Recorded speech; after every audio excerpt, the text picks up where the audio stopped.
Hey everyone, what is up? Welcome back for episode 69 of Higurashi When They Cry. Today we're going to be recording the third episode of chapter 8 and the second episode of the Connecting Fragments segment. We're most likely going to finish the fragments this episode, but it might get split into two because the last one was already pretty long, so if the fragments get any longer, this will probably need to be split into two. Right, I'm okay with very long episodes. I have no clue how much you guys are. I don't think it's as big a deal on an episode like this with so many small parts that you could tap out at, you know?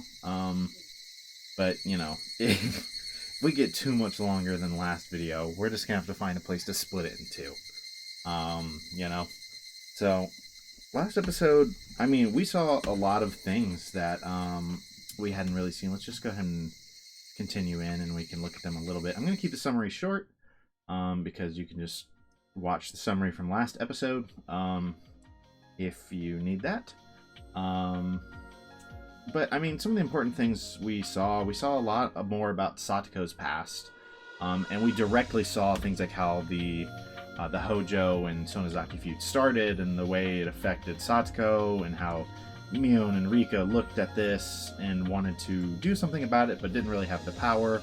We saw how it affected Satoshi, right? Like, personally, doing everything he could to protect Satoko. How Satoko goes L5, and eventually, as a result of going L5, she ends up going to Shirakawa Park, and she kills her own parents.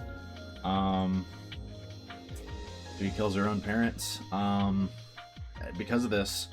And after this, she's brought in, and she's very nearly experimented on. But Irie, who has kind of, like, his arc had been, like, mainly about his ethical concerns, right? He decides that he can't really bring himself to do it. Instead, Rika, who has decided to collaborate on the experimentation, has decided, she's done everything to convince him to try the C-103 dose that halts things, and she succeeds in this, and convinces him to do that, which manages Satoko's symptoms.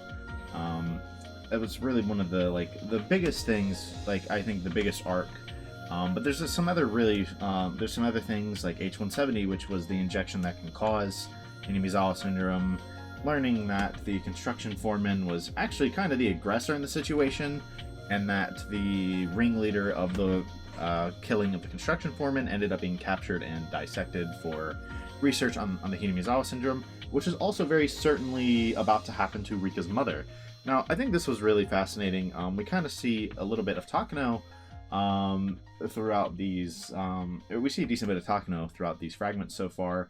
And one of the main things that was important was that it didn't seem like the Takano that we know from Chapter 7, right? Who is literally willing to brutally murder, like, several, like 6 children, right? The Takano we see there is not the same as the Takano we see at the beginning of this chapter, right? Even, like, when she's challenging Hanyu, I'm like, she's not at that level where, like, it doesn't feel like that's her intention, right? Doesn't feel like she's quite there. And so this third sacrifice, when she finally runs into that snag of Rika's parents have revoked consent, and they're threatening, like, they're not threatening, but they could potentially leak information, and she talks to the mountain dogs, they basically are like, yeah, we'll just kill him, right? This is when she kind of starts to get a little high on that power, right? And now you can understand how she starts to spiral out into the cold-hearted, merciless person we see in chapter 7, right? And so that was really fascinating to get to see. There were a lot of interesting fragments, but I think those were some of the main ones, you know? So let's go through some more of these. I think we can do 1, 2, 3, 4. I think we can do the mysterious death of the Furude couple. We definitely can. And then once we do that, we can do a red capsule, and then once we do that, we can do Rena. For now, I'm actually just curious about 1, 2, 3, 4 is. So let's go ahead and just do 1, 2, 3, 4, and then we'll kind of start on that chain if this doesn't immediately bring me somewhere that I find very interesting. I wouldn't be shocked if this brings us to, like, Koizumi Senpai right? Why did I say senpai? I meant sensei, bro. Brain turned off, GG. Or if it brings us to Jiro Tomotake's promise, and then we can do a roll of 1. Kind of like, I wouldn't be surprised if this is its own chain, but let's just kind of see where this goes. I might be able to do Deja-vu, I'm not 100% sure. Let's just do 1, 2, 3, 4 for now. Takano-san always comes along with me whenever I go to take pictures on a stroll. This is probably Tomotake's promise. She might have discovered the joy of cameras, and I'm happy to gain a friend who shares the same hobby. However, there's actually something else she's much more interested in. That would be the history of Hinamizawa. She frequently visited libraries and local archives to read through various documents and books. When it comes to Hinamizawa, she's gained quite extensive knowledge of the local history. When she's in a good mood, she tells me about things like how Hinamizawa used to be called Onikakushi Village, and how the villagers there used to perform various cruel ceremonies based around the worship of a Yashiro-sama. It seemed she loved tales of violence, and that actually gave her a mysterious charm. On the other hand, I don't do well with grotesque things, so I can hardly say anything in response. The stories of cruel ceremonies that she gets excited about, I don't really get them all that well. However, with the way her eyes light up when she talks, I don't mind spending time with her even if I have to hear about cruel things. Yeah, that's something I kind of mentioned last episode, right? I think a lot of people, this includes me, like, to a degree, like hearing about other people's hobbies and what makes them happy, right? Especially if it's someone you care for, even if it's not necessarily a hobby you share, you know, you can just enjoy listening to them, like, go on about it. Takano-san はそういうのを調べるのが好きだね。あら、だって楽しいわよ。封印された過去の暗黒史を紐解くなんて、とてもワクワクすることだとは思わない？ I mean, I guess I can't disagree with that, Takano. I'm the one playing a mystery game after all. Takano-san smiled in a way that almost made it sound like a dark past is something fun. But, of course, it isn't. The dark history of Hinamizawa that she loves is something cruel and atrocious, like the witch hunts in the Middle Ages. それに、Hinamizawa症候群を調べる上でも、とても役立つことなのよ。何も顕微鏡を除くことだけが調べることになるとは限らない。この寄生虫と長い時間を過ごしてきたこの村の伝承の方がよっぽど重要な何かを教えてくれることもあるんだから。Yeah, that makes sense. I definitely think there are valuable things that can be gleaned from this, you know? それもそうだね。うん。高野さんは本当に研究熱心だよな。だって研究こそ私のライフワークだもの。未知の神秘に踏み込み、誰も知らなかった秘密を暴くことってとっても楽しいことだとは思わない？それは多分考えることに悦を感じることができる人間だけに許された最高の娯楽だと思うの。この研究の第一人者だった高野先生もHinamizawa症候群の研究に生涯を捧げるだけの何かを見出し、多分私だけがそんな高野先生の気持ちを理解してると思うの。研究者でない二郎さんには難しいかしら。So you're definitely in a unique position to, understand his feelings better than anyone else.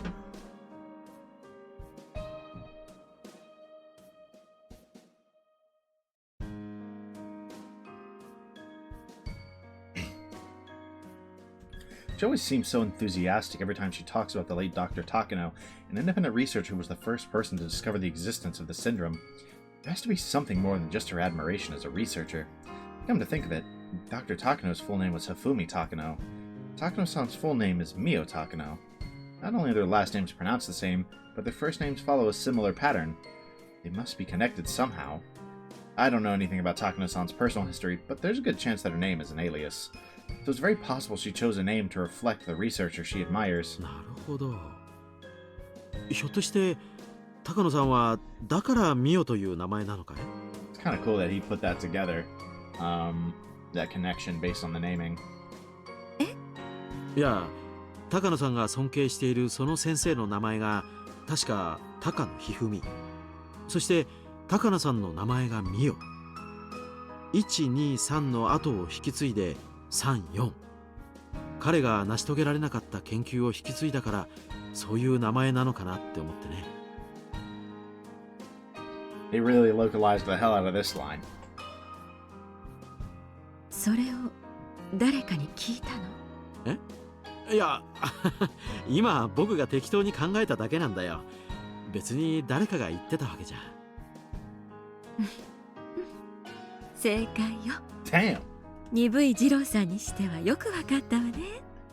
Get his ass. いや、高野さんがその高野先生をとても尊敬しているのは知ってたし、まるで自分が実の娘か孫で研究の正当な後継者だというような感じで言っていることがあったからね。 Wouldn't that be crazy? なんとなくそんな気がしただけなんだよ。作家のペンネームだってほら、尊敬する作家のオマージュで名前をつけることもあるし、なら高野美代って名前もペンネームみたいなものなのかなって思って。そんなことはないわよ。高野美代は本名よ。もっとも高野の高は鳥の高じゃなくて高い低いの高が正しいけれど。 Do you? That's interesting. え？じゃあ高野先生とは本当は同じ名字なのかい？それはますますびっくりだね。 Yeah, right? しかも美代が本名とは。 Crazy coincidence. 高野一二三の研究を高野美代が継ぐ。なんだか運命的偶然を感じるね。二郎さんたら運命的だなんて大げさな。別に運命でも何でもないのよ。だって私の祖父だもの。 Bro really thought he was looking at the craziest coincidence of all time. え？ This is news to me. I heard Takano-san discovered documents about the Hinamizawa syndrome left by Dr. Takano after his death and decided to continue his research. I've never heard of them being related before. 祖父の研究を引き継ぐために予算をというと、まるで身内びいきのために予算を引っ張ろうとしているように見え Okay, て、 so she actually did 印 change 象が it. 良くないというふうに助言をしてくれる人がいたので、 I certainly 高 did の notice 一文字を that 変えたからなの。 because I'm not playing in Japanese. So, that's definitely a detail that's more or less impossible to pick up on in English. I think this whole section, I think, really is kind of impossible to pick up on. So, like, I mean, even think back to the tips from last chapter, right? I don't know. Actually, I think they might have done like Hifumi tea, right? Right, and it was obviously like Hifumi Takano in my head, but okay. Now I guess you could have gotten like, you definitely could have gotten the relation there in English. It wasn't like, well, no, that's not really what I meant, I guess. I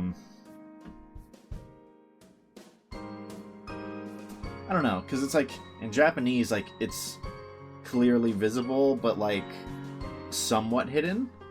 Whereas in English, you kind of have to make an inference, right? Almost, because they just leave it as T, right? So I don't know. I think that's probably the best they could have done. But this whole section is kind of hard to localize. だから人前で高野先生が私の祖父だと話したのは、小泉のおじいちゃんを除いたら。そうだったのかい。なるほどね。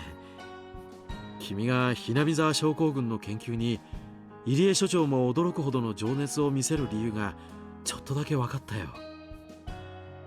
I understand very clearly now. She really did inherit the work her grandfather wasn't able to complete. 祖父も医学的見地からだけでなく、古文書などの文献からもひなみ沢症候群を探っていたの。ひなみ沢症候群と何百年にもわたって共にあった村の文献を調べることは、何百倍もの倍率を持つ顕微鏡を除くより価値があり得るというのは、祖父が私に教えてくれたことなの。なるほどね。だとしたら自分の完成できなかった研究をこれだけ立派に引き継いでくれたおじいさんはきっと喜んでいるだろうね。こんなに熱心な孫に引き継げてとても嬉しいはずさ。At the current stage, assuming this is like year 2 or 3, then yeah, probably. I'd like to think he wouldn't be particularly proud of year 5. そうだといいわね。I said something Takano-san would normally tease me about, but she didn't. She nodded and smiled. There's no mistake.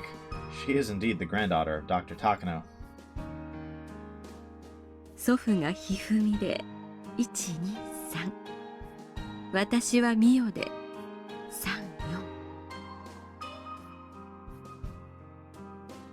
私は祖父を継ぎ、ようやく3を共に数えたに過ぎない。そして祖父の次の4を数え、私も祖父もまだ見ぬ5へ至らなければならない。それが私の使命であり、生まれてきた理由でもある。The name connection thing is super cool, even if it's something that like didn't localize super well. それでミオという名前なんだね。素敵な名前だと思うよ。Bro has game, and he doesn't even realize it. ありがとう。私が孫だという話は内緒にしてほしいの。クライアントの人たちにも言っていない So か this is Tamatake's promise, I assume. 耳に入って痛くもない腹を探られたくないので。うん、わかったよ。これは僕と高野さんの秘密ということで。Although it's only a small secret, it feels good to think that I'm the only one who knows about it. 私はようやく3を数えただけ。まだ4にすら至っていない。研究の道のりはまだまだ険しく長いけれど、私は最後までやり抜くわ。必ずひなみ沢症候群の秘密を暴く。You see this side of Takano and you really want to cheer her on, but you know exactly where this leads. 僕もそれを応援するよ。もともとそれが僕の役割だしね。Bro said, wait, I literally already have to do that. もうそういう余計なことを言わなければ十分かっこいいのに。 She said 一 you're 言応援する fumbling. って言ってくれればいいのよ。 She's like, just shut up. You're speaking too much. するよ。君を応援する。二度言い直してもダメね。一回で言えなくちゃかっこよくはならないわね。Get his ass. You really want to cheer on this relationship. Like, it seems like it would be healthy for both of them, like, on the surface. Just again, we see how it all ends. It's so hard to cheer for anything good for Takano. We laughed cheerfully together, and after we finished laughing, she became serious again and spoke as if to drive the point home. だ Not から tell ジロ anyone. ーさん、くれぐれも私が孫だって言わないようにね。言わないよ。約束する。孫だからいけないということはないけれど、クライアントがそれを知って不快に思ったら予算を切られるようなことがあるかもしれない。そんなことはないと思うよ。第一、僕は喋らないしね。絶対よ。本当に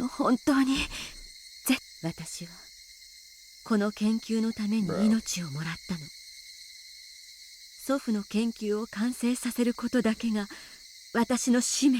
She's getting real serious with this. 踏みにじられた研究が世界を驚かす偉大なものであったことを証明し、土の下で朽ちる祖父をたたえさせ、神に昇華させること。それだけが私の生きる理由であり目的なの。もしそれを邪魔するような Oh, 不用 she's 意な just ことが threatening him now. あなたがうっかり漏らして研究に支障が出たならば。 I feel like he's not even. He might not. Is he even gonna recognize that this is a threat? 大丈夫だよ。ここで聞いた話は忘れるよ。 Kind of seems like it. 本当さ。いや、絶対に口外しない。僕は約束は守るよ。絶対に言わない。絶対よ、次郎さん。 I sensed something frightening within her for a moment. Afraid that she would end up possessed by it, I swore to keep the promise. Her intellectual curiosity as a researcher and conviction to complete her grandfather's work are what stirs her passion for researching Hinamizawa syndrome. I think there's one more reason, but it's far too deep, and it's within a wound in her heart that someone like me should never touch. But earlier, she said, "You create problems for my research." I wonder what she wanted to say after that. You will die. I can't help thinking she wanted to say something terrifyingly merciless. I kept my promise with her, and we never talked about the issue again after that. Yeah, makes sense. That was an interesting segment. Specifically, I mean, we kind of had already seen the whole name thing, but it was kind of interesting to see it like spelled out a little more. I obviously don't know Japanese well, so to me, he fu mi is not 1 2 3, because I thought that was what, like ichi ni san. I'm guessing that those somehow are like the same thing, but you can see that they both have the me in there, right? And so I mean that's just a cool connection. I really like that they did that. It's super cool that Toмотake picked up on that like in real time. I thought that was super cool. That he noticed that. Like a cool moment for his character to be able to like kind of like, I guess, just pick up on that, whereas no one else really has. And we obviously see for the billionth time just how serious Takano is. And I mean, frankly, that knowledge, I don't know, I don't want to say that's why she kills him, but it might not help the matter, frankly. But we kind of see them get to have like we get to see them have a moment, and then Takano gets super serious. Like, you cannot tell anyone if you interfere with my research. And even Toмотake starts to realize, like, yo, she was about to say something insane, right? Like, she was about to do something crazy for sure. So I mean, that one was just kind of interesting. It kind of made the name connection a lot more clear. And like I said, it was just kind of cool to see that. And even if obviously it's hard to root for Takano with anything, I do like their relationship to a degree, honestly. So I don't know. You kind of enjoy the scenes of it when it doesn't involve murder hoboing, So let's go to a roll of 1, because we have the bottle of wine. I think from here is where we got the wine. We just got the promise, and we have the draft and emergency manual. So that's a lot of requirements. So I kind of want to see what exactly this is going to be. My game crashed. Okay, so my game crashed last time I tried to load this up, but let's try to load up a roll of a 1 again, and hopefully it doesn't crash this time. Okay, we're good. It happened so suddenly. Yeah, it's definitely Koizumi's death, and then we go to disappointment. Uncle Koizumi passed away. I never heard he was ill or wasn't feeling well. His chest started to hurt suddenly, and he couldn't sleep. He called an ambulance for the first time in his life because he didn't think he could endure the pain. He was taken into emergency care, but he didn't live to see morning. It was an acute myocardial infarction. The hell does that mean? Bro, I'm not a doctor. What does that mean? What? I'm sorry, this probably isn't a detail I should get hung up on.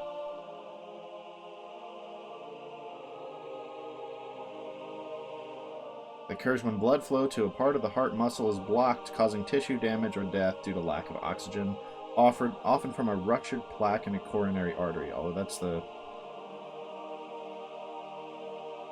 stupid Google AI thing. I need to turn that off. Basically, lack of blood flow, and like your heart just stops working because no blood, so no oxygen. Damn. Maybe it was the best possible way to go. Instead of being in bed for many years, slowly dilapidating and withering away, he was healthy until his death, so I think he must have lived a wonderful life. But still, it was too sudden. I wish I had called him Uncle more. It's too late, though. Uncle Koizumi would never smile at me again with his wrinkly old face, no matter how many times I called for him. He was my guardian until now. He always looked after me, and making sure my efforts received proper recognition. Maybe he only did that because he couldn't help my grandfather when he was alive. But still, he was an important person to me. He wasn't just my political backing, but I didn't realize that when he was alive. I only thought of using his power for my own agenda, but after he died, I realized Uncle Koizumi was my grandpa too. He provided the warmth and protection that I longed for from my own grandfather. At his funeral, I shed tears that I thought that I forgot how to. A humanizing moment for Takano like this is actually kind of great. おじいちゃん、今までありがとう。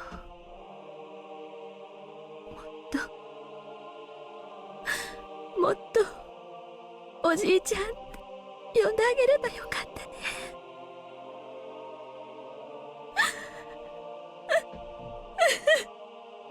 Dude.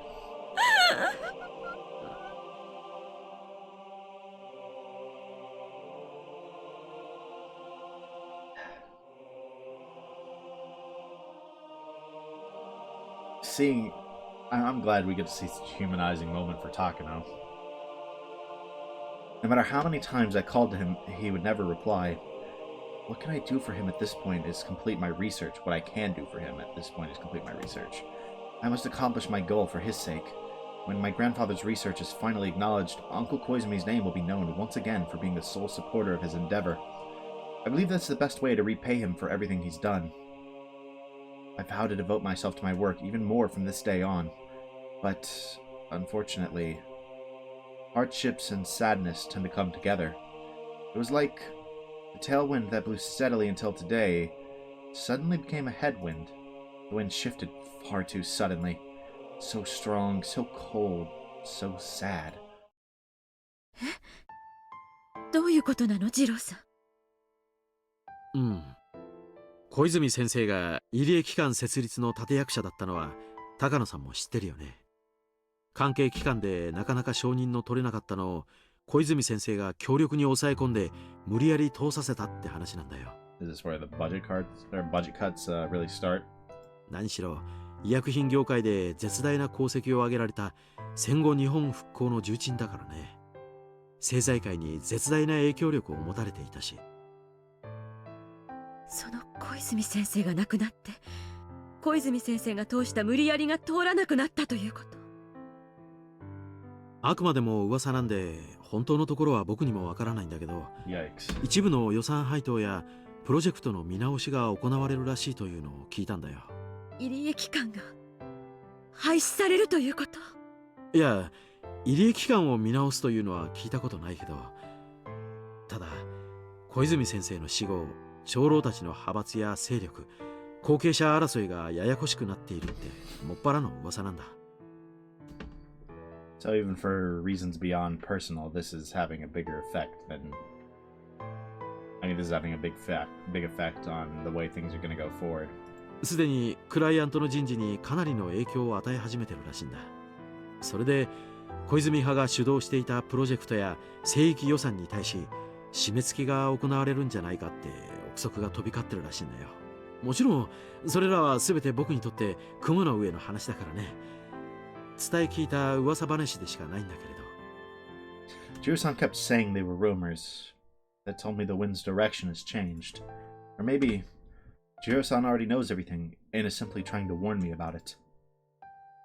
And then, at our next routine audit, Jiro-san made it clear with his own mouth. High-ranking government officials who had never came here before attended the routine audit along with Jiro-san. Just by sending those faces, I can tell the turning point is approaching.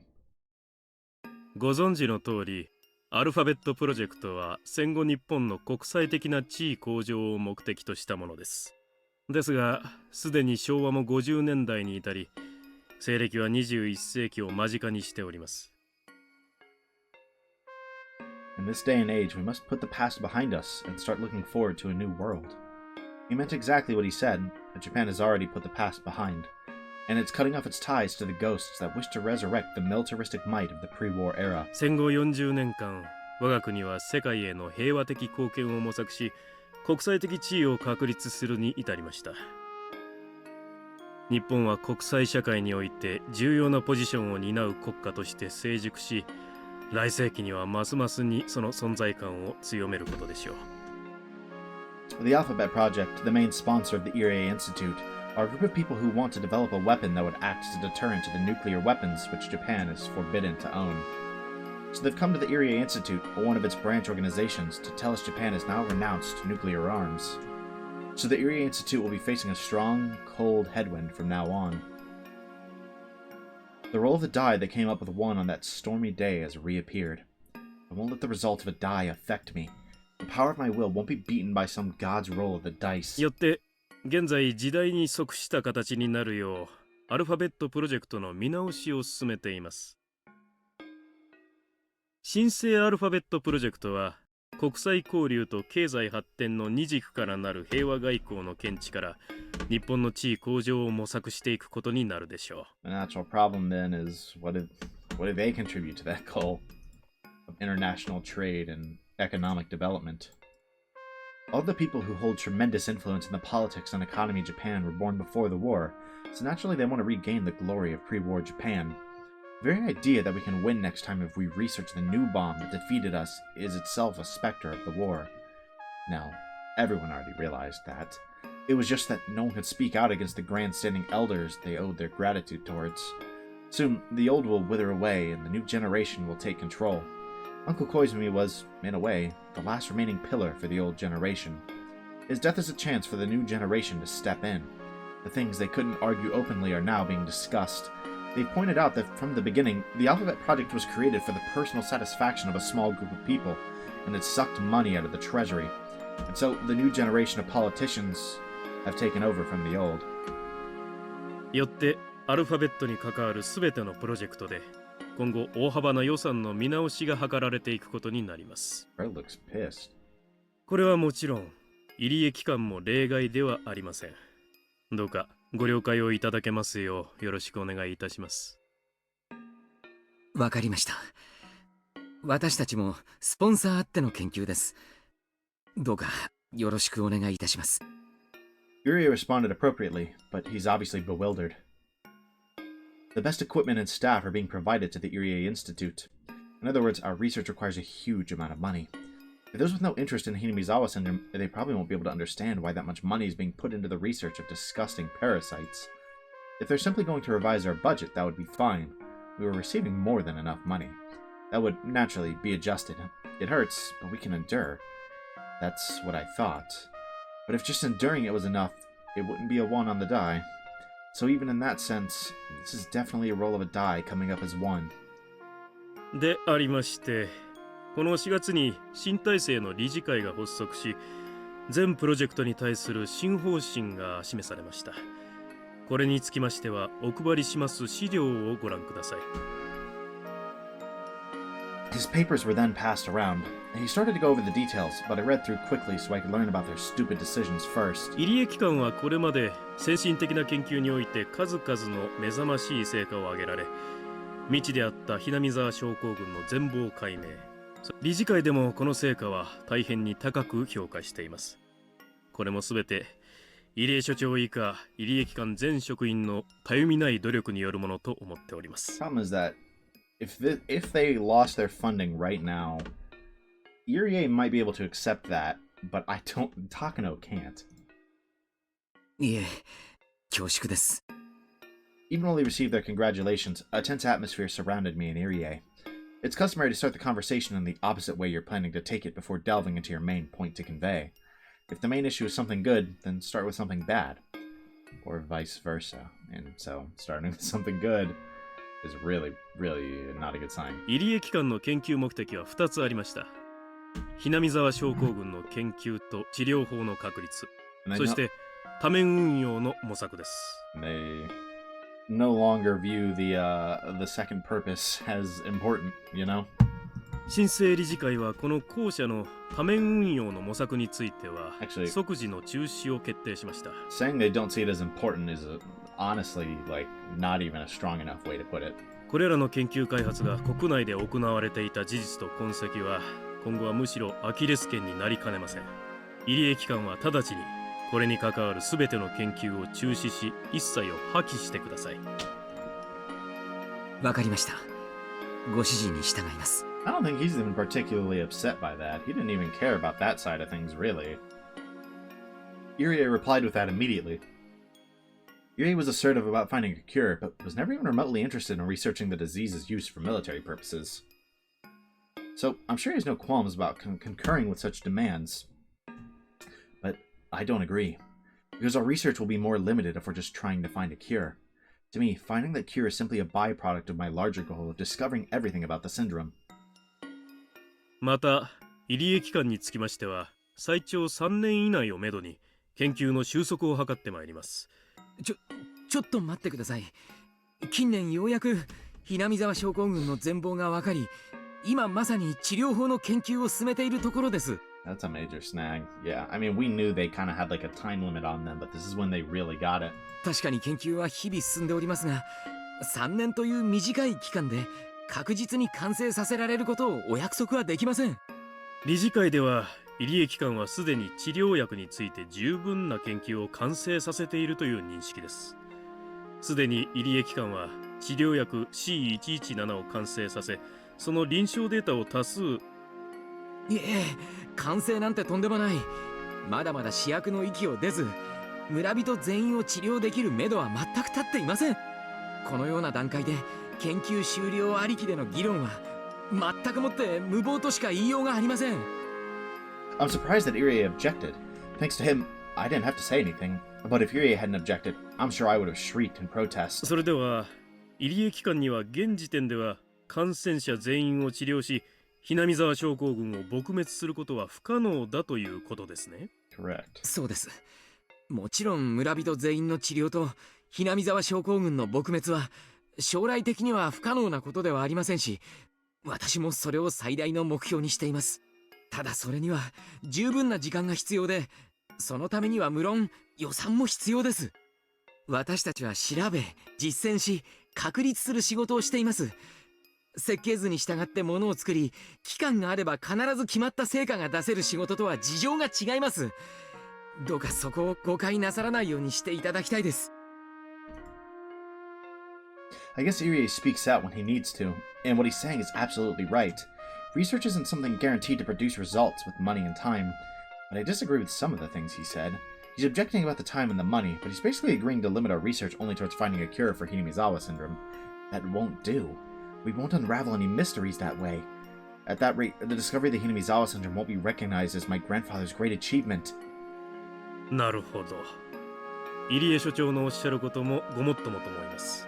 よってひなみ沢症候群という特殊現象が研究されていた痕跡と、そもそも存在していた事実についても隠蔽すべきであると考えます。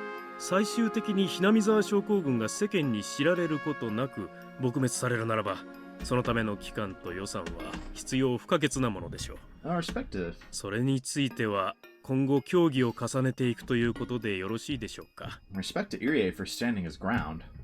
I mean, he at least somewhat got what he needed. はい、依存ありません。The problem is that's not what Takano wants. And so I'm sure this is certainly not helping her, right, when it comes to, like, the fact that we've already seen her kind of spiral a little bit, right, you know, in another tip. I'm sure this, like, the threat of her grandfather's research, right, not being recognized, which has always been her motive, right, even, like, she doesn't care about it for the purpose of a cure, right, you know, so that threat of her grandfather's research not being important is really bad for her, you know. では入江機関はできるだけ早急にひなみ沢症候群撲滅を秘密裏に行えるプランと予算案を作成提出してください。極力ご指揮を汲み取れるよう努力します。わかりました。早急に提出いたします。誤解ないようにしていただきたいのは、私どもはあくまでも研究を直ちに中断させようというのではなく、円満な形で研究を終了させようということです。ええ、もちろん理解しております。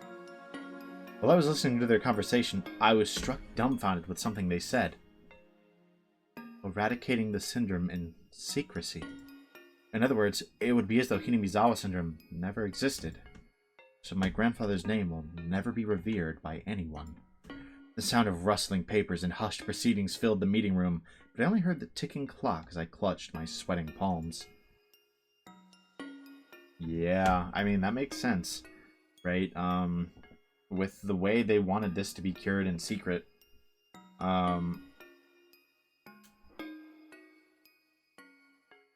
That was never going to work for Takano, right? So here she hits two major snags. One, they don't want to like they don't want to give her the funding, right? Oh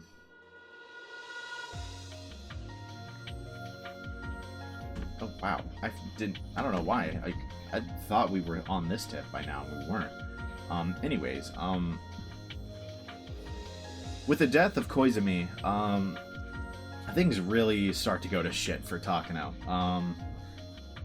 The funding is like being reviewed because the old guard is no longer there, so the new generation that has like long been like kind of secretly like, we don't really agree with everything the old guard is doing, but out of respect for our elders, we're not going to say anything, right? They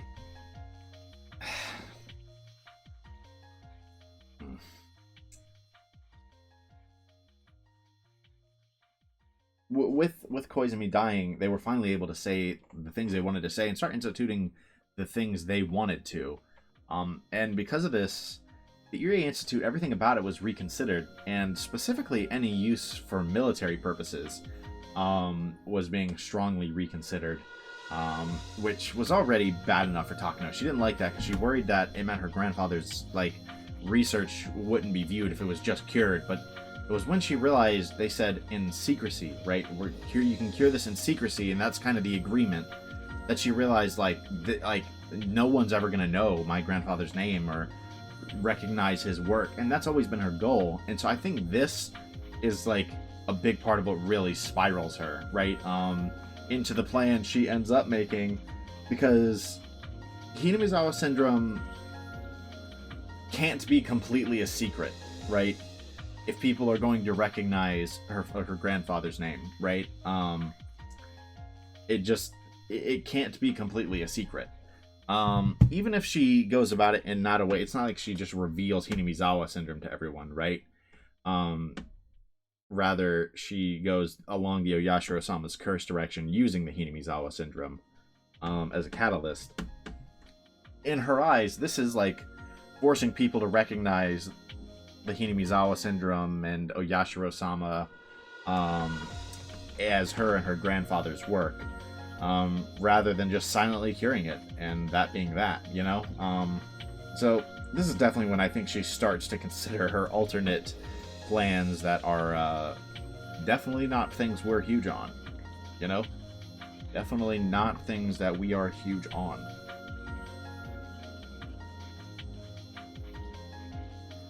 Alright, let's go to the next fragment, which is going to be Disappointment, which required the death of Koizumi-sensei, not Senpai like I said earlier,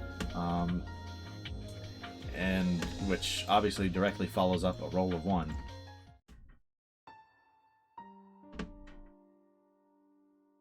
今日はこれくらいにしようか。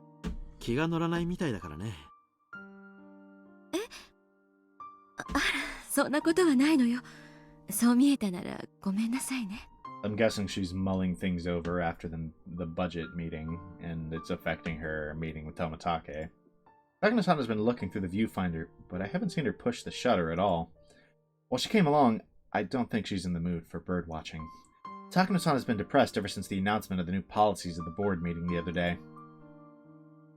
That's understandable. The Irie Institute was created by her in the first place.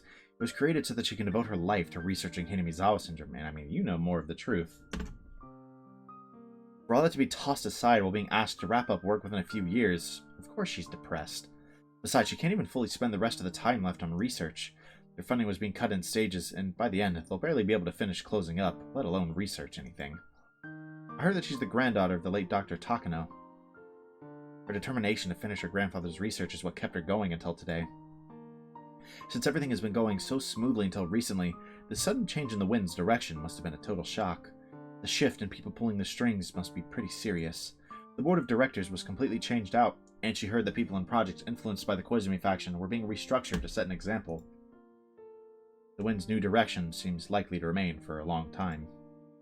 It's highly unlikely that the Koizumi faction will come back into power. No matter what we say, it's almost impossible to expect the same kind of support from them. もうどうにもならないのかしら。Takano-san muttered, "Unfortunately, there isn't. There's nothing anybody can do." 最初理事会では即時研究を中止という話も出たんだ。入江機関発足で僕たちを世話してくれた人たちがね。なるほど。一見最悪と思えるこの状況も、それでも陰で誰かが勝ち取ったギリギリの成果なのね。It's crazy to think that things probably would have been better if the research just got immediately halted. それで勝ち取った期間がせいぜい3年なんだ。僕も一応努力はしたんだよ。高野さんが今日までに作った資料を理事会に説明し、とても重要な研究であることをアピールしたつもりなんだけど。それでも3年でおしまいなのね。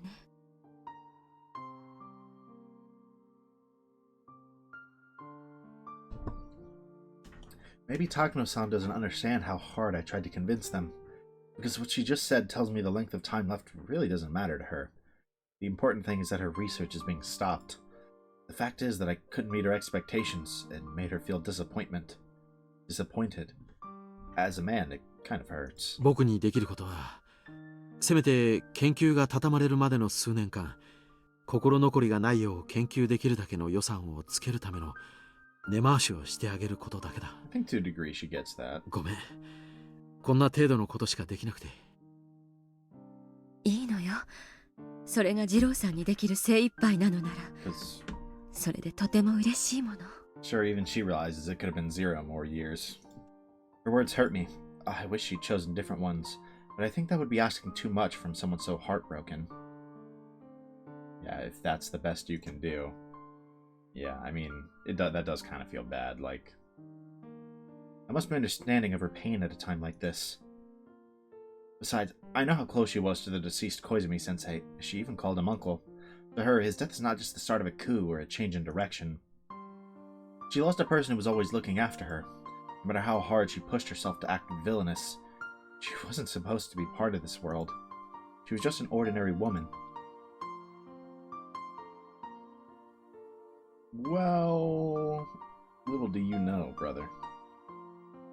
But I guess you're not wrong. She wasn't supposed to be, right? Like, in a lot of ways, right? The things she got herself involved in, right? Like, I don't know, if her life had gone according to its, initial projections, right? If that train crash had never happened, right? If the train incident never happened, she wouldn't have ever gotten involved in stuff like this, right? If it wasn't for her grandfather's work being trampled, she would have never had to have gotten involved in stuff like this, right? And it's obviously affecting her in a lot of ways, and we see the ultimate result of that, of course, but she was intrigued by Hinamizawa syndrome, and she had to find help from someone who had more power than her to be able to continue research on it. The dark side of the world she should never have gotten involved in, extended its hands out to her. She was left all by herself in that world, and she's still trying to put on a brave face. I'm sure Takano-san thinks I'm unreliable. Realistically, I'm not the kind of person who can meet her expectations, nor do I have the power to. The least I can do for her is stay sincere and remain her ally until the very end. Since she had so much room to act, it's harder for her to determine what actions to take when she's cornered. I wanted to believe she wouldn't, but I'm concerned that she might do something drastic eventually. Well, I got bad news for you. You want to believe. I hope I can be of help to her in that very final moment before she makes her move. But I can't even gain enough trust from her to do that. How pitiful and pathetic. Well, believe me, you were of some help to her in the very final moments before she makes her move. You got your wish, but, the monkey's paw was curling. Sorry, this is a serious moment. I should just keep going. Of course, part of it is, as a man, I want her to rely on me. But that's not really it. She's been abandoned in this world and is all alone, so someone has to be her ally. And if I'm the only one who knows about that, being her ally is my job. I know her too well, so I know that she'll never ask for help. Even if she says it's unnecessary, someone has to be with her. I know that. I don't really think I'm suited for that job.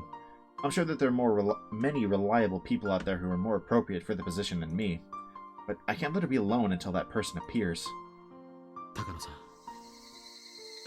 僕は全然頼りがいもないし、みっともない男かもしれないけど。何突然。どうしたの、二郎さん。それでも頼ってもらえたらきっと力になれることもあると思うんだ。だからありがとう。でも私、喋るだけでも心が軽くなるっていうのをあまり信じてないの。ごめんなさいね。気にしてもらえるだけでもとても嬉しいわよ。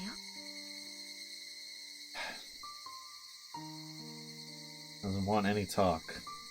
None of that really concerns her. そうかい。ならいいんだ。僕はずっと味方だから、それだけは信じていてほしいな。How are you making this even more tragic? Oh my goodness. Dude, right now, at least of what we currently know, it's impossible to hate Tomatake, man. And so knowing how hard he tried for Takano and the promises he makes, and for the way his trust is betrayed, man, it's kind of hard. もちろん信じてるわ。理事会をうまく説得できる方法があったらぜひ教えてね。僕なりにも努力してみるよ。Why is it? I know she's such a strong person and there's nothing someone like me can do for her, but somehow I feel she needs help and support right now. She looks as tough as ever, but only I, who's been taking pictures of her all this time, can tell. Viewfinder, after all, is also a window to look into someone's heart. But if I say something like that, she'll tease me again, so I won't. Anyway, I never thought she needed support more strongly than I do right now. You're right, the problem is she doesn't really get it in the way she needs, and like to a degree, I don't want to say it's too late to support Takano, but it's difficult at this point, right? It's definitely difficult.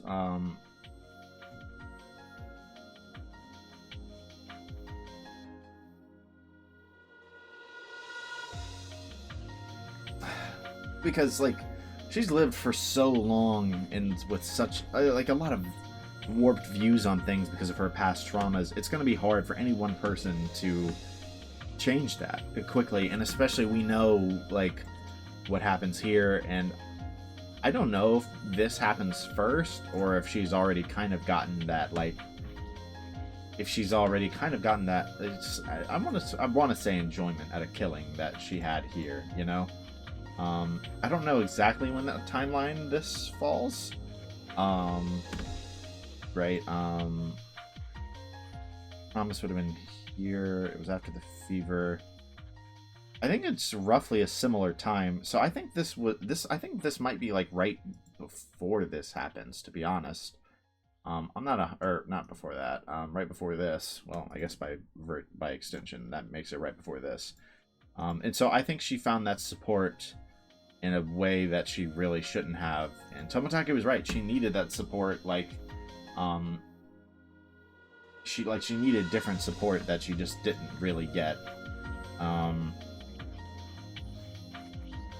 this whole scene it's honestly a tragedy, right? Like, seeing how hard Tomatake is trying, right? And how much he genuinely, like, cares for her, right? And wants to help her, and like in every way he can, and he feels for her and he wants to support her, but he just doesn't know how, right? And then even seeing basic stuff like I'll always be on your side until the end, and knowing how it ends, right? Like that last time she, like before like Tomatake dies, she ultimately asks him, like, would you join me? Like, will you be on my side? And he refuses, right? He can't, right? He can't do it. And even she knew as much, and I think, like, I honestly, having seen this, I kind of want to go back and review that scene from chapter 7 at some point. That whole conversation with him, right? I think, like, the context here just makes that scene so much more tragic than it was even at the time, right? Like, all the context we've gained about Tomatake and Takano's relationship, right, makes that so much more of a tragedy. That's definitely one of the scenes I think that I most want to rewatch, honestly, because of all the extra context we've gotten here. But let's go ahead and move on to a new one, and I think we're going to move on to the mysterious deaths of the Furude couple, because we definitely have both of those things, yeah? Because I'm pretty sure the declaration of war is the old guy, right? Like from this tip. So let's check this one out. Yeah. Deep down, I was prepared for something to happen tonight once again. The first year, the workers were stirred into a frenzy, killing and dismembering the old man. And the second year, the Hojo couple were killed through a fake accident. Since the dam protests, only people who've been hated by the villagers died on the day of Watanagashi. Some people in the village were calling the incidents the Curse of Oyashiro-sama. Now that the dam protests are over, there would be no meaning in the village's enemies being killed on the night of the festival, I thought. If that was true, then there were still some enemies left over. I thought that perhaps that would happen again on the night of the festival 3 years in a row. My hunch was right. At first, however, it looked so natural that I didn't think anything of it. The festival was nearing its end, and the village officials were gathered under the main tent. They opened their beers and enjoyed the leftover corn and braised cow tripe from the refreshment stands. I was in the main tent too, being entertained by the villagers, so I was actually there at the scene of the third year's incident when it happened. Yet, I didn't notice anything at the beginning. Furude-san, どうしたよ? 気分悪いのかい? Most of the older folks in the village were heavy drinkers, but a few were lightweights too. The priest was one of the latter. The priest was a representative as well as a host during the Watanagashi festival. So every time visitors and guests arrived, he greeted them, and each time he was offered a drink, so by the night's end he was pretty worn out. So I didn't think anything of it to see the priest sitting by himself in a folding chair. The mayor, Kimiyoshi, was the one to tap his shoulder and ask him if he was alright. Deja-vu? 飲みすぎだよきっと。何？胸が苦しいの？すみません。ちょっと疲れたようです。あれ？あんた心臓やってたっけ？急に痛くなるのは良くない兆しだよ。入江先生！先生！どうしましたか？胸ですか？それは良くないですね。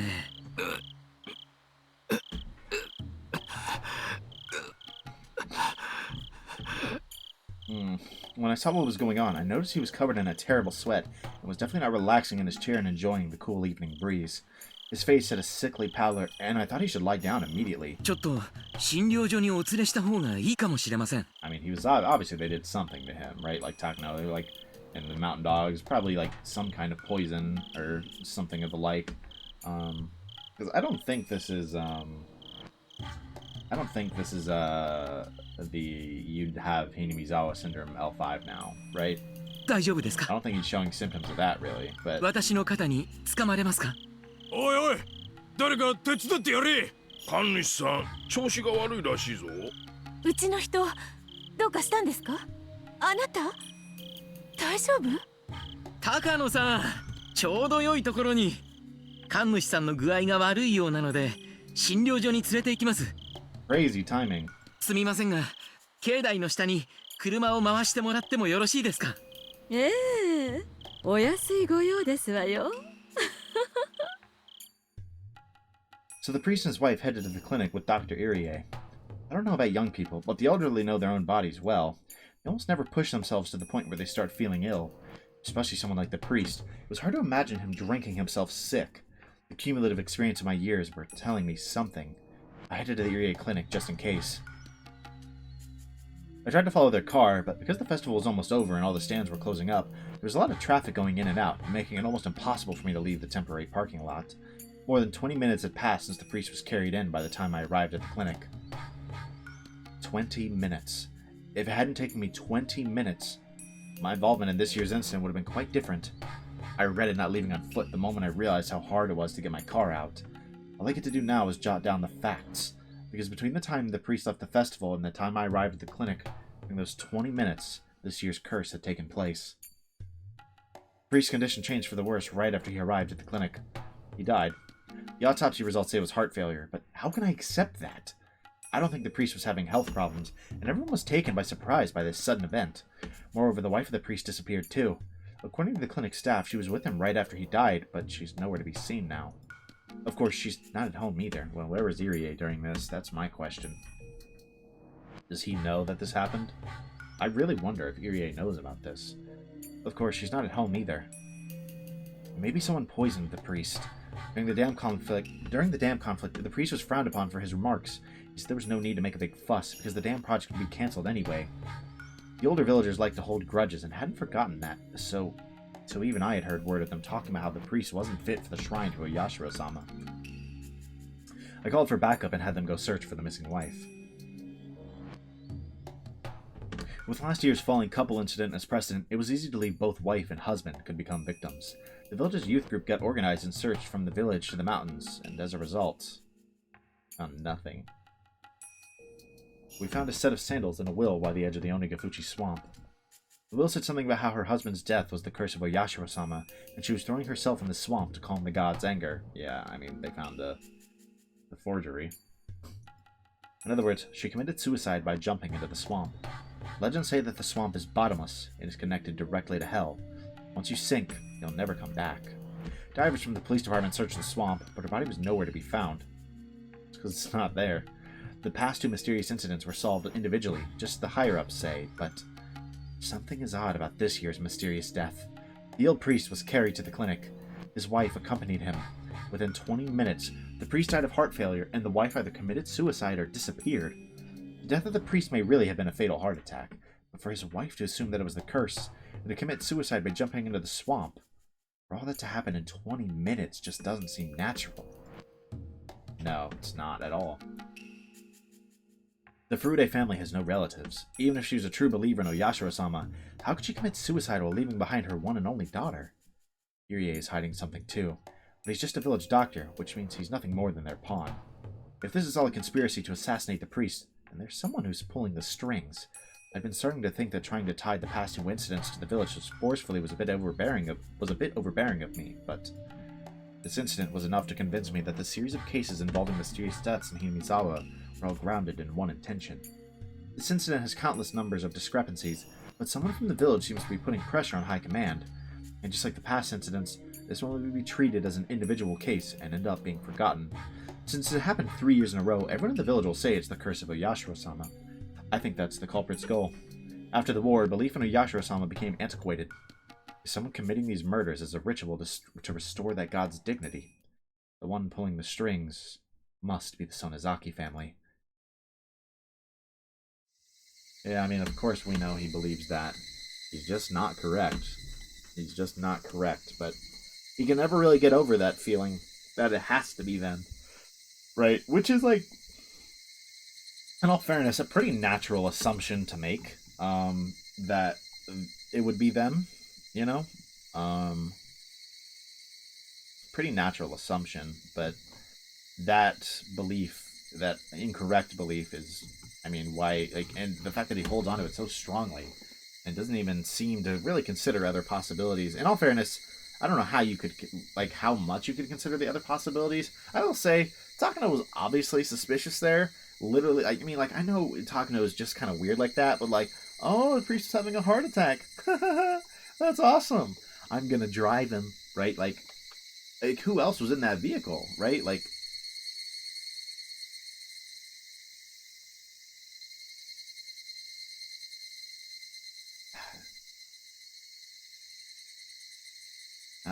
it was Irie. Okay, I don't know. And so either Irie is in on this plan, right? To kill the Furudes, or Takano works in silence after. I was gonna say, if Takano drove him, that's suspicious, and I understand now why he's so suspicious of Irie too.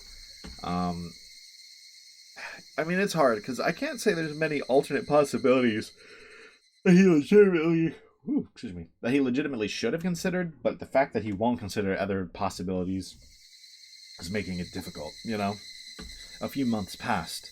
Oryo Sonozaki said something like, it was natural for that priest to be cursed by Oyashiro-sama, and so the priest's case was lumped together with the mysterious Hinamizawa deaths, otherwise known as Oyashiro-sama's curse. At first, I simply wanted to avenge the old man, but now that case had grown into an abnormal one, centered on the village's faith. Damn it! The old man's killer is human.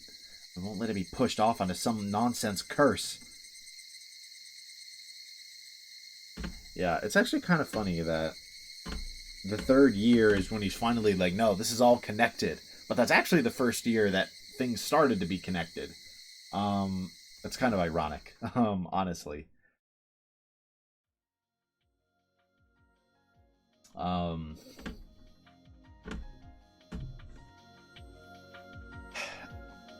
I mean, that's just ironic. And then especially when you include the fact that he's like, I know it was a human that did this. There wasn't a nonsense curse. And it's like, yes, but no, right? Or no, but yes. Like, either way, it's like, yes, it was the work of a human, but if it wasn't for Hinamizawa syndrome, I don't think it would have happened to begin with. So, I mean, that was a cool tip. We got to see Oishi really start to be like, no, there is absolutely no way that this is, like, just a string of coincidences, right?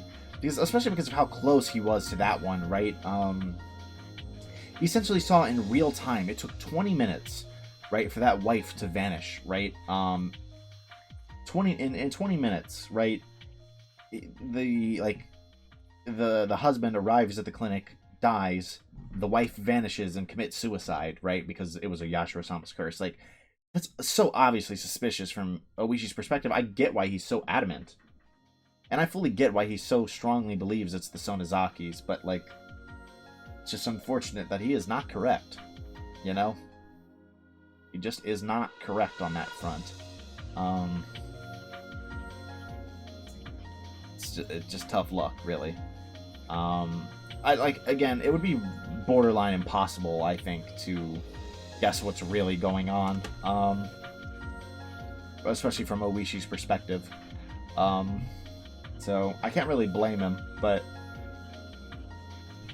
this is just unfortunate. Always seeing him like, this damn Sonozakis, and it's like, no, you're not looking in the right place.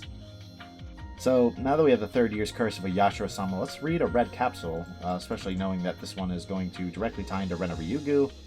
And that might start to tie into some of these other things a little more. Like, we might be able to do this one. We might be able to do the Ryuugu family's move. And then it'll start to kind of play into these last ones for too long. To be honest, I'm pretty sure I'm almost positive I can do this one right now. But we're just gonna hold off on it until like for a while, I suppose. Especially, I want to go through that chain I just listed anyways, so I'm not in a rush to get to that one, even if I'm pretty sure I could do it. So let's read a red capsule. The strange medicine that I can hardly remember was a capsule. Or maybe it was an oval tablet. It was so red, it must have been a capsule. I can't imagine a tablet in that color. It must have been a capsule. I think it was a little bigger than a normal one. I think. I can't remember. Although I can hardly remember, if I see that medicine again, it'll refresh my memory. The medicine strips away humanity. It takes away a human soul, memory, emotion, and it numbs the human body. There are no thoughts, no interests, no will to stay awake or asleep. There's no sense of time. Sometimes a second can feel like an eternity, and other times I can almost see the hour hand move.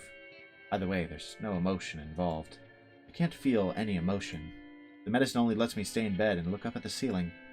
Only the people who've taken it can understand this misery. What's more scary is that, while I'm on the medication, I don't realize how scary it is.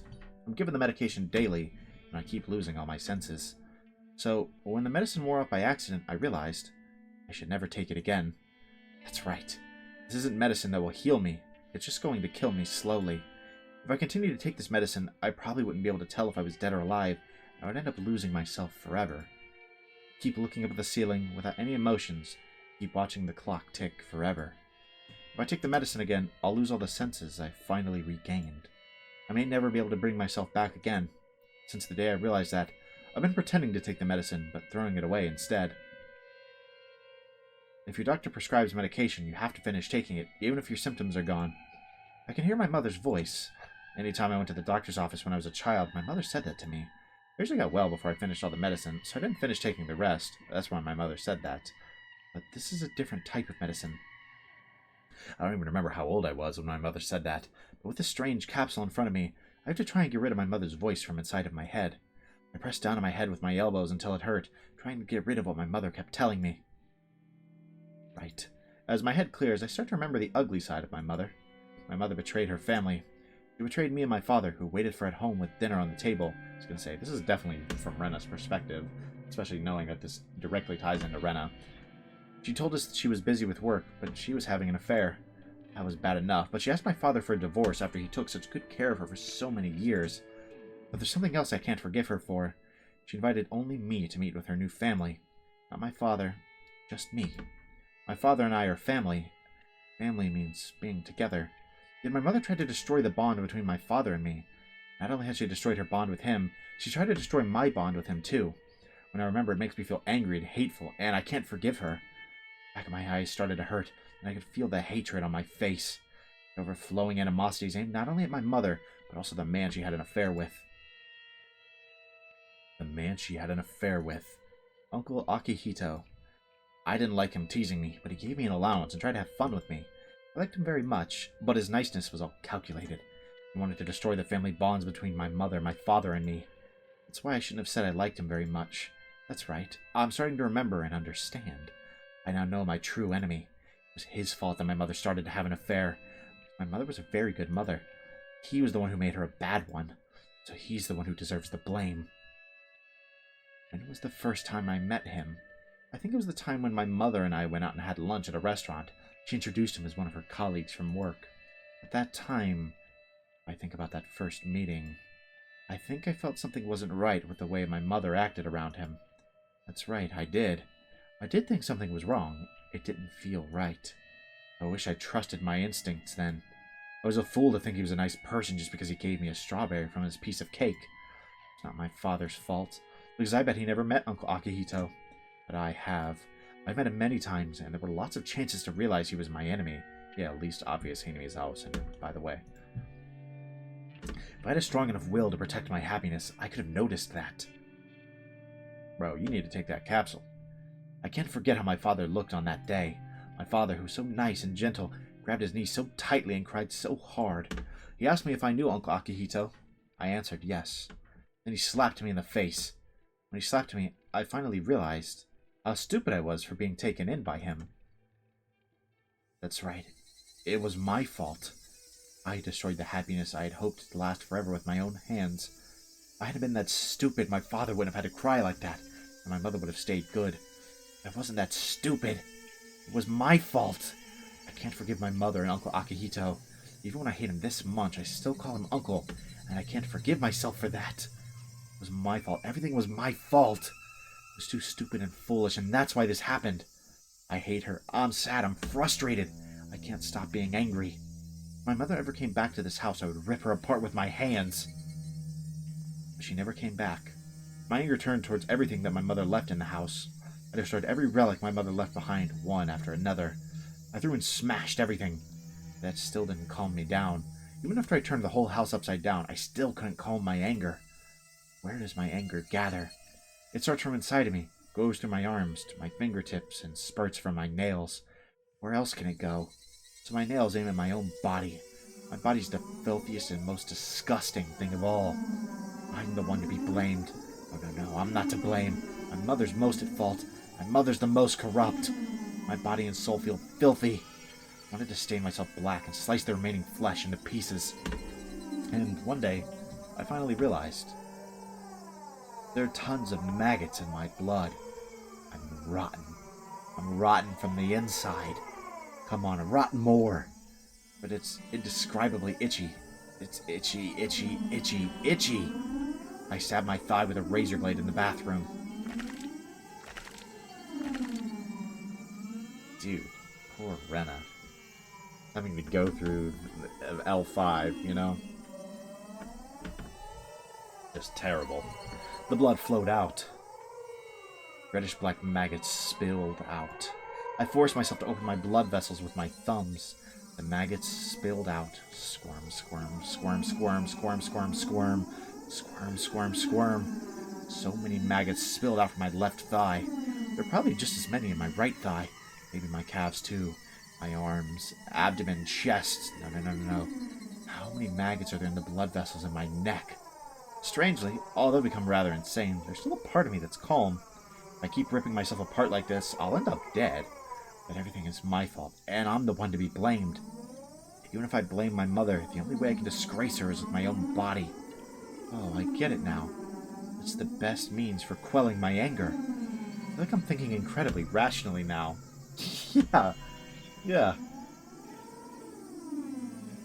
Yeah, you're thinking real rational, Rena. I understand, obviously, what's making her think this way, and that it's really not her fault. But Jesus, it's just hard to watch. In order to forgive myself, I need someone else to blame. It has to be someone else's fault. But no such person exists. No matter how much I think about it or how I twist the logic, my own body is my only outlet to vent this anger. So long as there's no one else to blame, I'll be forced to rip open every blood vessel in my body. Just like no matter how much I scratch, it still itches.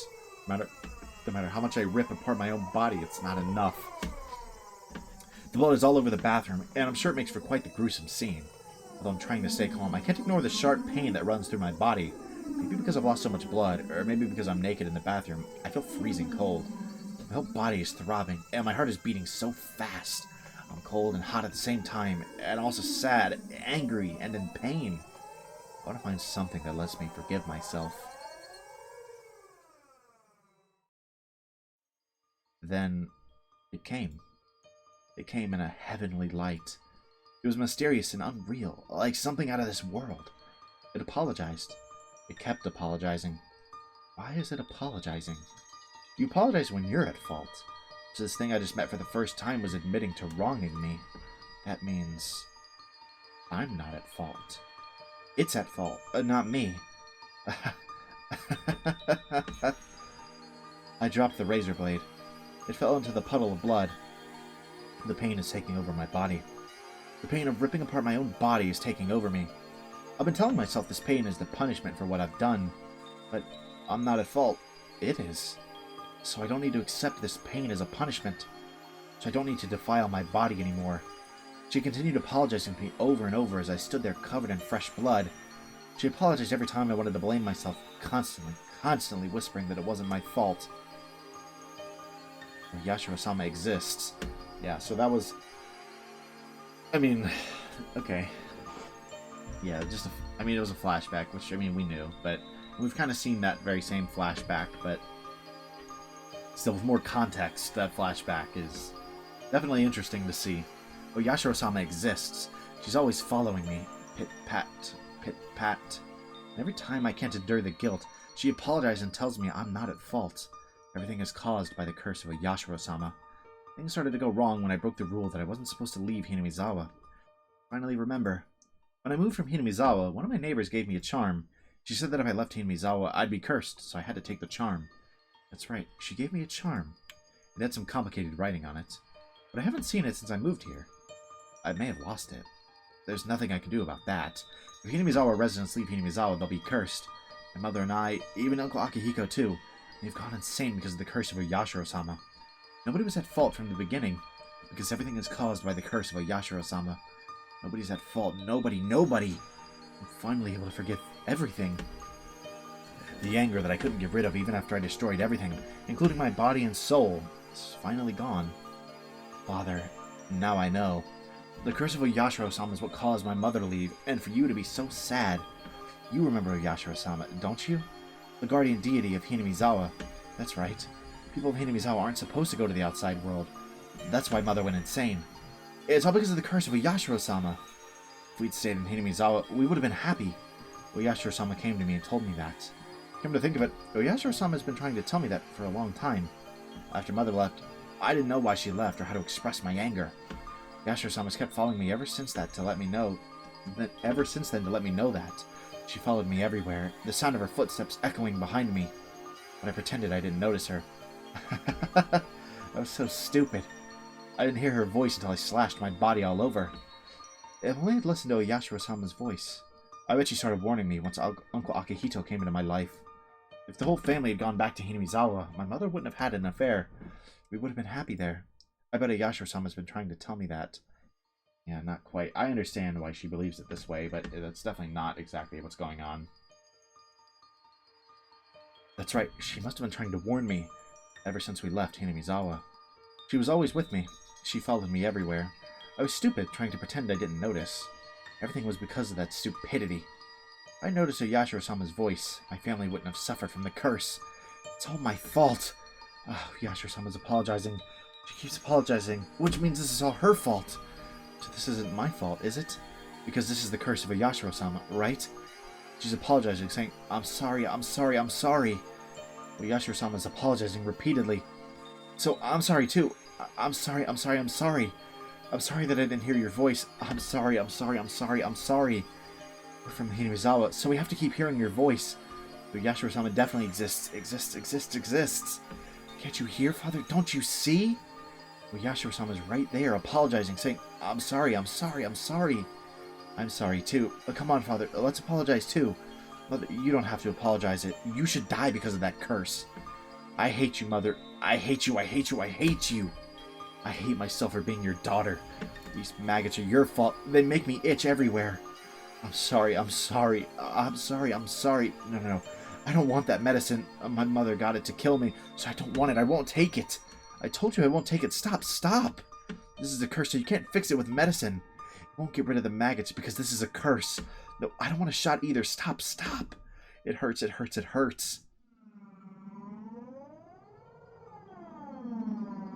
Everything is falling into a gray world. The voices of my father and the doctor sound so far away. Even what just happened seems like it happened a long time ago. Again, I'm given the capsule, and even my memory from a minute ago is gone.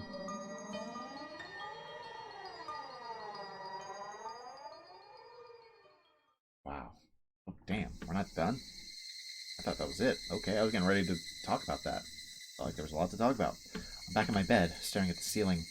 And what I can see, the only thing that interests me is the hands on the clock. Tick, tock, tick, tock. I follow the minute's hand as it goes around quickly, and the hour hand as it goes around slowly. I see other things too, but they keep going through the same motions, just like the hands on the clock. Sorry, I'm sorry. It's my fault. I'm sorry. But Yashiro-sama keeps apologizing. Tick, tock, tick, tock. I'm sorry, tick, tock, I'm sorry. Repeating over and over, constantly. Nothing else. The chorus of Higurashi coming in through the window during the night seems louder than usual. Jesus, man. This section is fucked up, honestly. So it seems that the red capsule is a medicine that, I mean, we kind of saw this, but it suppresses her memories. And, I mean, not only just that, it suppresses her emotions. It just suppresses everything that makes you human, right? In these moments that she's taking this capsule, she's not truly living, right? And she recognizes as much after she's off of it. The problem is she's definitively L5, and so even with a short time off of the capsule, we see her symptoms coming right back, right? We see her going crazy again, and like the paranoia is already there, and that like distrust, right, is there so quickly, right? And so I think the intention is just keep giving her the red capsule, and eventually she's just gonna forget everything from then, right? It's messed up, but it's a way to temporarily stall this out. And maybe the red capsule combined with going back to Hinamizawa is what helps her. But just that whole section, I mean, we've seen the whole scene of her, like, when it seems like she's really gone, like real bad, the maggots in her blood, and she's cutting herself in the blood, and she sees it, and she's looking at it, and she wants to go for her neck, and then she hears Yashiro-sama, who I'm assuming Hanyu, right? Like she's hearing Hanyu somehow, right? If I had to guess. And she's hearing all of this, right? Where am I going with this? She hears this and she realizes in her head she's not at fault, but Yashiro-sama is, so she doesn't need to keep hurting herself, which is what saves her, like, from killing herself there ultimately. So if that was Hanyu, she saved Rena, at least for a little bit, to buy enough time to get her to the hospital where she's given this red capsule repeatedly. I'm curious if that red capsule was that given by Irie, or was that a different doctor? Because I don't think she was back in Hinamizawa at the time. That might have just been like they might have realized how insane she was and that they needed to calm her down with that capsule, but they didn't have anything better, right? They didn't have the C-103. right? If this was Irie, or it could have been Irie and they're just trying to experiment and see what this can do, but it seemed like they're just stalling out. But like I said, it's not treating her at all. It's just delaying the, like, it's taking away her humanity to prevent the symptoms, right? Funny enough, you can almost like it to one of the lobotomies that Irie performed so many of, you know? That was just an interesting section, seeing, like, that part of Rena's backstory, which we've seen a bit, but we haven't seen, like, an insane amount of, you know?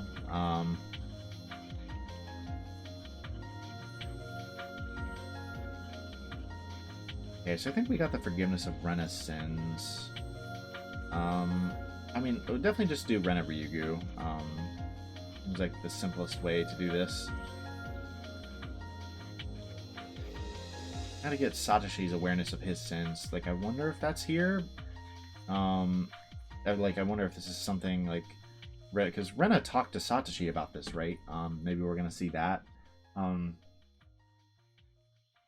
I don't think we ever even saw that scene, right? We saw Shion talk to Rena at the bus stop, but I don't think we ever saw Rena talk to Satoshi. So it could be that, and then we have the formation of a club and the footsteps in the 4th year. Then obviously we have that. I could see it being like here, which lets us go. We can go here and then here. Something like that. But for now, let's just go back to Rena Ryuugu. Seems like the simplest one to go to, obviously, because we just did the red capsule. Let's continue Rena's story. ごめんください。はいはいはい。あらら、こんにちは。 So she's clearly back to Hinamizawa, so she's off of that red capsule, and her symptoms have been managed somehow. Like, I wonder if Irie maybe got involved somehow. Because like I said, I don't think he was the doctor giving her the capsule. He could have been, but I don't think he would have been. あれ、どちら様？あ、どうも。私、お隣に引っ越してきました。リュウグウと申します。引っ越しのご挨拶にお伺いしました。どうかよろしくお願いします。あららら、こんな田舎の村にこんな若い子が引っ越してきちゃったのかい？ Yeah, not a super common occurrence. そうかい、そうかい。よく来たね。お母ちゃん、お隣さん、引っ越しのご挨拶来られたわよ。でっけえ声出さんでも聞こえてんな。つったらわざわざ丁寧に挨拶すまなしゃろな。竜宮さんだってお隣の空き家に引っ越されてきたって。ああ、あんたレナちゃんかいな。大きゅうなって。はい、レイナです。覚えててくれてたんですか？はあ。 She doesn't really go by that anymore, so that might be why she's like laughing it off a little bit. なんね、お母ちゃん知ってんのかい？ Yeah, they used to live here. 知ってるもなんと。ああ、お前沖宮に住んどったから知らん Not か。 like true outsiders. ずいぶん前に住んでたお隣さんね。そうかいそうかい。戻ってきたんかい。やっぱり都会よか村の方が落ち着くんねえな。住んでたのは小さい頃なんで、あまりよくは覚えていないんですけど、でも、ここが私の帰ってくるところだったんだなって、とても懐かしくなります。Isn't that the truth of it in a lot of ways you don't fully understand? なら馴染むのは早いね。なんかお手伝いできることがあったらいつでも言ってね。遠慮はしないのがここのルールだから。はい、ありがとうございます。 I thought I'd remember things if I walked around the village, but I still don't remember much. I do recall, however, the vivid breeze, as well as the brilliant greenery. I don't remember the village, but I remember that this is my hometown. Red scars still remain on my body. They're hardly visible, and I can't even feel them. I'm sure they'll disappear soon. And now that I'm back in Hinamizawa, sometimes I wonder who I was back in Ibaraki. In fact, I think I wasn't myself from the moment I left. And now, by coming back here, I've finally regained my true self. I can hardly remember what I was like back in Ibaraki. Well, that's probably because of the red medicine. The medicine erased all of my painful memories. Maybe that was for the best. I just wanted to be forgiven back then. I couldn't forgive my mother. I couldn't forgive Uncle Akihito. And more than anybody, I couldn't forgive myself. I wanted someone to acknowledge that I wasn't at fault. I wanted to be forgiven. So Oyashiro-sama apologized. She told me I wasn't at fault because of the curse of Oyashiro-sama. That's how I was able to forgive myself. I didn't have to die by tearing my blood vessels out of my body. I think people have to die because they become corrupted. That's why people try their hardest not to dirty themselves all their lives. But I'm still living, despite how dirty I am. I've been allowed to live. Is there still some filth left on me? Or am I all clean? I don't know. The only thing I know is that the me who lived in Ibaraki and the me who's here right now are two different people. I no longer feel the need to take responsibility by ripping myself apart because of the filth. I mean, that was the hope, you know, by moving back here.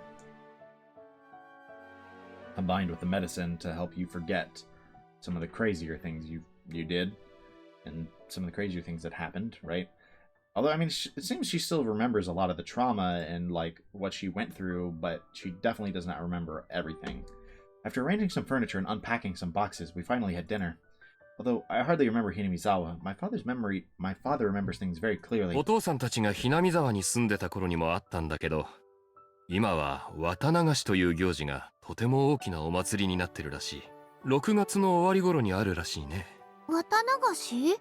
お父さんも見たことないんでわからないんだけど、体についた汚れを綿に吸い取らせて沢に流す行事らしい。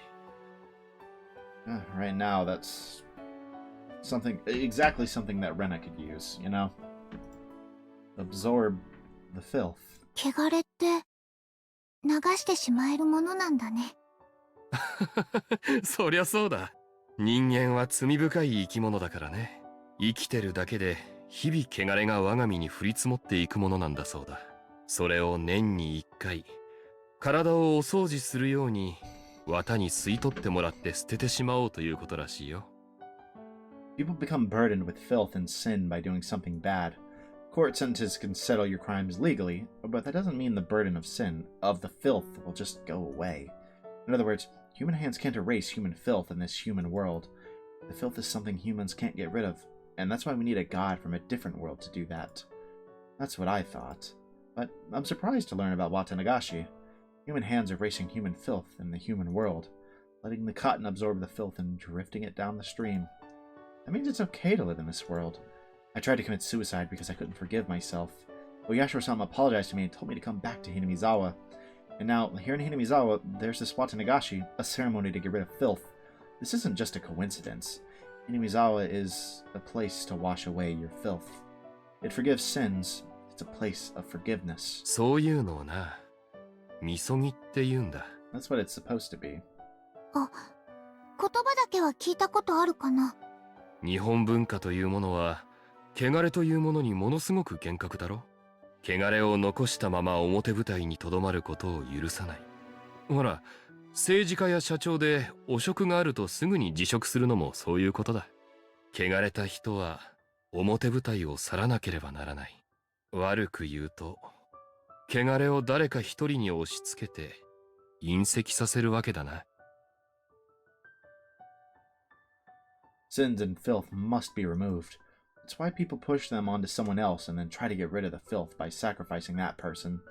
But if that's the case, every time that filth is created, people will try to pass around responsibility for it. That's awfully hideous. Almost like seeing demons in the human world. That's why they came up with the idea of letting the cotton absorb all the filth. By doing so, people can live without making someone else take on all the responsibilities, sin, and filth. Putting everyone's sins onto someone and then killing that person makes that person a sacrifice. Who wants to be a sacrifice? That's why they desperately push their sins around. The purification ceremony is about replacing the human sacrifice with a non-human one. The purification ceremony dramatically changed Japanese culture. Before then, people always believed someone had to become a sacrifice. In other words, even with filth, everyone can live without blaming someone else. Filth can be forgiven by a method other than death. Only an existence higher than humans can forgive them. I was forgiven by Oyashiro-sama and came back to this place. Watanagashi, the purification ceremony that exists here, letting cotton absorb the filth and drifting it away. There's no need for a sacrifice. That's why I've been allowed to live. The filthy me has drifted away, so the me that remains is no longer Rena Ryuugu. If I'm not Rena, then who am I? If I'm without filth, without all the icky things, who am I? A name vaguely appeared in my head. My new name, that only removes one of the letters from Rena. But I think it's a cute name. All the icky things are erased and forgiven with the removal of that one letter. So my name is no longer Rena. My name is Rena Ryuugu. So, I mean, that was just kind of a nice, kind of touching scene with Rena finally kind of forgiving herself and kind of absolving herself of everything that happened back then, right? Which is something she, like, desperately needed, right? She desperately needed that. That kind of self-acceptance. And so, to finally see that it's nice, you know? She comes back to Hinamizawa, she starts to get along with the neighbors, she learns about Watanagashi, which is this whole process, right, of, like, you know, using cotton to remove your sins, right? And it immediately resonates with her, and she feels like this is where she belongs, and that she can be forgiven, and that she's going to change her name to symbolize a new life. It's kind of a beautiful scene, really. Yeah, I mean, that was just a really nice scene, honestly, you know? I enjoyed that one. Not too much to say on it. It was just nice to see, right? Rena have a moment of... It was nice to see a backstory that wasn't complete depression, right? Like, a backstory moment that wasn't complete depression. So, let's head to the New Wind. This one should work, because the Ryuugu family has moved, because that was here. And we got the watermelon from the Sonozakis here, right? No, here. So this should be good. And then perhaps this leads into one of the other Satoshi ones. Let's read New Wind. それじゃ、俺はそろそろおいとましますわ。どうもごちそうさまでした。ねえ。 Given that it requires the watermelon, I assume it has something to do, and Rena. It might be Rena getting involved in, like, Satoko's treatment and, like, understanding what's going on there, or maybe just the Hojo treatment in general, and maybe that's how we start to get to, like, Satoshi, right? Either one of his sins or something, like him recognizing his sins, something like that. また来たってな。ただいまあれ、広志おじさん、お久しぶりです。おお、ニヨンちゃん。今帰りかい。おじさんは今から送迎だよ。送迎？ああ、不動産屋さんのお仕事？ The Sonozaki family is one of the largest landowners here in the Hinamizawa area. However, since all the land is out here in the countryside, it just ends up sitting there. Recently, the land owned by the Sonozaki family was put on sale in lots. At the family meeting, some of our relatives opposed the idea by saying we shouldn't sell off land that was handed down from our ancestors. But Granny snapped and shut them right up. Some of the unused fields were made into vacant lots and released for public sale. Actually, I had some questions about it too. The Sonozaki family is very wealthy, but we have plenty of land, as well as money. So why did we have to sell it off? What's more surprising to me is that Granny was the one who came up with the idea. I would have thought she'd get furious if someone even mentioned something like that. It wasn't... じゃあね。駅前に寄った時はぜひ遊びにおいでよ。I don't think it was a money thing. I think she just wanted, you know, new people to come to Hinamizawa to help grow the area a little bit, you know? 麦茶くらいごちそうするから。はい、ありがとうございます。お仕事はどんな感じですか？都会な人が案外興味を持ってくれたからびっくりだわ。便利な都会に住みながら、わざわざこんな田舎に別荘が持ちたい小金持ちばっかりだね。やれやれ、物好きなことで。一見、別荘じゃなくて、引っ越しで検討されてるお宅があったね。アトリエが持ちたいとか言ってたから、画家さんとかかね。One Ichiro Maebara? へえ、そりゃすごいや。おっと、いけねえわ。じゃ、おじさんはバスに戻るわ。Supposedly he planned a tour to show them the lots, and he's the one driving the bus. It should be about time for the tour and explanations to end. He left in a hurry. ねえ、聞いていい？よそ者嫌いのバッチャがさ、どうしてわざわざ分譲地なんかにしたの？あたしゃよそ者なんか嫌いだし。だが、村にゃ必要なんよ。Oreo's not always like the most reasonable, but that's definitely wise, you know. She's correct regarding that, you know. 空気の入れ替えみたいなもんさな。 She might be secretly hoping that they're gonna deal with the Hojo thing. 外の人が来ることで何か村にいい影響があるっていうこと？ You know, fresh perspectives, and she like we know deep down she wants this to end, but she believes it like she can't do it herself. 濃い村だね。今忙しい世の中だから、昔だったら10年20年住んでても何にも変わらん。変化のない静かな村だったんよ。まあそれが田舎ってもんだしね。この村じゃ昨日と今日と明日に何の違いもない。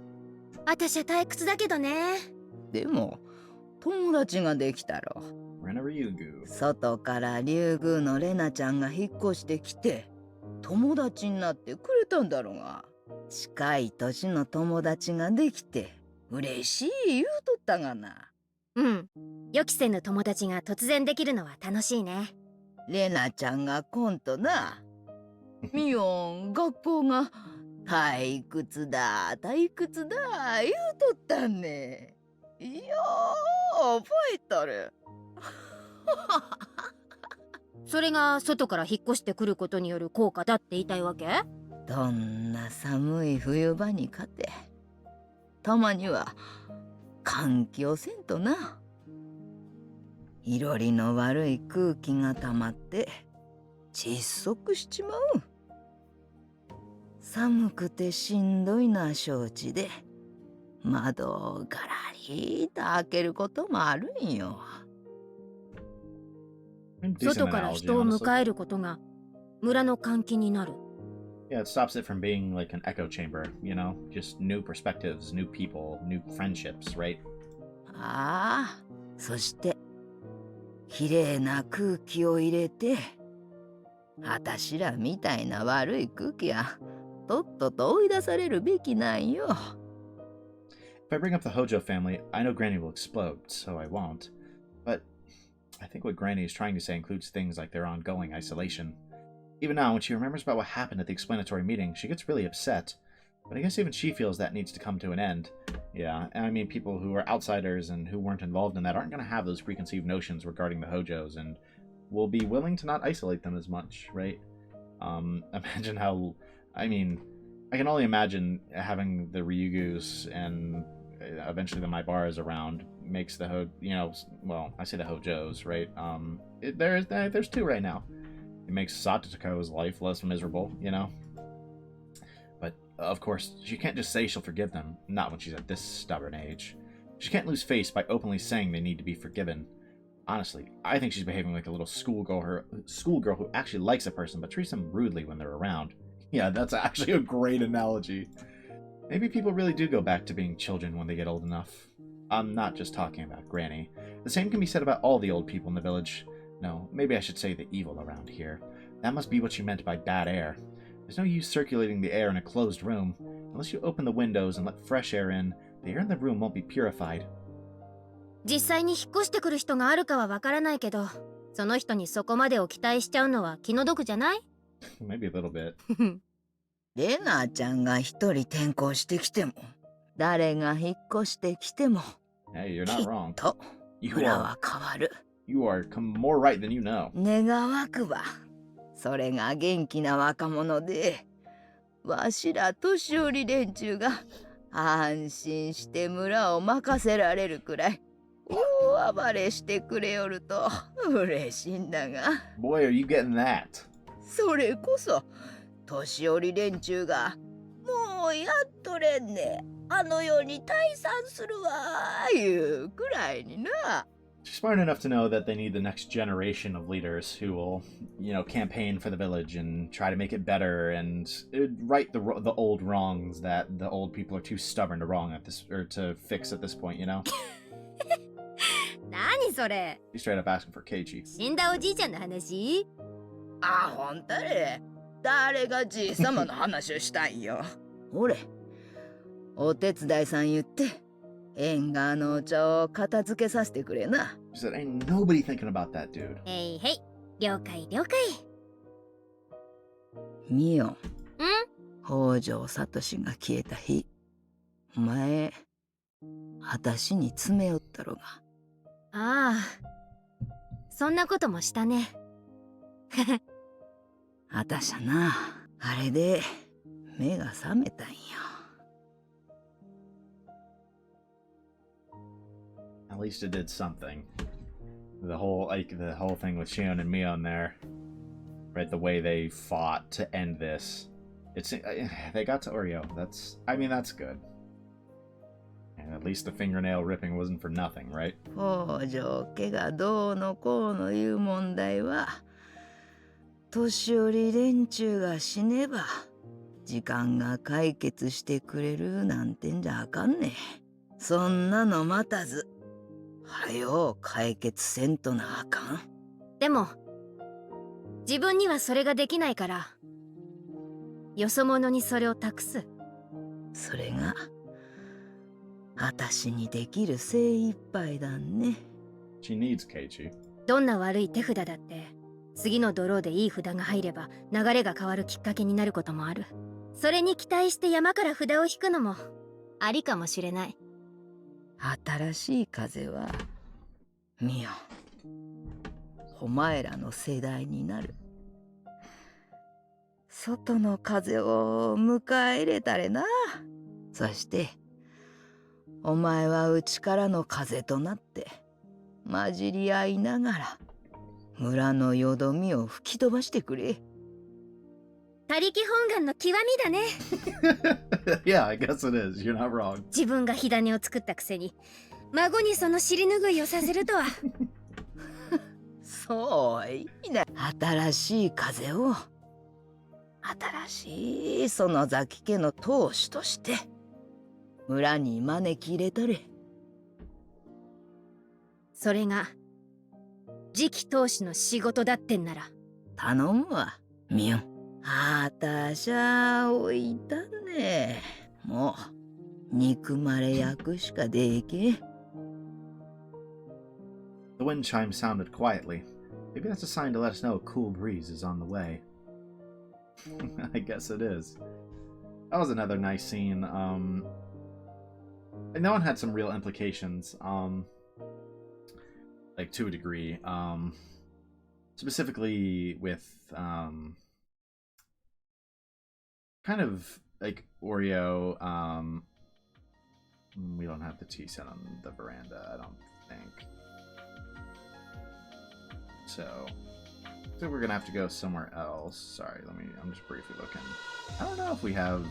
Okay, I'm not 100% sure where we're supposed to go.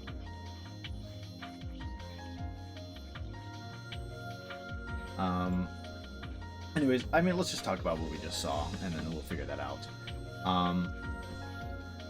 So, I mean, that scene was essentially revealing that the reason that like new villagers were coming in, it was a deliberate act, and it was especially by Oreo because she believed that she couldn't remove the bad air, right? The villagers who were too stuck in their ways, right? Including her, right? Right, including Oreo, that without young, fresh minds, right? Who haven't been like in this environment their whole lives, right? Without something like that, they're just gonna continue this cycle, right? And that bringing in people like the Ryuugus has already helped a little bit with the Hojos. It's changed Mion a bit. And so basically that's her whole goal, and she tells Mion, like, we need someone, you know, we need that new wind, right, to come in and change everything. And of course we know that new wind is Keiichi Maebara. But it was just kind of nice to kind of see her basically directly say, like, this is kind of her attempt at dealing with the Hojo thing, and that they reached her during the, like, after Satoshi's disappearance, right? It wasn't meaningless, right?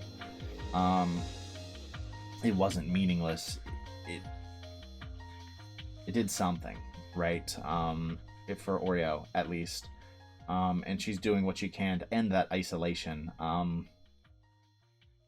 The problem is, I think in her mind, like, I don't even think it's necessarily just stubbornness on her part. I think it's also combined with the stubbornness of the other villagers. If she suddenly came out and said, like, we must end this feud, right? And no one else agreed, she might just get ostracized and villainized in the same way, right?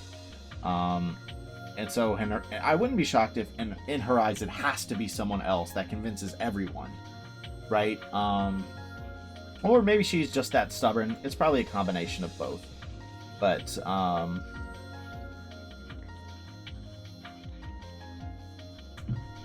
that was nice to see either way. So let's move on to the next scene that we need to find.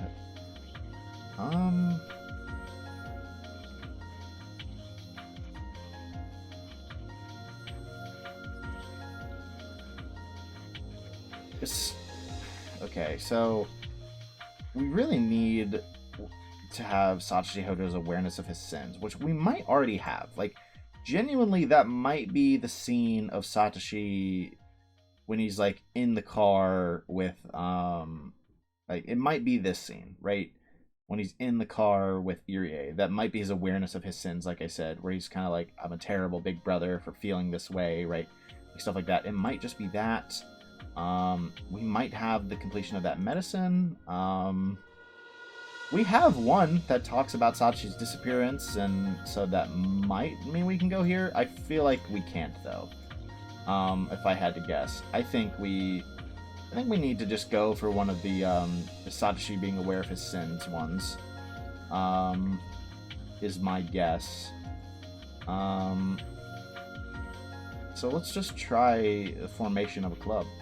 Because we have the mysterious death of the Furude couple for sure. So if this doesn't work, then we know we don't have that one. Okay, so we've had it the whole time. It was probably exactly what I thought it was. Which certainly opens some new avenues for us. School is the children's world. The values of grown-ups don't apply. Children decide their own values and create their own world. So the rules of the grown-up world of the village don't mean anything here. Even when the villagers badmouth the Hojo family and try to isolate them, that has no meaning at our school. In the children's world, children decide the rules. Rules they think are irrational don't exist here. That's why, as a representative for the children here, I vow that I'll never let any irrational rules come into our world. So this is Mion. Within the school, no harassment is allowed towards the Hojo siblings. In the very beginning, some boys teased Satoko, but they were punished severely, and it hasn't happened ever since. That's the least I can do to resist the madness of the village. So I hope Satoshi and Satoko both feel that the school is a safe place for them.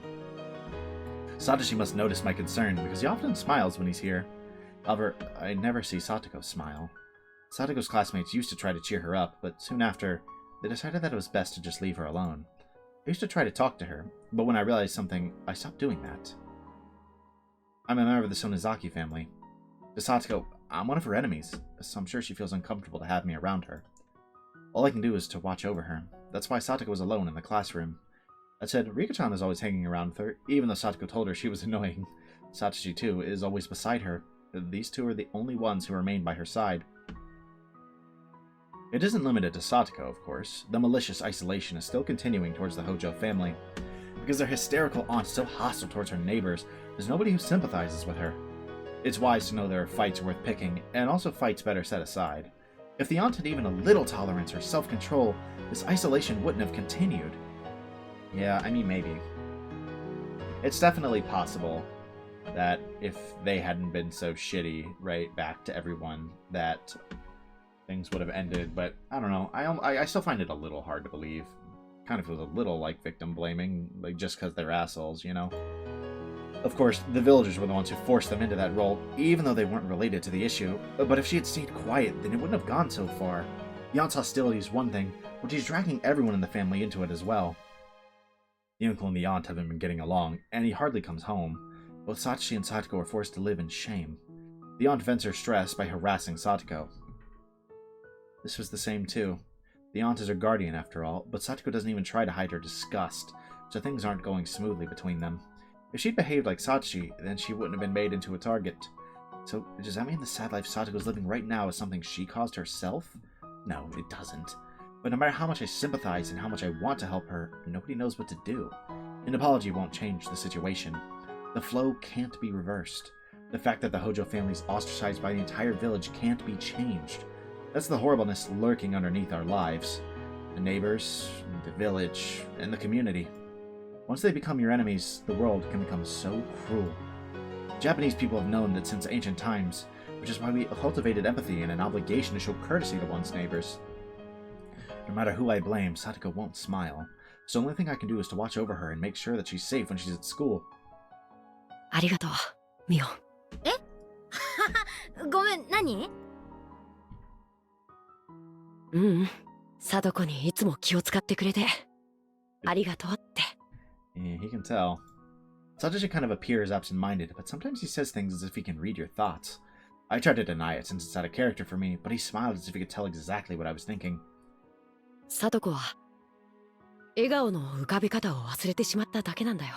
学校にいるときは本当に少しだけ肩の力を抜ける時間を得られてる。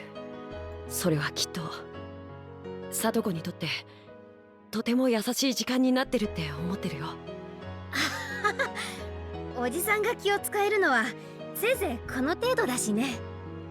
そんなことないよ。僕も感謝してるよ。よしてよ。感謝されることなんかないって。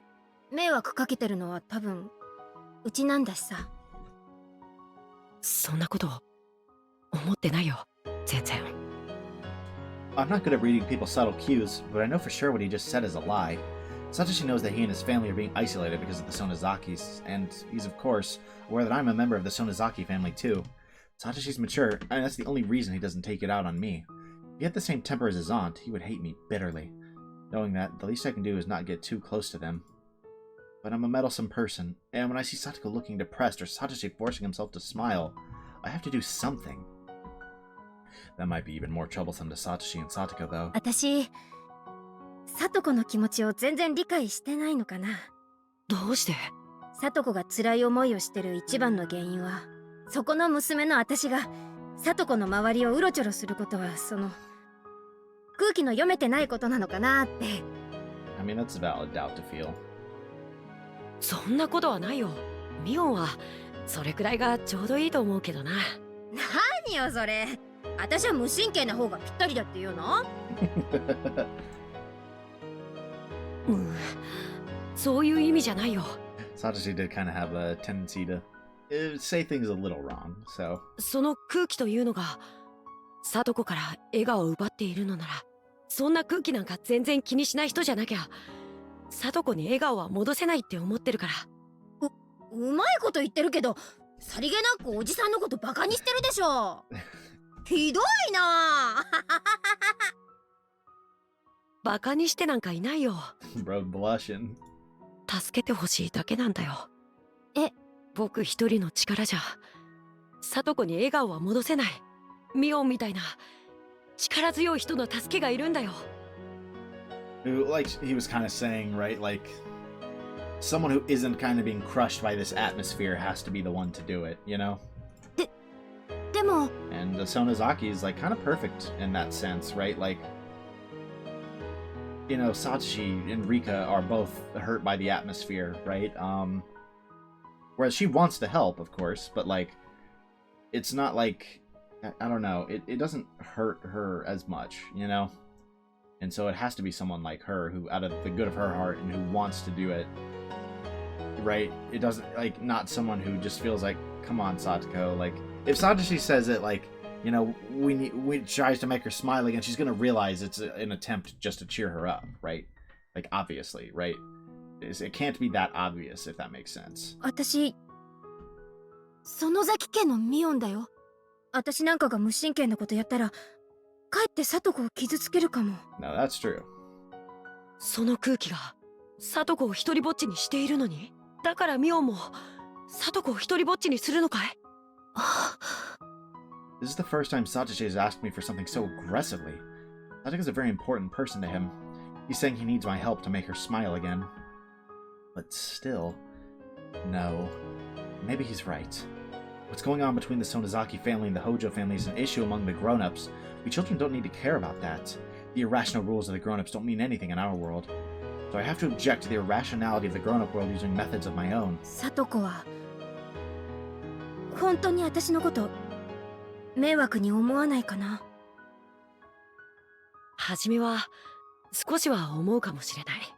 でも僕も一緒だから、ミオンと一緒だから、すぐに打ち解けるよ。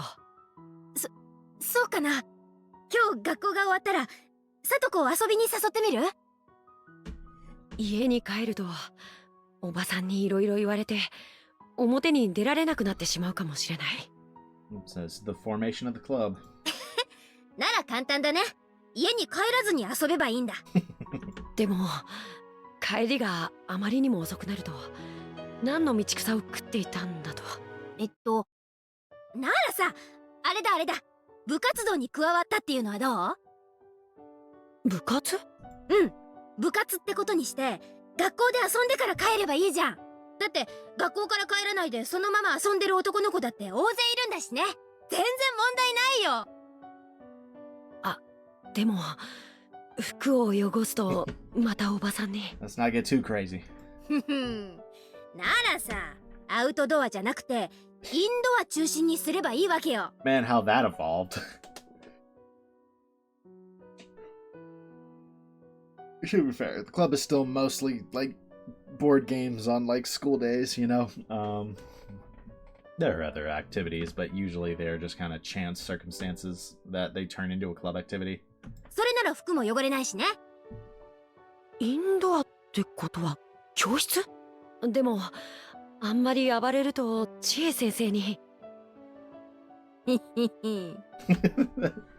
damn like chuckle. インドアで暴れずに。だけれども熱く遊ぶことは可能なんだよ。おじさん、こう見えてもゲームが大好きでね。海外ものの貴重なものとか結構集めてたりするのさ。マニュアルが英語だったり難しかったりで対戦してくれる相手がいなくて死蔵しちゃってるのが多いんだけどね。それ、サトコにも遊べるかな？ Oh, she definitely can. もちろん。 Probably the best one already. ルールなんてね、わかんなかったらその場で作っちゃえばいいんだよ。全員が同じルールに従う以上、どんなルールだったって公平なんだからね。I said it so confidently, but would bringing in games from home and asking Satoko to play with us actually make her smile again? What have I got to lose? Maybe I'll bring one of the board games tomorrow. あとさ、ミオン、相談があるんだけど。何？おじさんで乗れる相談なら何でも聞いてよ。僕、アルバイトを探してるんだ。サトコを元気づけるのに、誕生日に素敵なプレゼントをしたら喜ぶかなって思って。So there's the part-time job. Oh, that's just where it ends. Damn. Okay. So that was another one that was kind of like just sweet to view, right? It definitely has some like important moments, but some of the really the really big thing is that like in this tip we see, I mean, obviously the formation of the club, because Satoshi is like asking Mion, like, can you find a way to help? Like there has to be a way for you to help, right? And it has to be you, right? It can't be me, it can't be Rika, right? It has to be you, right? And so she thinks about it, and at first she's like, no, like, wouldn't I just mess things up? Like, if I do something wrong, being a Sonozaki, it's just gonna make everything so much worse. But Satoshi, he's not taking no for an answer, really. We don't see Satoshi that serious that often, honestly. Which, I mean, this is something to be serious over. I don't blame him at all, right, for being that serious. He won't really take no for an answer, and finally, Mion agrees, right, that, like, she wants to do something, and the rules of the outside village don't have to apply here, right? She doesn't have to worry about her family name, right? She doesn't have to hate the Hojos, of course, like here, right? And so, she agrees to help, and she does that by forming the club, right? The board game club. Something they can do indoors. It keeps them away from the aunt, right? It gives them a time to play and have fun. I mean, really, it's kind of perfect in a lot of ways. And then right at the end, we kind of get the looking for a part-time job from Satoshi, which will lead us into here soon. We got to go into the footsteps in the 4th year, and then here, and then I suspect that's when it starts to bring us back over to here. Well, actually, this is probably where he finds the bat, and then it leads us to here, and then to here, and then we can probably do this. Yeah, I'm definitely seeing how we're reaching the end here, you know? So let's go ahead and view Footsteps in the 4th year, given that this starts the very obvious chain. And it looks like we're gonna kind of go along and finish up Satoshi's arc. We're gonna finally maybe see what officially happens to him, I hope. Because like I said, I mean, most likely he's dead. Most likely he's dead. But there's a small chance that somehow he's alive in that basement. Or, I don't know why I didn't consider this, that Irie refuses to work on him either. And so, if he knows about him being brought in, maybe he does something to prevent things, right? Like, if Irie, like, because Irie seems to know that, like, I assume Irie knew that he kills his aunt, right? And so maybe he is the one, maybe he helps, I don't know. But I still think it's more likely that Takano got her hands on him and he dies as a result. I want this to be a world where Satoshi survives this game. I don't believe it, unfortunately. So I'm hoping that's what we're going to see here soon. Within the next few tips, like the next 3 or so, you know, 4, I think. 1, 2, yeah, 3, 4. This is the one that I'm really looking for. I mean, it's called the 4th sacrifice. I can't imagine that involves him living, but Satoko's right there, and she didn't die, so maybe I can hold out hope. But I'm not really holding out hope. So let's just go ahead and go through that chain.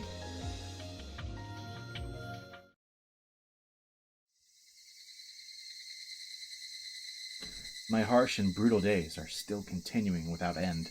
The situation between my aunt and Satoko remains the same. My aunt yells at Satoko for no reason every night.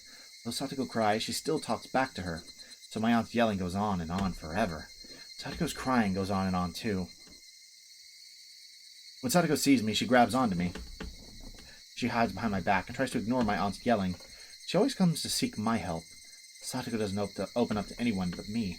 So if I don't protect her, she'll be devastated. But security is something our parents didn't grant to Satoko.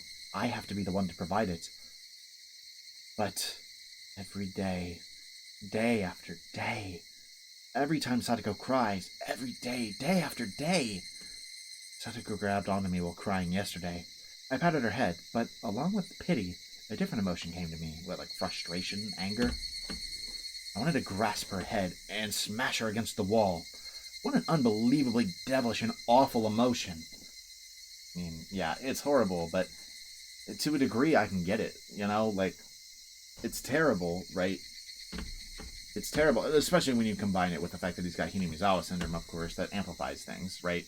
Or he might not have it yet, but I'm guessing, bare minimum, this is where he gets it. It's called the Footsteps in the 4th year, right? But, like, I don't think it's unreasonable to feel frustration with someone when it's like, obviously, you're not even trying to blame them for everything, but you acknowledge that, like, to a degree, like he's saying, like, they have a part in this, right? Like, if, like, right, where is it? Right here, right? Satoko cries, she still talks back to her, right?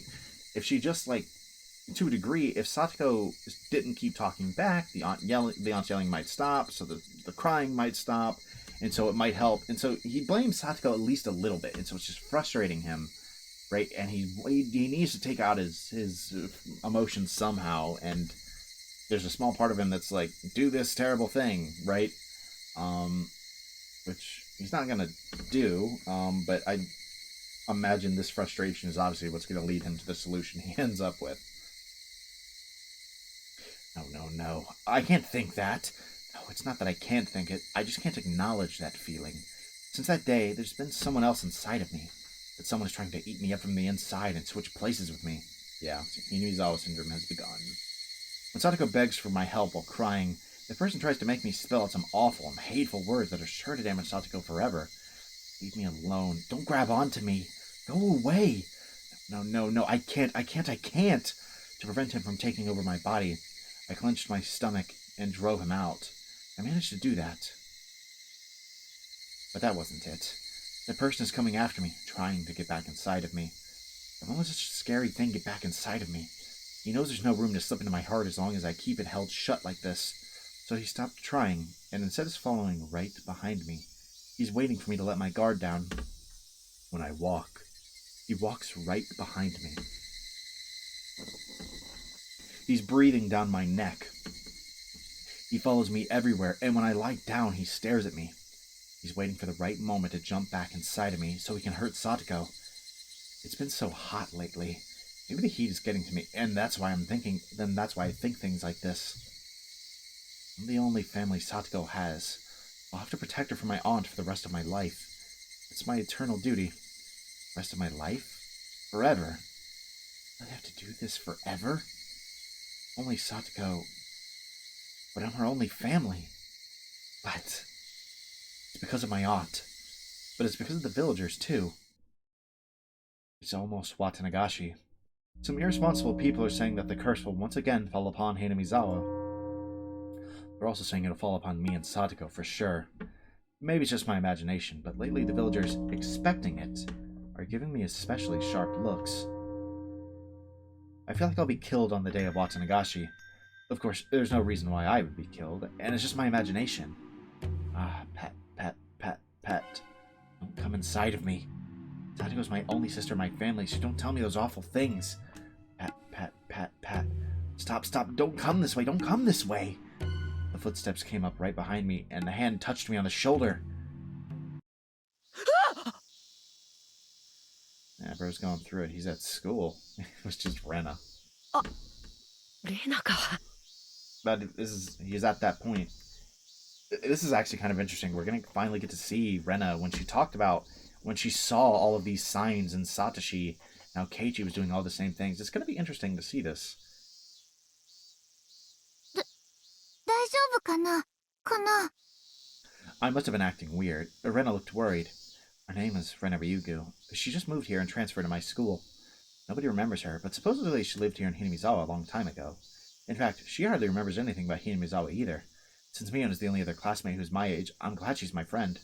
She usually carries on happily alongside Mion, but occasionally she shows more feminine consideration. Not me, she's just in general. 具合悪いの? 保健室で休んだ方がいいんじゃないかな? Anything, he needs to go to the clinic. かな? ありがとう。大丈夫だよ。僕、そんなにも具合が悪そうだったかい? Her immediate answer made me realize I wasn't myself. さとこちゃんのことで心配事? Always, but... いや、そういうわけじゃないんだよ。She knows that my problem isn't physical, but a mental one. This is just something I think to myself, but even though Rena seems like a very easygoing person, maybe she's more perceptive than she appears. Yeah, we've seen this way too many times. レナは転校してきたばかりだから頼りないかもしれないけど、話を聞くことはできるからね。きっと聞いてあげるだけでも少しは心が軽くなると思うから。Although she just transferred, she already knows quite a bit about me and my sister, and also about the situation with the villagers. But talking about it won't solve anything. Actually, if I talk about it, I feel like I'd be admitting to my weakness, which might give that person a chance to get inside of me again. さっき声をかけたらすごく驚いたでしょ? Bro's in his own world. そんなにも考え事をしてるなら、きっと辛い悩みなんだろうなって思って。Yeah, you'd be right. はぁ。それは、なぜか最近、誰かにずっと後をつけられているような錯覚がしてね。ひたひた、ペタペタ。だからそれかと思って、って。ごめん。僕は一体何を言ってるんだか。足音ついてくるの? She knows what this means. She's experienced this, but she doesn't really know what to do about it. I find it bad. 私、その足音、知ってる。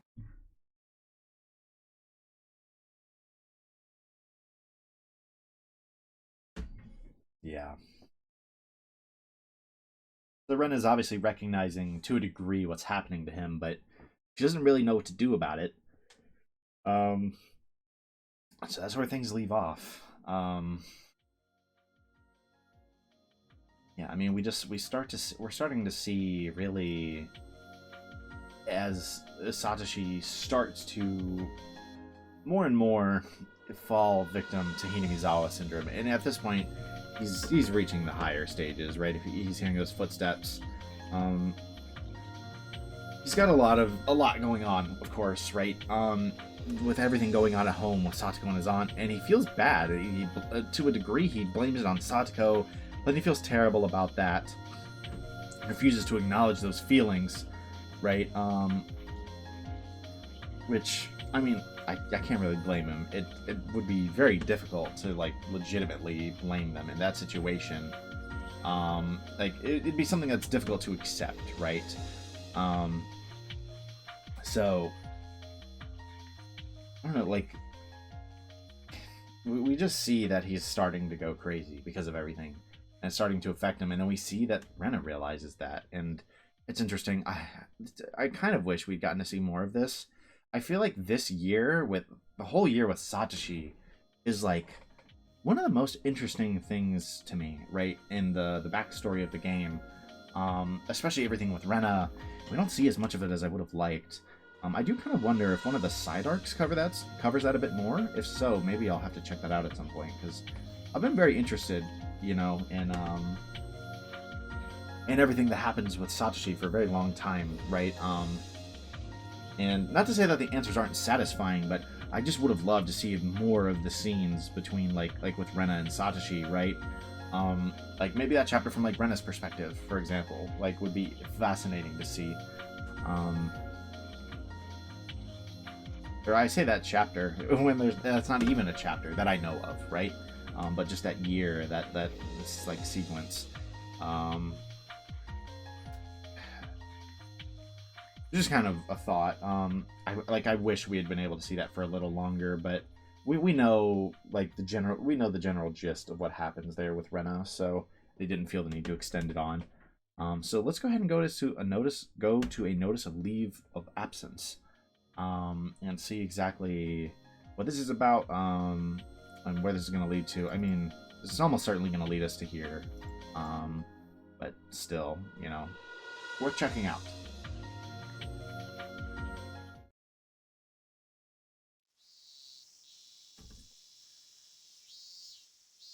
そうですか。いえいえ、届けなんていりません。サトシ君は我がひなみざわファイターズの席はちゃんと開けてあります。いつでも戻ってきていいんですからね。わかりません。He knows he's not coming back from this. 当分は戻ってこれないと思うので、一度退部にしてもらった方がいいと思いまして。Yeah, he knows what he has planned. Satoshi-kun says he wants to quit the Hinamizawa fighters. I know very well of Satoshi-kun and Satoko-chan's situation, so I was expecting that he might say this. The relationship between Satoko-chan and her aunt has gotten worse, to the point that it can be considered abuse. I feel like it's been able to be considered that for a while, but sure. When someone from the Child Consultation Center came, of course her aunt behaved herself, and immediately after, her harassment turned even more vicious. According to the neighbors, the aunt's scolding and Satoko-chan's crying can be heard nightly, and sometimes it goes on past midnight. Satoko-chan's weekly physical checkup results are slowly growing worse, and we're trying to keep her stable by increasing her medication. But unless her relationship with her aunt improves, she's sure to go terminal and sink into madness. Although she isn't the type to become deranged, even at the terminal stage, she's the type who holds everything in, harboring her insanity inside. Just like she pushed her parents off the cliff 2 years ago, Satoko-chan may kill her aunt. Thanks to the mountain dogs, the incident was resolved as an accident, and Oishi stepped aside, although he's still suspicious. If something like that happens again around Satoko-chan, he's sure to investigate her mercilessly. I can't do anything more about Satoko-chan's environment changing for worse, so I'm not surprised to hear that Satoshi-kun wants to quit the baseball team so he can be with his sister more. 実は僕、アルバイトを始めるんです。それで、あまり野球に出られなくて。Not quite what Irie expected. アルバイトですか。何か買いたいものでもあるんですか。はい、もうすぐ聡子の誕生日なんです。聡子が欲しがっているぬいぐるみがあるので、それをプレゼントしてやりたいと思いまして。They better tell me what happened to that damn teddy bear. That's right. I remember the birth date on her insurance card. I think it's June 24th, right after the Watanagashi festival. そうですか。サトシ君は本当に妹思いのお兄さんですね。それはきっとサトコちゃんも喜んでくれるでしょう。喜んでくれると嬉しいです。If only. I can tell Satoshi-kun is also stressed out. To him, seeing Satoko-chan being harassed is the same thing as being harassed himself. His stress can be released through moderate exercise, such as with sports, and also with plenty of rest. If Satoko-chan is being yelled at nightly, then it's easy to figure out that Satoshi-kun isn't getting enough sleep either. I don't know what kind of job he's starting, but I don't think he'll be able to vent his stress on it. In fact, I don't like the idea of Satoshi-kun taking a part-time job, because he's already so worn out in every way. Yeah, that's honestly fair. It's not going to help how worn out he is. I asked him if he wanted me to help him pay for the present, but of course, he declined the offer. It's a present from him, so he wants to earn the money himself. He's taking this part-time job only to earn enough money to buy Satoko-chan's present, so it'll be a temporary thing. It's for a short period of time, and maybe it won't be that bad. While I want to stop him from working because I don't want him to get even more stressed, since he says Satoko-chan's birthday is near, I don't think I can stop him. Satoshi-kun is determined. If I say any more, I may lose his trust, so I'll have to accept his leave of absence. そうだ。監督、バットを一本借りていってもいいですか? Yeah, he already knows what he's doing. No doubt in his mind. This isn't something he just decided on a whim, you know? Quit the team. Kind of promise he might be able to come back later, right? But that he wants to resign for now. I'm gonna guess he's gonna be like, you know, I'm gonna keep the bat to practice my swing, but it's actually a murder weapon. It's actually a murder weapon. Right?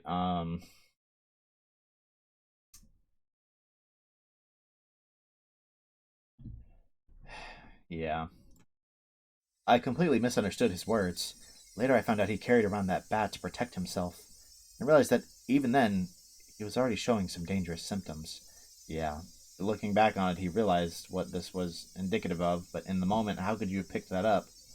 He believed there'd be a fourth mysterious death this year, and that he would be the victim. He became obsessed with the idea that someone was after his life. This is a symptom of Hinamizawa syndrome's terminal stage. But although I was involved so deeply with the syndrome, I was careless. バットですか? はて、何に使うんですか? Satoshi-kun had his own bat, so he should have asked if he could take it home, but instead he asked if he could borrow it. When I think about it now, he said it that way to lighten his guilty conscience. But how could I have known then? いえ、野球にはそんなに来れなくなりますけど、でもきっと一人で素振りの練習をするくらいの時間は取れると思うので。This is insane. Like seeing the obvious parallels, it really is the exact same as Keiichi. それはいいですね。そういうことならぜひ持って行ってください。素振りをするときは十分周りを確認して危険がないよう注意してからやってくださいね。ご近所迷惑でなければタイヤを吊るしてそれを打つのもいい練習になるでしょう。Swinging a bat can release stress, so letting him take this bat home will help. That's what I thought. But that was a huge mistake. I realized it only when things were already past the point of no return. Yeah.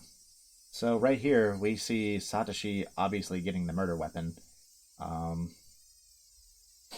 He's quitting the baseball team so he can do the part-time job, get the teddy bear for Satoko. He uses it to get the bat in the process, and he realizes he could potentially, like, this might be it for him. He might die in the process, and that's why he's doing all of this.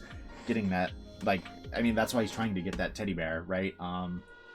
It's seeing this from Irie's perspective and realizing how close he was to potentially averting this tragedy. He just realized what this might be indicative of. It's, that's hard, right? He was so close. You gotta imagine he's gonna feel some guilt for that one. I just want to continue this arc.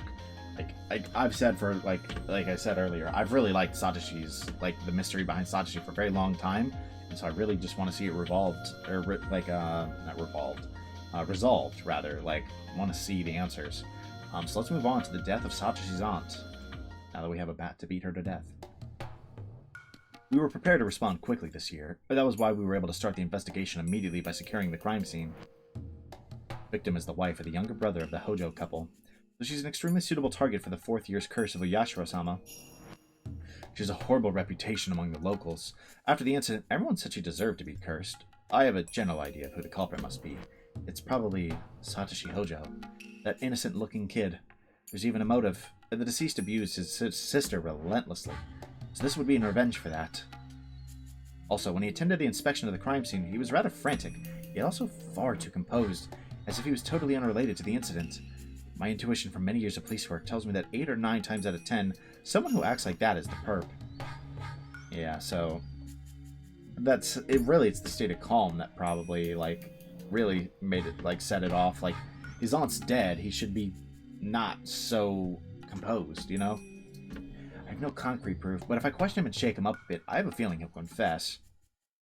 これだけ仏をめった打ちにしていれば、星も返り血を少なからず浴びたものと思います。そいつが見つけられれば決め手になりそうですね。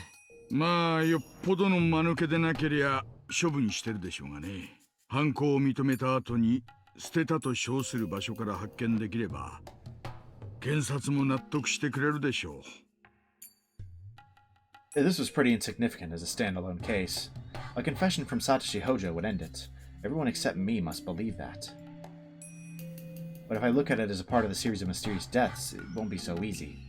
Either the 3 families of the village or the Sonozaki family alone is directly involved in this. No, this one really is as simple as it looks. If they're the ones pulling the strings, they must have instigated Satoshi Hojo into committing this crime. If so, Satoshi Hojo is someone who knows way too much about them. The Sonozaki family's actions must remain hidden. If you could connect them to the crime, would they let him run around freely? Satoshi Hojo is a loving brother who cares very much for his sister, and they set him up to kill his aunt as the 4th year's curse. After that, they'll eliminate the one person who can connect them to the crime. Satoshi Hojo is not just a simple criminal. He was set up. Not really. And after that, my suspicions were confirmed, where he abruptly vanished. He disappeared in such a puzzling way. He didn't run because he was afraid that his crime had come to light. Another culprit came into the picture. He was already arrested for a different crime, and furthermore, he died while in prison. Obvious cover-up by Takano, by the way. He confessed to information only the culprit himself would have known. Therefore, he must be the culprit. But as he's already dead, the investigation was closed, and Satoshi Hojo disappeared a few days after the festival. It's obvious someone doesn't want Satoshi Hojo to be connected to this incident. My boss put pressure on me to close the investigation and to file Satoshi Hojo's disappearance as a separate incident. He even handed the case over to a different section. The way this case is closing so rapidly greatly resembles the same trick used 2 years ago with the Hojo couple's accident. There's no doubt it's the work of someone who can put pressure on the police. Yeah, it's because it's being covered up by the same people. You're not wrong. Your intuition's pretty good, at least. It's just your infatuation with the Sonozaki family, even if it makes sense, is just not helping you. As it happens, the Sonozaki family is the only one who can actually exact influence on the police department here in the Hinamizawa area. They may think their trails are covered, but this points towards them more clearly than anything. According to my informant, Oryo Sonozaki mentioned the 4th year's curse at the family meeting and hinted that she was the one behind it all. Hinting isn't strong enough evidence, but there's no mistaking that Oryo Sonozaki is the one pulling the strings. I know they're the ones who did in the old man, but I just can't grab them. The principal offender is still on the loose, but I'm sure he's being sheltered somewhere by the Sonozaki family. No, he had his brain probed. I have to locate him and find that missing right arm. I'll return the arm to his grave and make the principal offender and the masterminds both bow down before it. However, just like how Satoshi Hojo disappeared, it's possible the principal offender has already been eliminated. I bet he's already been killed and buried somewhere nobody can find. If that's the case, then that's fine. I'll make the old bag who ordered someone to kill the old man slam her forehead on the ground before his grave. This I swear. After the 4th year's curse, people are already saying something will happen again next year. Even with all my preparations, I couldn't prevent the incident from happening this time. It's too late if something happens. I must keep my eyes on the core of the village before something takes place. There's a reason why I have to get to the bottom of this by next year. Because I'm retiring. My mother's been wanting to go back to her hometown in Hokkaido, and for a long time she's been asking me to move there when I retire. I feel that's the least I can do for her, so I agreed to move to Hokkaido when I retire. The next year is my last chance to avenge the old man's death. It happened 4 years in a row, so more than likely there will be a 5th curse too. As a result of the series of mysterious deaths, the village has been tightly knit together since the dam protests. They were told that betrayers will be punished in the name of the curse. The mastermind said that's enough reason to continue with the series of mysterious deaths. According to rumors, this year's victim, the aunt, was cursed because she didn't participate in the Watanagashi festival. So there are villagers who believe that if they don't participate in next year's Watanagashi, they'll be cursed. It'll be a huge festival next year for sure. Something will happen. The series of mysterious deaths in Hinamizawa, also known as the curse of Yashiro-sama. I will avenge the old man. I definitely will. Yeah, so we can kind of see Oishi's determination. Right? And we kind of see a lot of the ways he's thinking, right? Like, specifically regarding his very, very strong belief that, like, this is, like, the Sonozakis, right? And it's something he just cannot let go. And he very, like, to the point that even with Satoshi so obviously being the killer, he's like, he was set up. The Sonozakis did this. He identified that it was a cover-up. He did identify that correctly, and that it was the same as the one 2 years ago. Like, his intuition is good, it's just his infatuation with the Sonozakis is causing him troubles. Unfortunately. He's doing everything he can, though, to solve this string of murders, but the funny thing is, it's really not a string of murders based on what we've seen, right? Like, they're not really related, right? The first killing was genuinely, like, coincidental, and so was the second, right? It was a coincidence that happened the same day 2 years in a row. Then Takano decided to make it happen 3 years in a row. Goodness, I don't remember the lore well enough. I'd need to go back to chapter 5. For some reason, I feel like Takano kind of eggs on Satoshi, but I might be wrong in remembering that. I don't even remember if she's there in the like, if she ever interacts with Satoshi. I don't think she does. Like, I don't think we ever see that, at least. So she very well might not have been what caused this incident, and it might have just been, like, at that point, the expectation was there, right? And Satoshi kind of knew he could do it on the night of Watanagashi, and it was the most convenient night, but also the most likely for him to get away with it, just the same way that Keiichi kind of did it in chapter 5, or not chapter 5, in the 5th year in chapter 3, right? When he lured out when he lured out Teppei. It was just convenient for him that day, right? It's so interesting to think about the fact that chapters 1 and chapter 3 Keiichi are just like, you combine those and you basically perfectly get Satoshi, which is so interesting, honestly.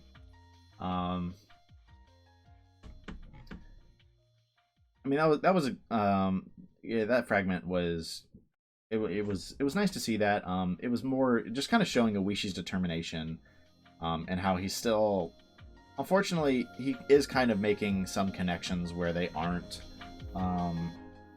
and it's kind of leads things astray, and it kind of results in things getting like you think to chapter 1 and how things play out there, right? If Oishi wasn't so desperate to avenge his friend like we see here, and so insistent that it's the Sonozakis, things might not have played out in the way that they did. Right? I'd say, frankly, Oishi's probably the one that really set off Keiichi's Hinamizawa syndrome in chapter 1, right?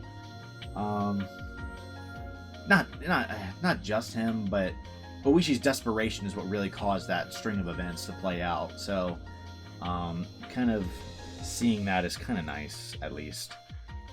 So let's see the 4th sacrifice. I'm really hoping this is where we see exactly what happens to Satoshi, and then I'm horrified that it's going to be exactly what we don't want to happen, you know? Gonna find that he's dead. I want him to somehow survive this. I just don't believe it. The village was in an uproar because the fourth mysterious death in a row, which everyone believed would happen, actually did. Satoko-chan's aunt was killed. All the villagers feel rather satisfied about this incident, saying the curse finally fell on her for being a local troublemaker. But I know the truth. When I saw the beaten-up body at the crime scene, I knew Satoshi-kun was responsible for it. Her abuse toward Satoko-chan was getting worse and worse. Satoshi-kun wanted to protect her, so he brought home a baseball bat. All the signs were there, but I didn't even need to hear it from Satoshi-kun. Yet I couldn't avoid questioning myself. I felt bad for the Hojo siblings, who had no one on their side, so I tried to be their ally. In the end, I failed to be of any help to them. The phone rang. It was Satoshi-kun. He's never called me before. What happened? Does he want me to help him? If so, I will. I truly feel that way. 監督ですか? I was gonna say, this has got to be from Irie, right? お仕事中にすみませんでした。いえいえ、気になさらないでください。どうかなさいましたか？車を持っている人が他に思いつかなかったんで。Don't tell me he's done talking now, bro. 車、ええ、ありますよ。実は今、沖宮のおもちゃ屋さんの前にいるんです。ミオンのおじさんのおもちゃ屋じゃなくて、もう一軒の歯医者さんの近くにあるおもちゃ屋さんの方です。ああ、わかりますわかります。それで、さとこの誕生日プレゼントのぬいぐるみを変えたんですけど、大きくって自転車に積めないんです。大きくって？サトシ君、あなたどれだけ大きなぬいぐるみを買ったんですか？I guess he didn't think about it and went to the toy store on his bicycle. Now he's stuck. That's so typical of him. I can't help but smile warmly. In other words, he can't carry both the bicycle and the teddy bear, so he wants me to come pick him up. I told him I'd be right over and headed to the toy store in Okinomiya. When I got there, I found that the teddy bear he bought is a lot bigger than I imagined. これは大きいですね。確かにこれじゃ自転車は無理でしょう。The teddy bear is so big that Satoshi-kun can hardly wrap his arms around it. If he puts it on his lap in the passenger seat, he won't be able to see anything. We loaded the bicycle in the back seat and stuffed the teddy bear in the trunk. しかし、これだけの大きなぬいぐるみともなると高かったでしょう。ええ。まあ、そこそこね。Bro got his pockets ran. At first, I thought he was sweating because of the heat, but he's acting oddly, as if he has a high fever and his consciousness is coming and going. どうしましたか？具合でも悪いんですか？多分、いえ、風邪です。Okay, at this point you have to realize, right, Irie? それはよくありませんね。Surely. 診療所に寄っていきませんか？具合を見てあげましょう。ありがとうございます。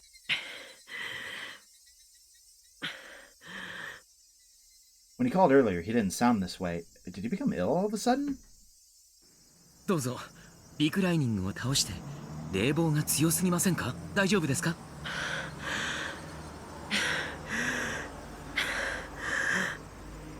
Bro's not doing too hot. His face is turning pale. I can tell he has a high fever. Satoshi-kun was pushing himself to buy this teddy bear. A teddy bear this size can't be that cheap. For him to earn enough money in such a short period of time, he must have worked hard and long hours. Maybe he felt relieved now that he got the teddy bear he had wanted to buy. It's not unusual for a person to collapse after reaching his big goal. しかし、よく頑張りましたね。こんなにも大きなぬいぐるみを。さとこちゃん、きっと喜ぶと思いますよ。喜んで欲しいです。He hopes that for more than one reason. 喜びますよ。私が保証しちゃいます。もうおばさんもいない。おじさんも帰ってこない。もうこれでさとこをいじめる人はいないんですよね。Bro, is he about to just like die on the spot in this car? そうですね。もうさとこちゃんをいじめる人はいません。だからこれからはゆっくりと過ごしていいんです。おばさんはいないんですよね。死んだんですもんね。はい、確かに死にました。検視には私も立ち会っています。間違いありませんよ。だからもう二度とさとこちゃんをいじめたりはしません。本当におばさんが死んでるのは？はい、間違いなく。じゃあたまに通りすがるおばさんにそっくりな人がいても、 Oh man. それはおばさんじゃないんですよね。It's kind of interesting. We might be seeing the exact same thing we saw out of Satoko in Satoshi right now, which is kind of interesting. They're similar in a lot of ways. おばさんが実は生きてて退院してきたとか。ええ、そんなことはありえません。二度と私たちの前に現れることはありませんよ。じゃああの人あれもよく似てるけど、おばさんじゃないんですよね。ですよね。 Satoshi-kun pointed at the oncoming car in fear. Of course, that car passed by so quickly that I couldn't see her face, but no matter how much she looks like her, it's impossible for her to be alive. ほら、あの人もあんなにそっくりでも、だって僕を見ましたよ。落ち着いてください、サトシ君。おばさんは完全に死にました。だからどんなに似ていても、それはおばさんではありません。似てる。似てる。いや、違う。本当におばさんなんだ。おばさんがまだあんなに殺したのに、あんなに殴ったのに、なんで Well, there's the official confirmation for one of the most obvious mysteries that this game had. I can only try to stay calm and drive. Satoshi-kun is losing his cool. He's delusional. He's seeing his aunt coming back from the dead. And I finally realize Satoshi-kun is displaying symptoms of the terminal stage. I need to examine him once I get to the clinic. It's different from Satoko-chan's case. We already have the cure. We can treat Satoshi-kun. If I talk to the mountain dogs, they'll take care of the murder of his aunt. So I can both save him from going terminal and give him back his peaceful days with Satoko-chan. He was deranged until just a minute ago, but now he's gone quiet. He didn't fall asleep. I must get to the clinic while Satoshi-kun remains in the calm state. There's no guarantee that he won't attack me while I'm driving. As if he knows what's going through my mind, Satoshi-kun spoke to me quietly. 監督、これってやっぱりお社様のたたりなんでしょうか。たたりなんかありません。どうか気を強く持ってください。里子、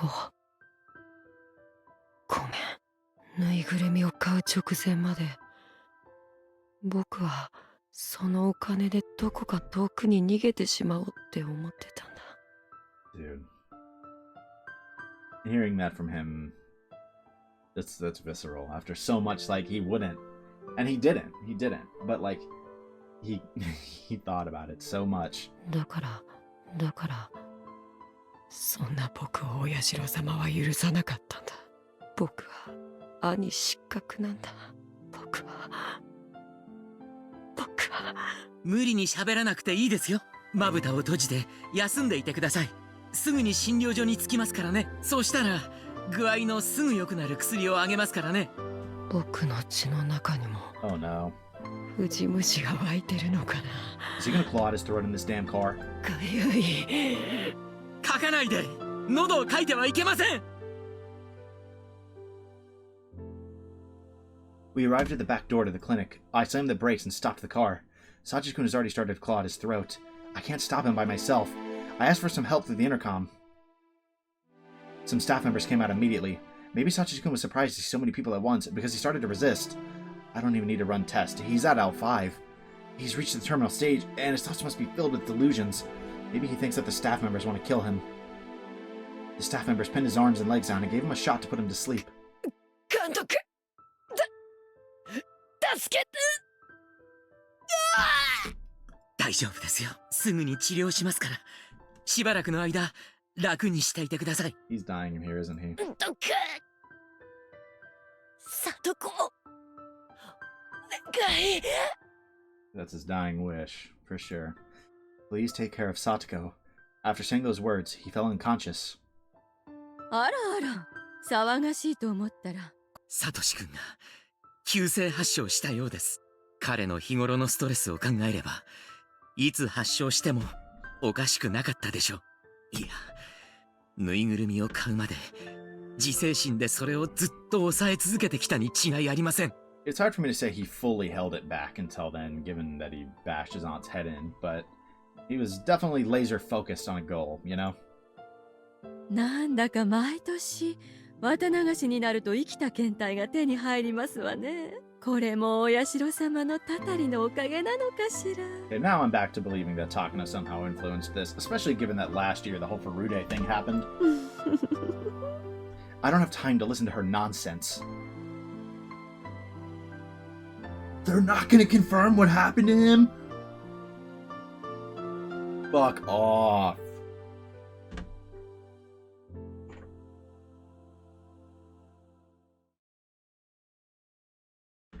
Okay, Higurashi, you done pissed me off. Oh my goodness. There's no fucking way.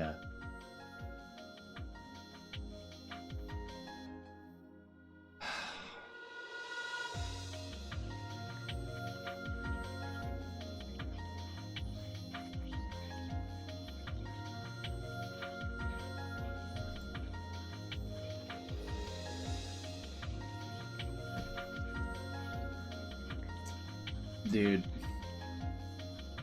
That was a great fragment, but it's also not what I wanted it to be. I don't know, maybe I'm coping, because there's a small part of me that's like, if they didn't say anything about it, is there gonna be a dramatic reveal in Chapter 8? Whether he's alive or dead, right? Like is that gonna be revealed there, or are they just gonna genuinely leave this officially a mystery? With the way they've resolved so much, surely they're not gonna leave Satoshi's fate a mystery, right? I mean, again, it's we can obviously guess. We can have strong guesses, but the fact that they don't officially confirm it is crazy. So I mean, this was a great fragment. We see that, and the teddy bear. What happened to the teddy bear? Nah, there's no way. There's no way that's it. Surely we're gonna get more information on this, right? Surely, there's no way. It can't just leave it at that. Refuse to acknowledge it. Oh my goodness. It's so frustrating. Okay. I mean, like I said, that was a good fragment. We see Satoshi as he's committed the murder. He's gotten the teddy bear that he's trying to bring to Satoko, and he gets Irie to help him, and during that car ride, he really starts to show very obvious symptoms, right? And they actually parallel his sister's symptoms to a degree. Specifically, the seeing people who should be dead, right? Seeing someone that you fear is still alive, right? We've seen that, like, absolutely. We know that this is one of Satoko's symptoms, and so it's interesting to see is presumably the same one in Satoshi, and he really goes terminal L5, and Irie brings him in, and he just tells him, like, before he gets sedated, Satoshi tells him to take care of Satoko, but his fate is left ambiguous. We know he went L5, and he was brought into the clinic, and that matters were resolved, like, to set someone else up with, like, by Irie. We just don't know, like, we don't know specifically what happens to him. That's crazy to me that we still don't know. Okay.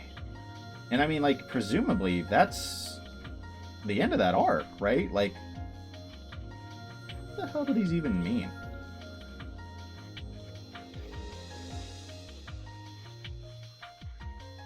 What does the game board must be set up mean? Again, we'll still mostly worry about these later, but this is definitely, like, these are definitely among the last ones, because we got to get to Keiichi for sure. I think we can go ahead and go here. Fourth Year's Curse definitely just happened, and the Ryuugu families had moved, so let's just check preview of lots for sale.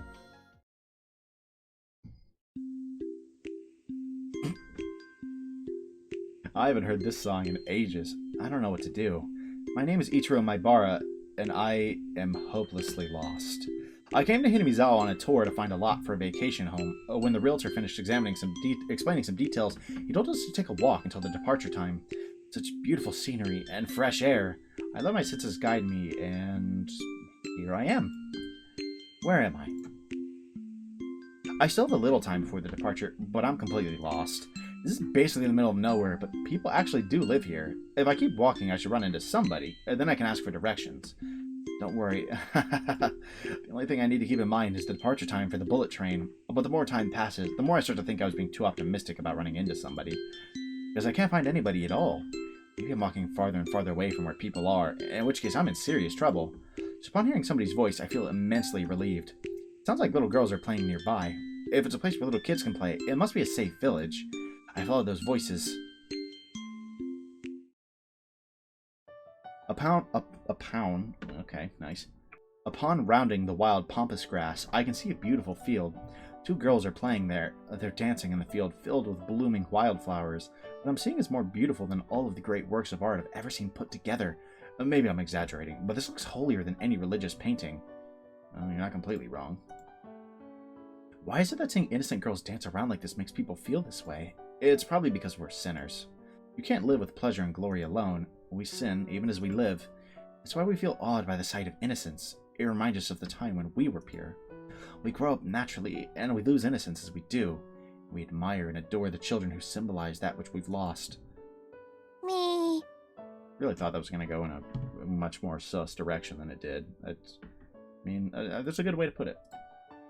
とかなんとか小難しいことを言いながら変な不審者が僕たちをじっと見ていますのです。Yo, chill on me. はあ。 What the hell? Hanyu, like, in the flesh? What is going on here? She's not even transparent. Why can Ichiro see him? リカ、あれは不審者ではありませんのです。Eh? Sorry. I'm not suspicious. とか言いながら、僕のお胸やお足から目が離せないのです。Maybe bro is sus. みぱー。 No, I'm not. Don't turn me. I really wasn't staring. I was using this mirror to fix my hair. 何言ってるかわかんないのですが、とっても面白いことを言っている気がしますのです。なんというか、血は争えないという気がしますです。That's pretty funny, actually. And that's something he absolutely couldn't even get. The girls teased me for a while, and when they got tired of doing that, they went back to dancing around. Realizing that whatever I said would backfire, I decided to leave them alone and sat down to watch them play. I wonder how old they are. They seem rather young, but maybe they could be close to Keiichi's age. If we move here, Keiichi might meet them at school. If he would see them at school, then they were girls that lived here.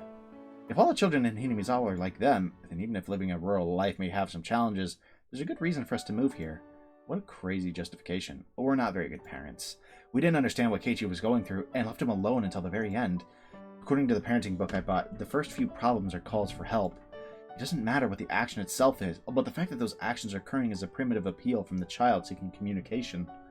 Humans can speak, and that's one of the reasons why we don't notice such signs. We can only hear words through our ears, and we can't sense the signs coming from our son's heart. Keiichi probably thinks it's all his fault. Of course, he's not absent of blame. Humans aren't dogs or cats. We should know what's right and what's wrong. But it's our fault too, as his parents. To let him think that he had to go that far for us to be able to understand him is really pathetic and disappointing of us. If we had understood him and hadn't cornered him, Keiichi wouldn't have done that. So the incidents weren't only Keiichi's fault. Everyone in the Maebara family was to blame. I want to explain that to him, but he's still too young and hot-headed to be able to understand. Right now, the guilt he's feeling is basically crushing him under its weight. He doesn't even have the will to live. My wife is the same. She's blaming herself for forcing him to study for better grades. She thinks that's why the incidents took place. You're not completely wrong, to be fair.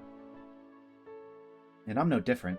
I'm blaming myself for not being involved in my son's education. I think that's why the incidents took place. The cross will forever be on our shoulders, even after the injured child accepts our apologies. Yet our cold society would tell us to die under the weight of that cross. Even so, we have to live. We have to accept our sins and carry our burdens on our shoulders. Maybe we can start a new life here in this village. I thought about all that as I watched the girls dance. Keiichi needs friends like them. Friends like those girls will offer him so much more than the friends who only talked about the cram schools and exam results. The girls are playing near a sign that doesn't fit into this open field. It's a sign about lots for sale, and the name of the realtor who brought me here for the tour is written on it. Does that mean we can live even in this beautiful area if we want to? One of the girls spoke as if reading my mind. ここはいい村なのですよ。きっと都会にはなかったものがあるのです。 Rika has to make sure that Keiichi lives here. I think she said once there was a timeline without Keiichi, and I think she said something like that was the worst of all of them.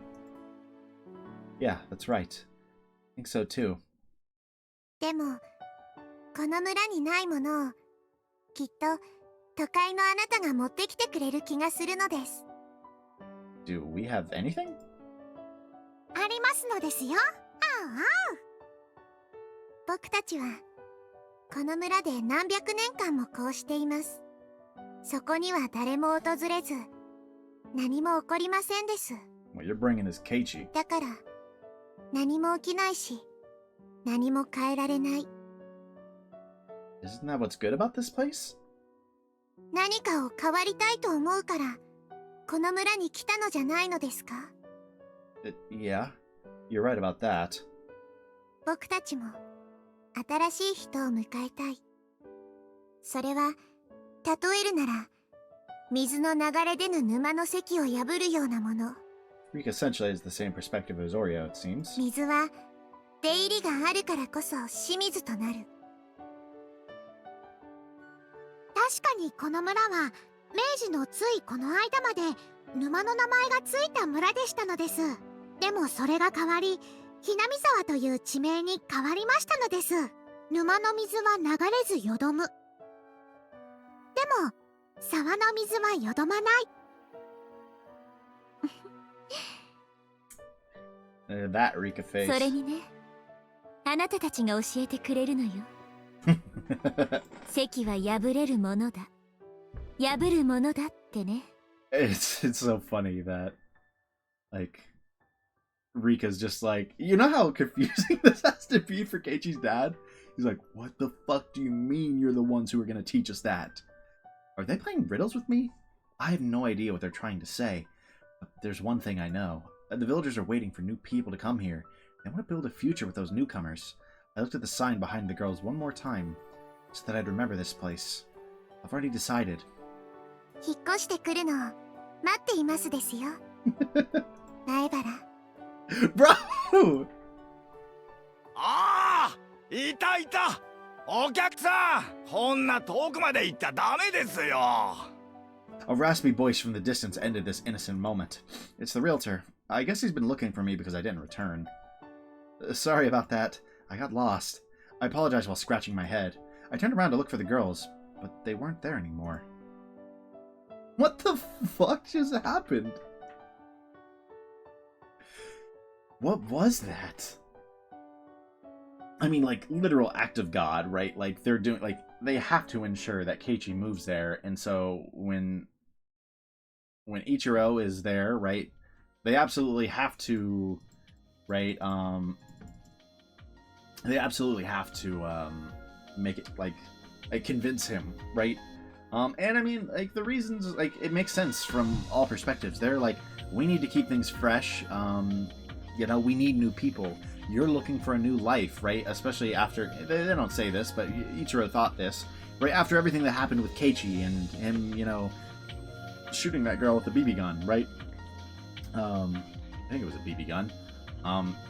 Whatever fake gun it was, right? And seriously hurting her, they realized they needed to change their lives, and they had to, like, so both sides were captivated, but they really gave the final pushes to make sure that he went there. If I had to guess, this section with a Hanyu that was, like, so visible in the way they disappeared at the end and the things they said there at the end, like, but Keiichi's the one that'll show us the way change is needed. I'm guessing this is the first time this has happened, like, post chapter 7, right? And this is, like, the timeline pre chapter 8, frankly, like between 7 and 8. That's my guess, to explain why they disappeared like that and why Hanyu was so, like, solidly visible. I'm guessing maybe they're using their powers in different ways in that timeline. So, I mean, that was a nice tip in seeing them do everything they can to, I mean, that's just one, we're seeing them do everything they can, including Hanyu, to fight to get, like, the timeline they want. Keiichi has to be here. There's no ifs, ands, or buts about it, right? Like, he absolutely has to be here. And so they do that. But plus, we also get to see, it was nice to see a little bit of Keiichi backstory, essentially, and Keiichi's family especially, and seeing that the way that this incident affects all of them, and they decided to move here for that fresh start was nice. But let's go ahead and move on to the next one. I think we're basically on the last two, like, big ones, right?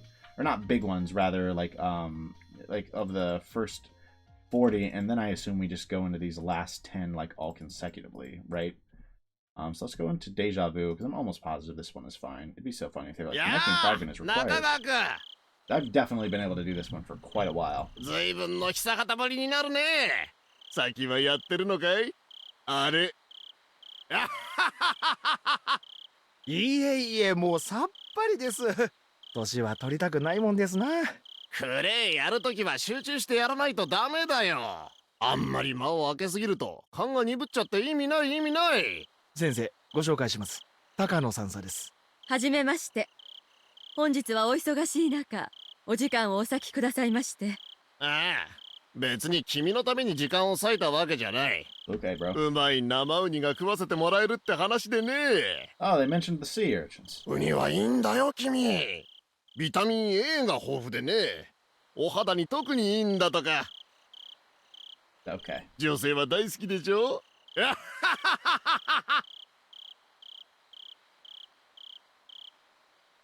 It is true that sea urchins are rich in vitamin A, but compared to spinach, it's not anything that's worth making a fuss about. Well, none of that matters right now. He just seemed like an unpleasant man, so I wanted to criticize him. These men are the directors of the Alphabet Project, who control the funding for the Irie Institute. They're also people who are in the position of being able to offer their opinions to those directors. To put it in a simpler way, they are the new owners of the Irie Institute. Although not as much as Uncle Koizumi was, they're also leaders and influencers in various fields. I have to be very careful not to upset them, and therefore there's no way I would have had the ability to call them in. By using the influence that the Koizumi faction once had, I finally managed to get this chance. Uncle Koizumi, who gave me his full support and made everything go my way, is not here anymore. I'm on my own from this point on, and I will open up a path. But this stage just doesn't belong to me today. I can't let the people who offered me this chance lose face, so I have to wait patiently until it's my turn. My primary objective today is to explain what a prominent research subject the Hinamizawa syndrome is and acquire an indefinite extension for our research. They only ever think about money, so they aren't even realizing the hidden potential of Hinamizawa syndrome. They don't recognize that it's worth spending a lot of money on. This is not mere research on the existence of an unknown parasite, but something that may overthrow the basic foundations of anthropology. A Nobel Prize wouldn't even be enough. It won't be easy trying to explain all that to men who know nothing about any of it, but I have to. That's why I spent many hours making these straightforward support documents. Tell me she's about to get her shit stepped on, too. Sometimes we make documents confusing on purpose because we don't like dealing with uneducated people, but this time it's different. I can't look down on them. I must sincerely try to make them understand. The accessible support documents are there in a huge pile. It feels like we're wasting time eating traditional Japanese food in such a relaxed mood. I want to get to the point and explain to them in detail so they can understand. There's a saying, luck lies in the last helping. I have to be patient right now. 正直ね、これまでのアルファベットはあまり良くないと思うのです。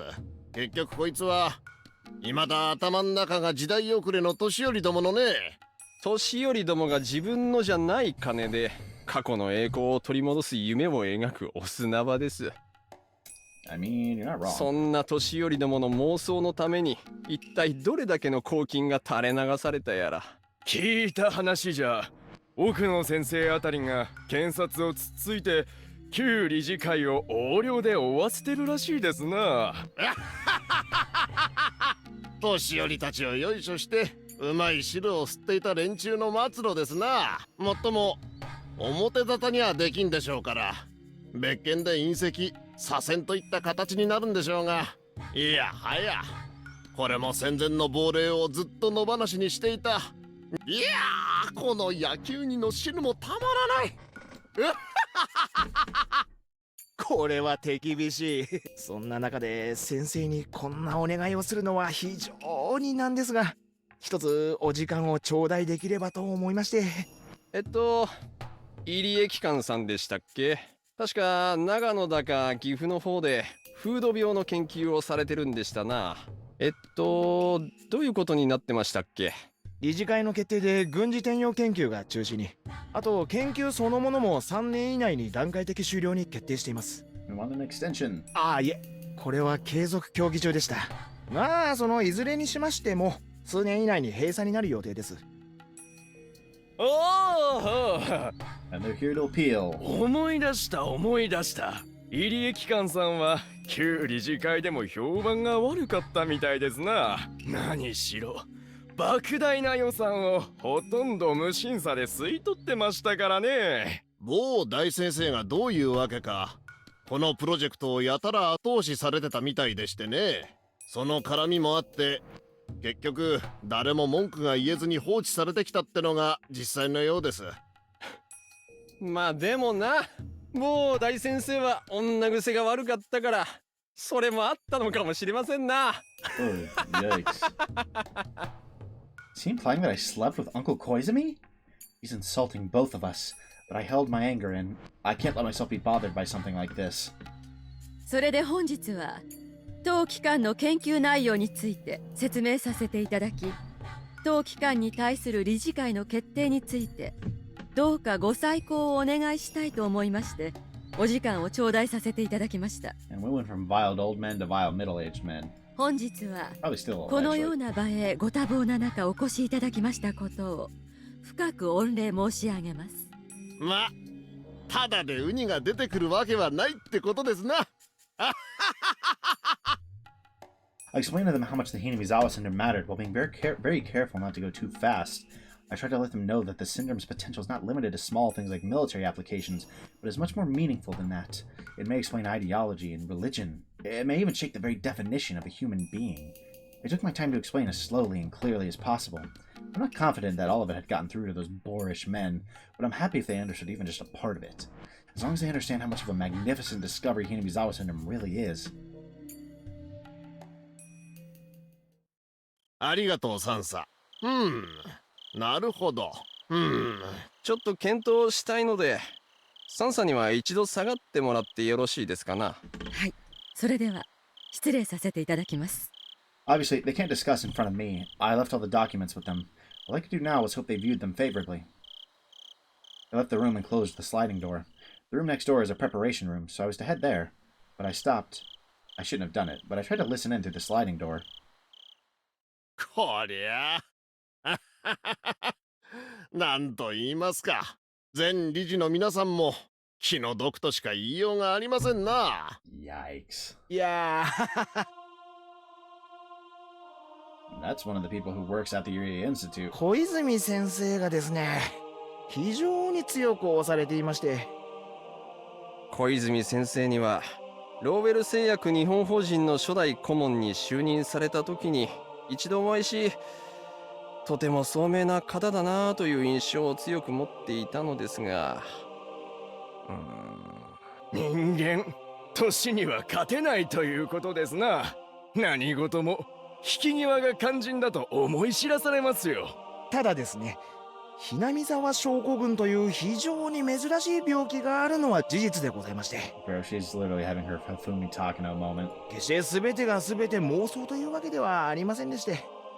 入江機関はすでに病気の解明と治療薬の開発に成功しているというじゃありませんか。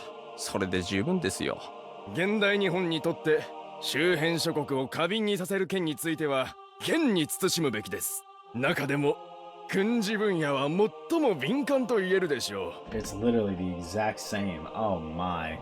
The exact same thing, essentially, that shut down Hifumi Takano's work.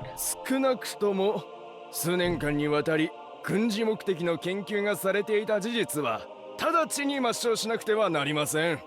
それは軍事研究の中止とは別に。そうです。hinamizawa症候群は生物兵器開発のための研究という事実は直ちに研究を中止したとしても残ります。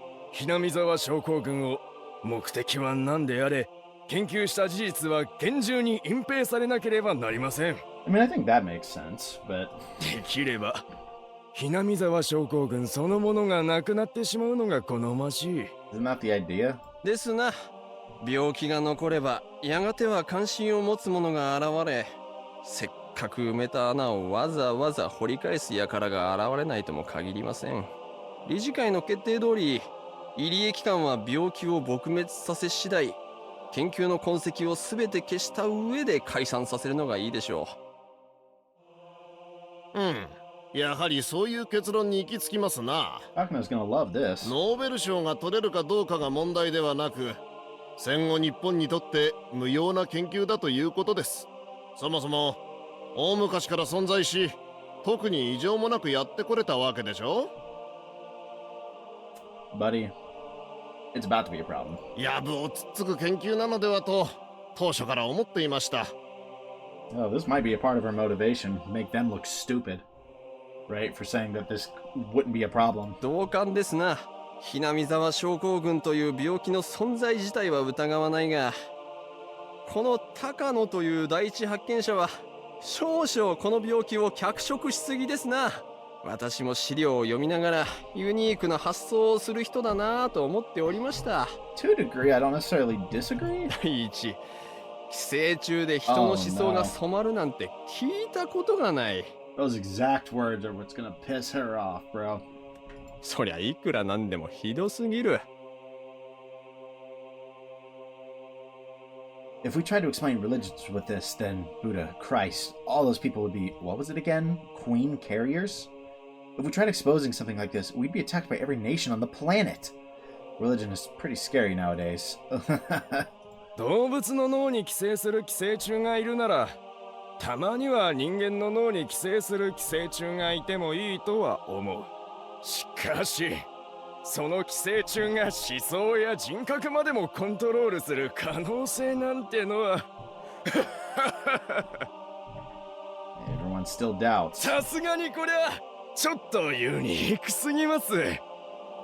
As I peeked in through the gap in the sliding door, I became trapped within an unbelievable sense of deja-vu. This is my first time experiencing this, but it doesn't feel that way. I don't know why, but the memory's so sad and so painful. Huh? Huh? Why, tears?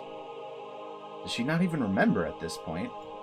Before I realized it, I saw a very nostalgic carpeted room on the other side of the sliding door, instead of a room covered in tatami mats. The room is filled with the smell of dust, mixed with the smell of some evaporated medicine, but it's very soothing to me just the same. And there is my grandfather. His article that he poured his heart into was made a mockery of, yet he wasn't even allowed to cry. This isn't a delusion, because within the documents I left with those men, there are a lot of references to the article my grandfather wrote. So I'm not surprised for my grandfather to be standing right there, explaining it to them himself. Together with my tears from seeing the sight of my beloved grandfather, I watched these men insult and belittle his masterpiece. I've seen this sight before, and the sight should have ended there. Why is it repeating before my eyes? I can only blankly peek through the sliding door at this strange world where reality and illusion overlap. あの三叉もちょいとおかしいし、こんな妖艶事を信じた小泉先生もおかしいが、やはりこの第一発見者の論文が一番おかしいですな。Now they're just blatantly insulting the grandfather. 期待と妄想が入り混じっていて、これは論文というより創作の次元ですな。というか、これはこのままどこかの出版社に持ち込んで本にした方がウケると思いますよ。Oh my goodness, it's like an exact callback. God damn. 確かに確かに。私の友人に出版社の社長をやってるのがいてね。きっと面白がって読んでくれると思いますよ。笑い事ではありませんぞ。このとんでもない研究がまかり通って、巨額の予算が数年間にもわたって投じられていたのですからな。特にひどいのは、万一の場合に備えて相当危険な機材を用意しているという、これは絶対に国民に知られてはならないことです。Yeah, I mean that one's hard to accept. 計画が存在しただけでも恐ろしいのに、終末作戦なんて緊急措置の存在を知られてしまったら、国外はおろか国内世論も敵に回すことになるだろうね。しかもその機材の維持費がすごいことになってるじゃないか。So that's what causing a lot of the upkeep? そんなの本当に維持費にしてるわけないじゃないですか。そういう名目にしてトンネルしてる架空プロジェクトでしょ、どうせ。大体長女が一人死ぬだけで村人が1000人以上行動を起こす病気なんて、あなたどこの漫画の話ですか。 This is just, yeah, I mean this is if it isn't obvious, this is what really sets Takano off. まったくこんな子供騙しを鵜呑みにして巨額の予算を垂れ流すとはつくづくいかんと思いますな。こんな資料を真に受ける連中がいるというんだから、実にバカバカしいことです。As he said that, he placed the documents down with an exaggerated gesture. Actually, I should say he slammed them down, because the papers ended up scattered all over the floor. ですよな。あ、ちょいと失礼。お手洗いに。One of the men stood up and stepped on the papers. And they weren't the papers on the tatami mats, but the ones on the carpet. Right there. I can see my grandfather filled with heart-rending sadness. Yet, he can't let it show on his face. Grandfather's expression didn't change. It seemed distorted to me. I could see the walls of my grandfather's study crumbling and twisting behind him.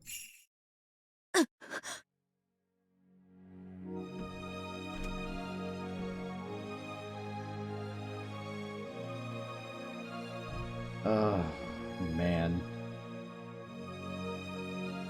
It's the exact same thing. They fucking stepped on him again. I jumped into the room.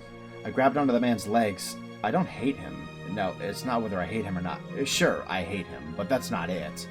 I just can't forgive the feet stepping on my grandfather's article. 踏まないで踏まないでおじいちゃんが頑張って書いたんだから足で踏んだりしないで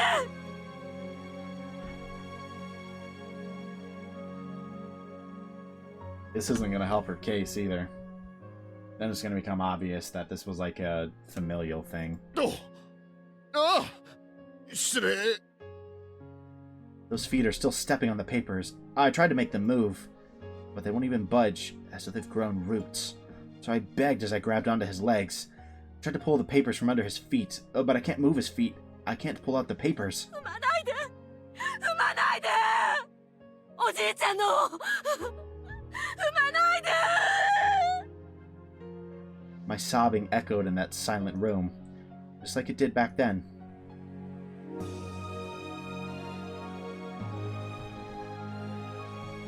Dude.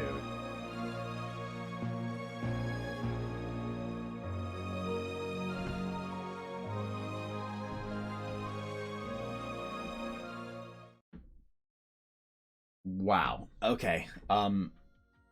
That was a fucking amazing fragment. That perfectly explains really why things got to the point they did, right? With the shutdown of the project, right? Because of the new guard coming in and them deciding that a lot of the money being spent on this project wasn't worth it, and the military purposes had to be stopped. We see the exact same thing that we saw once before, right? With it being down to like, oh, like, we can't let other countries see this, right? Like, oh, put us in a bad position, right? So it's like the government is like, just no, we can't allow this. But down to it being stepped on, right? Them ridiculing the grandfather, right? It's just way too much for Takano, right? And the big thing is it's so obvious that this is where her motives come from. Them saying like, all this ridicule, and then them saying things like, you know, like, one girl dies and the whole village goes crazy. That's ridiculous, right? And it explains exactly why she does what she does, right? Why her goal is to ultimately kill Rika, right? And to make the town like go crazy, and the gas plan becomes required because it proves her and her grandfather right. And I think it's that simple, right? Like, this is what really incites that. I mean, that was a great scene, you know? Okay, I'm gonna assume we have the tea set on the veranda. It's either that or we're supposed to jump here. We can't go to June 1983. The raw sea urchin and vitamin A, we got that. We got the big teddy bear. She needs moral support. We might be able to do this one. We might be able to do an invitation to an end. I'm gonna go with Keiichi Maebara though. I wouldn't be okay, no, we can do Keiichi Maebara. Okay. So the tea on the veranda has been available for a while, so let's see Keiichi's. これが学校なのかよ。すげえな。さすが田舎だな。No kidding. Keiichi, don't say stuff like that. The people in this area love coming here. That was my first impression of the Hinamizawa branch school. No matter how I look at it, it doesn't look like a school at all. It even has a sign that says Hinamizawa Forestry Service. まあ確かに我が校は営林署さんの敷地をお借りしておりますからの。said the man they called the principal as he laughed heartily.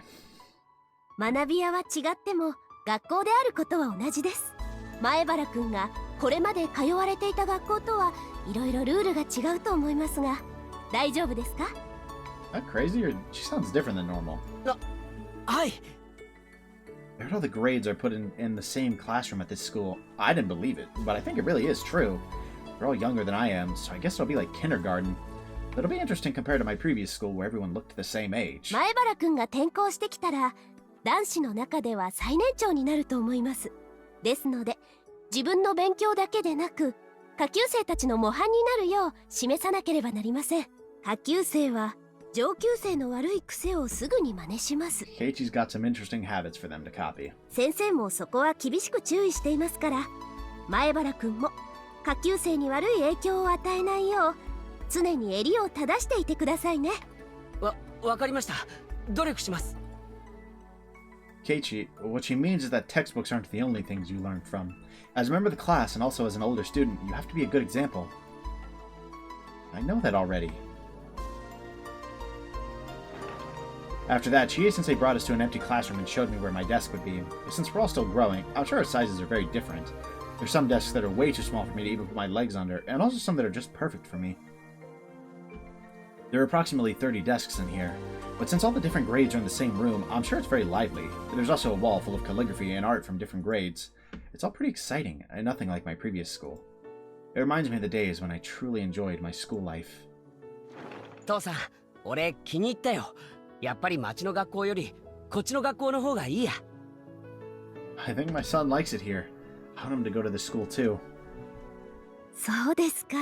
沖宮の学校の方が設備もちゃんとしていますし、立派な先生方もたくさんおられますのに。Even while saying that, Chie-sensei looked happy to hear that a new student would be transferring into her class. My father and the teachers went back to the teacher's office to get the transfer process going. In the meantime, I decided to stay in the classroom and look around. I didn't care about the move. I'd lost the will to live because of what I did. I didn't have any willpower, and I couldn't even get out of bed. So when my parents told me about the move, I thought that wouldn't change anything. But after the move, something did change. I want to restart my life. I want to restart my life and become someone I've always wanted to be. Here in Hinamizawa and at this school, I can do that. I'm not going back to who I was. I'll never again think that good grades are the most important thing in this world. I have a feeling that I can learn the things that are really important in life here at this school. I never had the chance to learn them before now. It's almost embarrassing to put into words, but they're extremely valuable things, and if you don't learn them, you won't become a decent adult. The students at this school learned them a long time ago. To them, they're a given. Yet, I have to spend time learning about them even at this age. How to make friends. How to play with friends. To play. Things you can only learn from play. Things like socializing with others, etc., etc. It seems so easy, but it'll take me a while to learn them. I pushed those things aside and devoted myself to studying. I'm not trying to say studying isn't important, but you shouldn't become blinded by it. If someone says studying and good grades are the most important things in life, he's talking bullshit. So I can restart my life here at this school. Finally, I can become someone I've always wanted to be. I noticed two girls looking in at me through the window. I bet I can guess who those are. The schoolyard must also be a playground for these children because I saw a lot of them playing there earlier. I guess those two noticed me walking around the classroom and became curious. I guess that's natural. I'm a stranger to them. Should I say hello and let them know that I'm starting school next Monday? ようやく引っ越してきたのです。僕は待ち疲れたのですよ。はあ、でもこれでまた変わってくるのです。That it definitely will. だって圭一はサイコロの6なのですから。6ではありますですが、圭一の振るサイコロは1がよく出上がりますです。Yeah, if that isn't fact, you need to keep him from getting Hinamizawa syndrome again. はあ、圭一が悪いわけではありませんのです。全部羽生が悪いのです。お前のせいなのです。圭一に謝れなのです。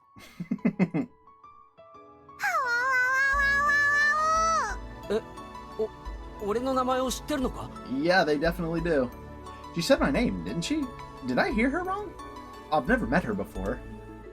みぱー、転校生なのですか?ああ、よろしくな。Bro thinks he's tripping. 前原圭一ってんだ。今度の月曜から来ることになると思うぜ。仲良くしてくれよな。は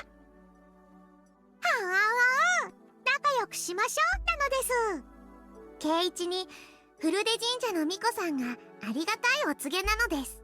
転校初日は教室の扉が鬼門なので、入るときは注意なのです。Otherwise you're gonna regret it. あと、椅子の背中に画鋲、机の中にはカエルのおもちゃまで入ってます。でも何度警告しても圭一は何度でも引っかかるのです。月曜日はかわいそうなのです。They try so hard. だから面白いのだけれど、たまにはそんな運命も打ち破ってみて。あなたがそれを教えてくれるのよ。あまたの世界の一つで。はOkay, just like, what the hell are you talking about?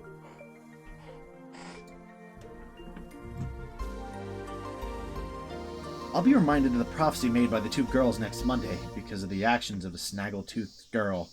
I'll realize it too late, though. But I like it here. My name is Keiichi Maebara.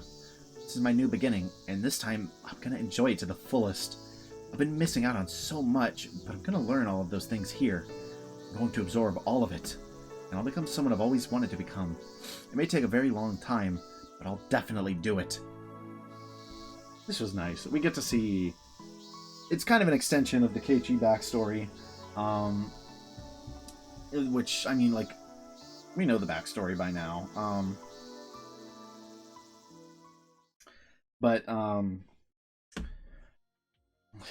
Wow, yeah, and I've done everything on the first 5 pages. So it's just these next two. Sorry, let's just keep talking. So...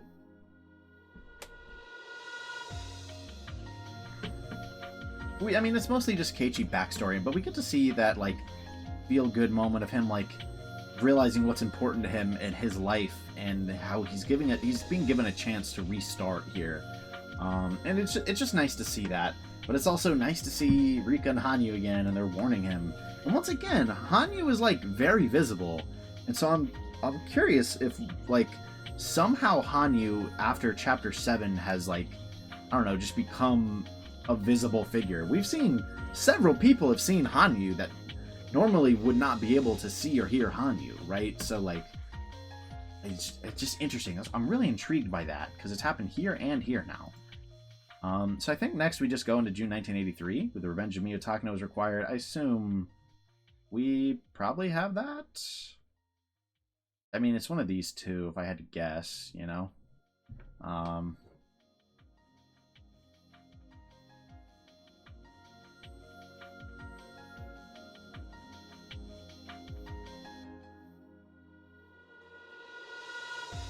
I honestly wouldn't be shocked if you just do all of these in order, so I'm just going to go June 1983. Nope, it's not in order. Fuck. That's an invitation to an end, I'm guessing. Yeah, for them. Yeah, that makes sense. She needs moral support. Oh, okay, yeah, I get it now. In my head, I didn't know who they meant, but it's basically like you have Tomatake's scene where he promises her that moral support. And then we're gonna go, and this is where she, like, plans her revenge and whatever, is my guess. Grandfather's articles were trampled on. We have proof as clear as the pathogen causing Hinamizawa syndrome, so why can't they believe in its life cycle? Because they've never heard of that before? Because they can't imagine it? Because there's no way something absurd could be true? Don't tell me that. I can't bring myself to care about the limits of those commoners' understanding. Why can't anyone believe the truth of my grandfather's article, which has been proven by the Irie Institute? Why do people continue to believe that humans are a special existence? Humans are simply a species of animal. When various parasites that control their animal hosts exist, how can people declare parasites that use humans as their hosts don't? Wait, this isn't the problem. Not at all. Because everyone believed my grandfather's article up until now. Isn't that why the Ministry of Health and the Defense Agency lent me their assistance? But out of nowhere, they turned cold. In other words, every bit of their help was because Uncle Koizumi had my back. So nobody actually read my grandfather's article. Did they just pretend to in order to make Uncle Koizumi happy? What is the meaning of everything I've done up until today? You know, I can't believe I never really thought about this. But what if Takano has Hinamizawa syndrome? I don't know that that's the route I necessarily want to go, but I wouldn't be terribly shocked because, I mean, presumably she has it, and she's a lot more imbalanced right now than she normally would be. So if she's ever going to get symptoms, it's definitely possible it could happen right at this point. Let me go on, sorry. I just saw the background and it kind of made me think about that, and that it's not impossible. I thought I'd achieved something, but what have I really accomplished? I don't know what's going on, and all I can do now is wallow in grief. The more I think about it, the more I no longer understand the meaning of my own life. Didn't Mio Takano devote her life to being useful for her grandfather? Then I haven't done anything for him at all. Count 3 with my grandfather, and I go on to count 4. What a crazy thing to say. No. Let my mind wander, doubt about myself and my life will slip in. So I'm just gonna fill the gap in my heart with alcohol. Isn't that strange to presume the existence of something that can influence human thoughts? It's true that Hinamizawa syndrome isn't the actual cause of ideology. The best it can do is drive people mad. Socialism or capitalism don't originate with it. In the era my grandfather was living, you couldn't talk about the world without ideology. The article came from that time and age, so some of its inferences may be exaggerated or biased, but there's no reason to deny its foresight. You can't simply say it's crazy and push it aside. Besides, the most important thing that they ignored is the fact that Rika Furude, the Queen Carrier, holds the fate of the village in her hands. My grandfather had predicted the importance and danger of the Queen Carrier since beginning his research on Hinamizawa syndrome.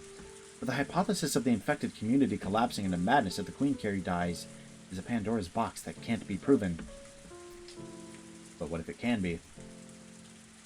It can only be confirmed after Rika Furude's death, and if she dies, it'll be too late. But there's no mistake that Rika Furude is the Queen Carrier, and a very special existence. It's clear from the various experiments we've performed that she's a special influence on the infected villagers. Her death really could trigger the collapse of the entire village. That's no mistake! My grandfather predicted it! To say all of that sounds like a comic book. It's just too cruel. For them to call the various preparations we made to protect her a fictional project that was used to tunnel funds. What I'm doing now is simply what my grandfather was going to do. Therefore, insulting my research is the same as insulting my grandfather. According to my grandfather's article, the first thing that needs to be done when researching the syndrome is to protect the Queen Carrier. Yet, they ridicule that more than anything else. The more I think about it, the more their words stick in my memory. I can almost hear their voices, and I can't stop myself from covering my ears. I'm sure the members of the board of directors think I'm crazy. I was trying to petition for the Irie Institute not to be shut down, but it backfired. The members must think that Hinamizawa syndrome is some kind of joke. I'm sure they'll push even harder now to put a stop to our research. If that happens, I'd have to go back to researching as an individual. In other words, the same as what my grandfather did. There's a limit to what an individual can do. It's doubtful if I would even be able to go back to researching it individually. Once the Irie Institute is disbanded, everyone is obligated to keep it confidential until we die. I signed a contract to that extent. That's not just a simple promise. If I were to break it, a special unit like the Mountain Dogs would come after me to ensure that I keep everything confidential. Even if that doesn't happen, the Irie Institute is to eradicate the syndrome within a few years and to bury every trace of it, including the results of our research. This isn't the normal process of research and treatment. They want to pretend nothing ever happened to begin with. I wanted to continue and complete my grandfather's work. But what's happening now will result in the complete opposite. I'm actually helping to eliminate my grandfather's hard-earned research from this world. A treatment has been created already. Although Irie is as passionate as I am about developing a cure, he's not particularly interested in any other aspects of our research. I hate to admit it, but he has more experience and talent than I do. I'm sure he'll come up with a plan for eradicating Hinamizawa syndrome within 3 years as requested by the new board of directors. And that board of directors will provide just enough funds to bury the syndrome. Irie will do that happily. Just like the time when he disposed of all the research data on test medicine H170 as was requested. All I can do is to passively hinder them, just like they did me, while watching the Hinamizawa syndrome get eradicated. And when everything is over, I'll finally complete an article which is destined to be destroyed. Should I kill myself with thoughts of it in my head so I can at least present the article to my grandfather? He won't be happy even if I did that. On the contrary, he'll be disappointed in me for throwing the research he spent half of his life on down the drain. I think he'd be more worried about the killing yourself part, but he won't embrace me. I know that for sure. I wanted to reveal Hinamizawa syndrome to the world, I wanted the world to acknowledge my grandfather's masterpiece. I wanted to carve his name in history and promote him to a god. My grandfather waited, believing that day would come. He must be patiently waiting still, even after entering his eternal sleep. But I ruined it. I wanted him to become a god. I was going to become a god myself, too. Then we'll be together forever, and I'll never have to be alone. If I become a god, God won't test me. There won't be any unhappiness. There won't be a sudden train accident. My grandfather won't go away, nor will Uncle Koizumi. I'll never have to go back to being alone. I am alone. I have no allies. I was just dancing in ecstasy on a stage without anybody watching. I only just realized that there was no applause, but only ridicule. No. It's doubtful that there was actually anyone in the audience to begin with. My parents died, my grandfather died, and then Uncle Koizumi died. 3 times had God toyed with me with their rolls of the dice. But I overcame each of those trials with my own strength. But I didn't. I was protected by a new guardian each time. And this time, I have no guardians left to protect me. When I first arrived in Hinamizawa, I had every intention of challenging God and kicking him off his throne. But now, forget challenging God. I'm just a loser being played with. I suddenly can't find it within myself to care about anything. Because if I cared, I'd be swallowed by sadness. Soaking my heart in alcohol is all I can do to forget about everything. A luxurious black car abruptly stopped next to me. I became sober immediately, as cars like that remind me of the time when I was captured after escaping from the orphanage. A suspicious-looking man in black suits and sunglasses got out from the car. I realized it instantly. He must have been sent by one of my clients. Being involved in the development of a biological weapon, being the main person responsible for it, and on top of that, being mentally unstable. They obviously don't want me walking around freely. They're going to abduct me, seal me in concrete, and erase my existence. Bro, I think she has Hinamizawa syndrome. Like... Or so I thought. I expected them to grab me and shove me into the car, but surprisingly, they bowed deeply to me instead. 入江機関副所長高野美代三等陸佐でありますね。普段はね、今はただの飲んだくれの負け犬よ。お会いしたい方がいらっしゃいます。どうか私たちにご同行いただけないでしょうか。Might we ask who? 拒否してもどうせ無理やり連れて行くつもりなんでしょう。Be killed anyway. I can't make my grandfather's wish come true, even if I live. Cynical thoughts like that ran through my head, and the person in the back seat said, 無理にとは申しません。ですが、きっと三叉のお力になれると思っております。I've never met this young woman before. She must be around my age. She knows about the Irie Institute, so she must be somehow connected to my clients. She's too young to be one herself. I bet a client who doesn't want to expose himself sent her. Even if I live, I can't make my grandfather a god. I can't be a god myself either. Who cares about where a loser like me gets killed anyway? I made up my mind and got into the back seat. As soon as I got in, the luxurious car smoothly took off. Silence filled the car for a time. They're the ones that invited me. I don't have anything to say myself. ご無沙汰しております。と言っても、おそらくご存じないでしょうが、高野さんとは小泉先生の奔走の時、すれ違っております。I see. あら、そうでしたの。覚えていなくて申し訳ないです。There were so many people at that funeral. I can't recall any of them. But why is it that what she's opening with? Does that mean she belongs to the Koizumi faction? 小泉先生は戦後日本復興のオピニオンリーダーの一人として長く活躍されてきました。今日の平和日本を語る上で小泉先生の功績に触れずして説明することは難しいでしょう。And also the obvious of Koizumi Sensei, like I think this is someone who obviously is like on his side and clearly like I think she's right. This is someone from the Koizumi faction, probably. 戦後の焼け野原から復興するときは我が国の有志たちも一枚岩でしたが、残念ながら今もそうであるとは言えません。平和な時代が進み、焼け野原を知らぬ世代が国の中枢に入り始めるにつれ、当初の高貴な志を知る者は次第に減っていってしまいました。小泉先生はそんな高貴な同志の最後の長老として21世紀へ我が国を導いてくださる大黒柱だったのですが、小泉先生の死後、小泉派は急速に没落。代わって他の派閥が勢力を伸ばし、いろいろと大変なことになっているでしたっけ？ Times of change are always going to be tumultuous, and you guys just happen to be the victims, unfortunately. I heard about those things from Jiro-san. It's really no different from the Sengoku era. When a lord or military leader died back then, the struggle to become a successor brought chaos to the nation.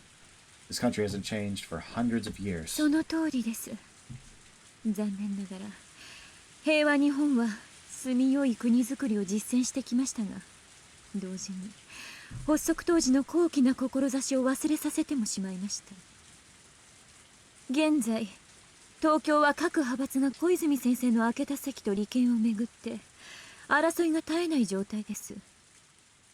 小泉先生をはじめすでに他界されている復興の功労者たちが知ったら、きっとお嘆きになられるに違いありません。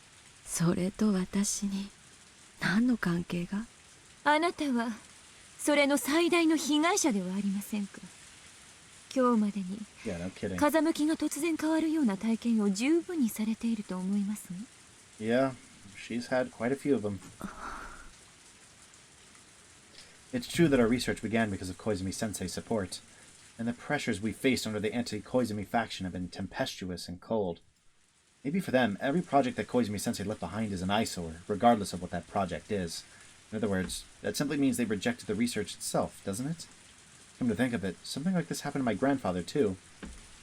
Back then, Koizumi brought authorities from various fields to see him. They talked down to my grandfather, despite the praise they'd given earlier. Koizumi-sensei told me that the masterminds were responsible for that. ひなみざわ症候群の研究はアルファベットプロジェクトで最大のもので、予算、体制その他プロジェクトの目玉だったと言っても過言ではありません。Which makes it the obvious scapegoat. 故にアルファベットの権益を独占したい連中によってあなたの研究はそのスケープゴートにされたのです。スケープゴート？決してひなみざわ症候群の研究が否定されたという意味ではない。彼らにとって重要なのはそのプロジェクトの派閥であり、内容ではありません。結局私は見せしめの羊ということなのね。私が何の研究をしていようとどうでもいい。この研究が小泉派のものであったということだけが彼らの関心。I think to an extent that's pretty true. そういうことです。派閥は風向きそのもの。順風な時もあれば逆風となる時もあります。その変わった風向きを取り戻すのは残念ながら容易なことではありません。私のクライアントたちが敵対的になったのを元に戻すのは容易ではないということ。そうです。アルファベットプロジェクトは完全に乗っ取られてしまいました。理事は全て変わり、彼らの私欲を肥やすためだけに決定をします。あなたの捨て身の説明など初めから彼らには耳を貸す気もないのです。Yeah, I mean, that's the exact same as last time. I grasped my knees, remembering that humiliating day. ここで一度話を折ります。え？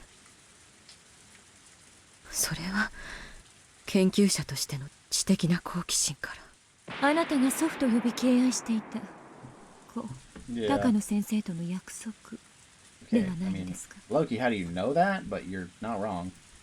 Well, that's surprising. Koizumi-sensei once told me that this fact could become a hindrance, but I've never told any of my clients about it. How did she find out? If they know that, maybe they know a lot more about us than I think. どこでそれを知ったんですか。 I mean, it has to be Tomatake or Koizumi. 小泉先生からです。え？私たちはあなたの敵ではありません。どうかお楽になさってください。I don't know who she really is, but I know she's here because she wants something from me. So what is it that she wants?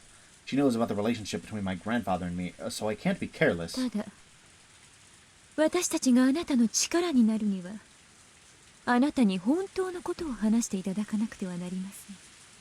おっしゃる意味がわかりません。高野さんがひなみざわ症候群を研究する本当の目的は何ですか？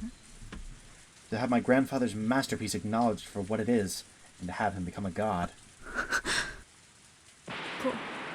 高野先生の研究を世間に認めさせること、あなたの祖父が心を込めて書き上げた論文を踏みつけてないがしろにしたことへの復讐。 That's exactly correct. I'm reaching the limit of not letting my surprise show on my face. How much does this woman know about me? In the first place, who is she? How does she know everything I'm thinking? I can't admit that out loud, in any case. I have appearances to consider. While this elegant woman was wearing an angelic smile, she laughed with a devil's seductive whisper, several times better at it than I am. A simple smile and a devilish grin are completely different. An ordinary smile means goodwill, but a malicious smirk means the complete opposite. This woman can read my deepest thoughts, and while doing so, she's testing me to see how honest I can be with her. Whether I tell her the truth or not isn't the issue here. She's testing me to see if I can trust her enough to confess everything. もしも私の言っていることが全くの勘違いでしたら、どうかお許しください。でも、もし私の言っていることがあなたの本当の気持ちに少しでも近いのでしたら、私とあなたは力を貸し合える関係になれると思います。どうですか、高野美代さん。You know how crazy it would have been if she dropped her, like, actual, like, original, like, birth name? Hit her with, like, Miyoko Tanashi? I can't say anything in reply, but I think that simply remaining silent might also be an answer. I want to hear what she wants from me. I've always phrased my objective as some vague idea of turning my grandfather into a god, but she's just taught me what my true objective is. I want to get revenge. My grandfather's suffering. I want those people to fight over the right to read the article they once trampled on and mocked. I want them to believe, no, to worship, every single word my grandfather left behind. That is my true objective. This woman has stated out loud that which I have only whispered within myself. She even asked me if she was correct. Is this woman an angel or a devil? If I'm a human, is she in existence above me? あなたの不幸は自分の目的を具体的に理解していなかったことなのです。ひなみ沢症候群の神秘を探るという抽象的な目的を掲げ、いつまでも達成できず、自らの人生に疑問を抱かざるを得なかったのです。And whoever this woman is has given her a crystal clear purpose for her life. そうでしょそう、それは違う。あなたの真の目的。いや、夢はそんな抽象的なものじゃない。思い浮かべることができますか？それはこういう情景。この国の中枢を預かる真の頂点たちがあなたの祖父の論文を読み、その内容に驚きながら一片の疑いもなく信じてくれること。Bro, she is being tempted. 彼らは裏側に足跡が残るその論文をうやうやしく読み、その先見性あふれる研究に敬意を示し、恐れおののく。どう想像できましたかしら？ This is my first time envisioning something like this. And yet, it's been my dream all along. ひなみ沢症候群という言葉は、あなたの祖父が作られたのでしょ？その言葉が、この国の津々浦々にまで響き渡り、あなたの祖父の生み出した言葉が、永遠に刻まれて残る。This woman how she becomes a legit terrorist. 永遠に刻まれて残る。そう、それはあなたの祖父が、その偉業が永遠の存在に昇華されるということ。それがあなたが高野美代として生涯を捧げる夢じゃないのかしら。 The way she knows Takano better than she knows herself. My grandfather's masterpiece will be remembered forever. Remembered forever. なのに、その偉業を全く理解できない豚たちは、あなたのその夢を単なる派閥争いや権益の奪い合いの生贄とし、無残に踏みにじろうとしている。She's doing a great job of riling Takano up. あなたの祖父の論文をぎゅっけたようにね。Bro. Nah, this woman is a devil. あなたは悔しい。とても悔しい。あなたが一生懸命作った資料は、そう、あなたのおじいちゃんが一生懸命作った論文と同じもの。おじいちゃんの異様をバカにした豚どもが許せない。そうでしょ。そうじゃないですか。本当はそう。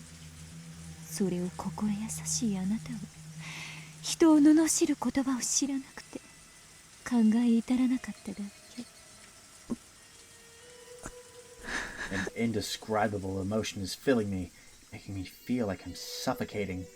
The sensation of being cautious and calm, of trust and mistrust, are all blending together.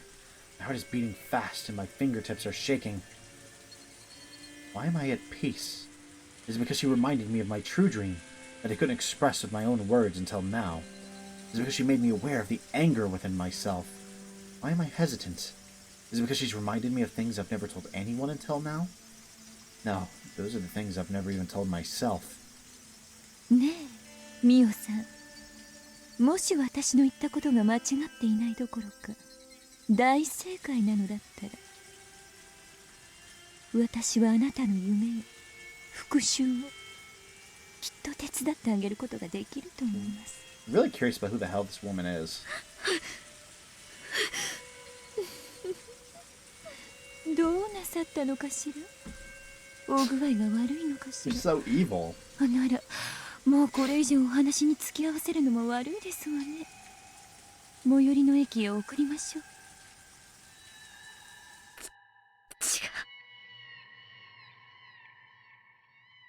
A small noise leaked pathetically out of my mouth, like a child apologizing for a prank. 何かおっしゃったかしら。Bro, I've never seen Takano bested like this. I know she heard me, the woman smiled, trying to make me say it again. 違います。具合悪くないです。ならよかったです。話を続けましょう。私の夢がそうなら、あなたに何ができるというんですか。あなたの2つの復讐をお手伝いします。一つはあなたの祖父のための復讐。あなたの祖父の論文を嘲笑った者たちにもう一度うやうやしく手に取らせてやりましょう。彼らが土足で踏みつけたその論文をね。もう一つはあなたと祖父の約束であり心のつながりでもある症候群の研究を派閥争いだけを理由に踏みにじり、研究を彼らの権益のためだけに終わらそうとする理事会への復讐。あなたの目の前で資料を踏みにじり、あなたの人生さえも踏みにじろうとした豚どもへの復讐。祖父の論文を手に取らせ、それを踏みにじった理事会に復讐する。I mean, that's gotta be like bliss to her. こちらも腹を割りますと、もちろんお手伝いをするのは私たちの利害が一致するからです。小泉先生が日本の未来のために立ち上げられたプロジェクトを先生亡き後に食い物にしようとする輩を放置することはできません。私たちにもっと力があればそのような輩の介入を許しはしないのですが、風向きは変わり、もはやプロジェクトは小泉先生の理想には戻りません。豚どもが私欲を肥やすための豚小屋となり果てました。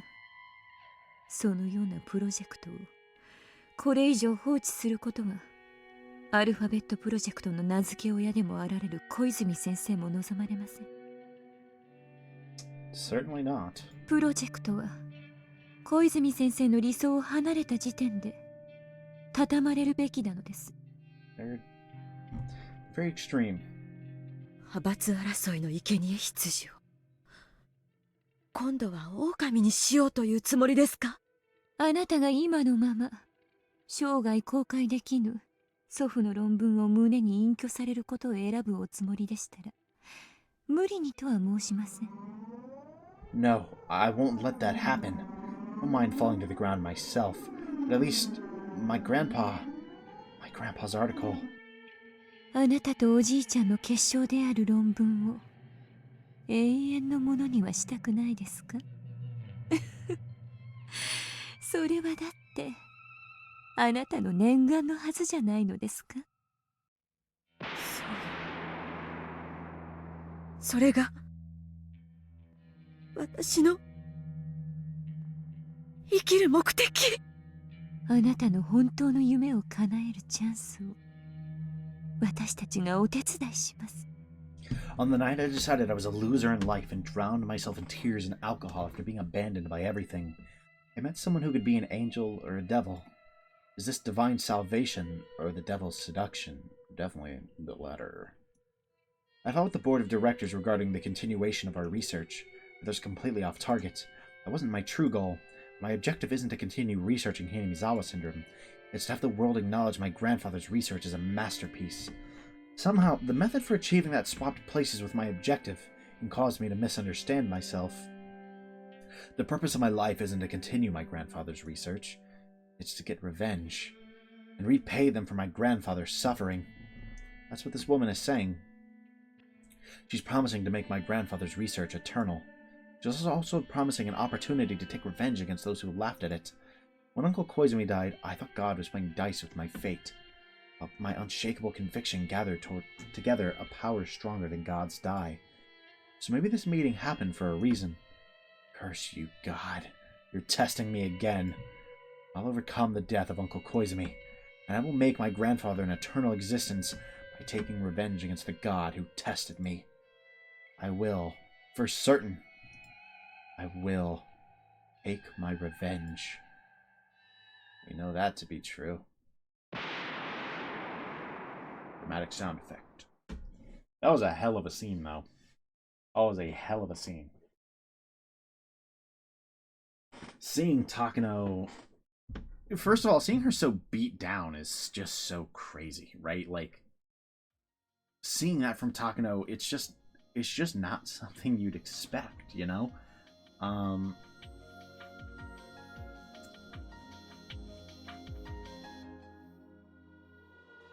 You just would not expect Takano to, like, be so depressed the way she was. It made sense. She experienced everything her grandfather did, and it just happens, like, it happened again, right? The exact same thing happened again, right? And it obviously had a, like, it took a toll on her, and it seemed like it was going to be too much for her, right? And it was, really, until that car pulled up, and they start to talk to her, and they, like, I mean, they seem to know her better than she does, right? Like, we know your true motive. It isn't just to sate your intellectual curiosity. That's not what you're here for. We know this, right? Your goal is to get revenge, right?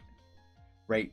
That's what you want. You want revenge on those who trampled upon your grandfather's work, and to make them read his work, right? And acknowledge it, right? And they're not wrong, right? I think the form of this revenge isn't exactly what Takano had envisioned, but, like, they're not wrong that was her goal, like, for a while, right? To raise her grandfather to godhood by making people acknowledge his research, right? And she's been given an opportunity to do that. In her lowest moment, she's been given, well, that's a decent way to put it, an invitation to an end, right? That invitation to, like, everything, right? Like, that's gonna happen in June of 1983. Right? And how things truly got out of hand, right? This is where things truly get out of hand. They were already spiraling, of course, but this is where things get really bad. So, I mean, that was one hell of a fragment. Arguably the best one we've seen, in my opinion. A lot of Takano's scenes are just so good. She's such a fascinating character to see the perspective of, especially. She is such a good character, man. I know I've said this many times, but these fragments have, like, they've only improved my opinion on her, frankly. She's absolutely up there as one of my favorites in the game. Very high up there, frankly. Let's go ahead and go straight into June of 1983. with this, do I have all the pieces lined up for 1983? It sure is a hard and exhausting job just lining up the pieces for the month of June. But finally, I'm at the starting line, of beginning from zero, at last. Yet, seeing all these colorful fragments together, I realized just how many sentiments were entwined around June 1983. I used to think that thoughts of people with no relation to me were useless, but I was wrong. Rika Furude did her best to overcome the fate of June 1983. She did two things. One was to get in touch with the Irie Institute, because she knew she would be protected there. Ironically, Takano from the Irie Institute was the one who wanted to kill her, but it was the best move for her at the time. And the other was to ensure that the Maebara family moved to Hinamizawa. It actually wasn't certain that the Maebara family would move here. They first decided to move here when the father felt something sentimental at the sight of us on the day he came to view the properties for sale. Therefore, it was necessary for us to play in that field. It was the trigger for the Maebara family's move. It took me so long to find that out, though. Yeah, that is kind of crazy. After turning various conditions on and off repeatedly, I finally realized that meeting Keiichi's father at that field was the cause. Keiichi Maebara is a very important key for breaking Rule Z, one of the chains that was binding me. Dude, I forgot about the rules. Which one was Rule Z, bro? He's the fresh air that's powerful enough to break all the old and evil customs in this village. He created many opportunities, but he also provided me with an important clue by letting me know that a strong conviction and will to believe is what's important in standing up against a powerful fate. But I wasn't the only one who wanted him here. People in the Sonozaki family who wanted to wipe out the nastier traditions of the village also wished for him. Mion Sonozaki vowed to herself to protect Satoko and Satoshi, but she was very much bothered by how irrational the treatment of the Hojo family was. And on the night Satoshi Hojo disappeared, she exploded at Oryo Sonozaki and voiced her true feelings. Oryo Sonozaki understood. Oryo herself had come to understand the wicked customs of the village and had been wanting to do something about it. But she didn't have the power to do so herself, so she entrusted it to the fresh air that was blowing in from the outside. That was why the lots went on sale, so the Maebara family could move in. Even if I danced in that field, if Oryo hadn't put the lots on sale, Keiichi couldn't have come. And Rena Ryuugu, who provided many important opportunities for Keiichi Maebara, was saved by returning to Hinamizawa after the deep emotional trauma of her parents' divorce sent her into terminal condition. Keiichi Maebara's wish to restart his life was the same wish Rena Ryuugu had a year prior. Maybe that's why Rena was unable to understand Keiichi. It's like the miracle where one can recognize moments in a certain fragment from another fragment. If they can use the lessons learned from one fragment, then humans won't make those mistakes. The game pieces will make their best moves, and the chance of winning this game of June 1983 will rapidly increase. In other words, Rena Ryuugu makes extremely important moves on this game board without realizing it. The mighty Rule Z that surrounded the Hojo siblings was eventually smashed by their actions. Of course, Satoko overcoming herself was also a big help. Their hands met only because they reached from both sides. Keiichi and Rena are the ones who taught me that. Mion is the one who made it possible for them to move here, and she also helped them to become familiar with the village. That's not all. Irie is also an important piece with significant functions of his own. Feeling empathy for Satoko, he's the most influential piece on the board we call Hinamizawa Syndrome. His existence is capable of defeating Rule X. Dude, I don't remember these rules. Can you please repeat them? Please. Keiichi and Rena's determination and subsequent awakening taught us that it was possible to fight against Rule X, but they didn't defeat it. Defeating Rule X requires the existence of Irie, who has the strong will to discover a cure for the syndrome. Okay, is that the one like someone will always go crazy? I think it was. I didn't know Irie had held this many thoughts within him. I always thought he was rather absent-minded, but he is, in fact, an important and powerful piece. So if we gather all this power, can we win against Takano's will? I've seen Takano's thoughts too. Sadly, her will is strong, and it can't be easily broken. It's no wonder our fate in June 1983 has been so hard to shake no matter how hard we've fought. The sentiments I've been turning towards it pale in comparison to how many she's brought into it. The weight of our game pieces are different, because I've given up on fighting while she's been risking her life to fight on. I've spent time sulking and drinking wine to escape from reality. I must be a very light piece indeed. I can't win against Takano with what I have so far. I need more pieces to be able to win. The officer Oishi once showed the possibility of becoming a strong ally. But he's under the misunderstanding that the Sonozaki family caused the death of his dear friend, so until that gets resolved, he won't be of any help. I don't know how I can resolve that misunderstanding, but I just have to believe in it and keep throwing the die. Just like Keiichi and Rena constituted a chance to change fate, maybe Akasaka has the power to create a chance as well. The curse of 1983 is tied to the curse of Hinamizawa. A curse can't be broken by inner power alone. It takes power from outside as well. Both sides have to reach out, otherwise the hands won't meet, just like what happened with Satoko. But Akasaka has never come to our aid. Even if he did, it was always too late. Too late. Far too late. But if I keep throwing the die, will Akasaka's game piece eventually appear? The final rule, Rule Y, involves the evil masterminds who are using Takano as their own game piece. To defeat them, I need a very strong opponent for her. The only one I can think of is none other than Akasaka from the police headquarters in Tokyo. There are more pieces who could lend me their power. I need to gather them all, otherwise I can't win against Takano. The preparation of the game board is complete, but I need more pieces. It's only the beginning. And now is the part where we go through the last 8 fragments. The ones that said, the game board needs to be ready. Which it now is. We might be able to do these ones in any specific order.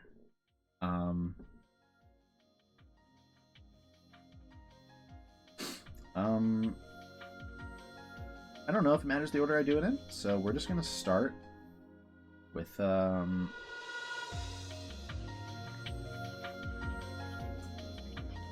Watanagashi is the first chapter, right? Or is it Onikakushi? I can't remember which of these two it is. I think it's Onikakushi. Does it matter the order I do them in? Doesn't look like it. In order for Keiichi Maebara to become a game piece that can lead everyone, there's something he has to learn about first. The piece that's very painful, pitiful, and sad. He has to learn about his friends, and he has to learn to not doubt them.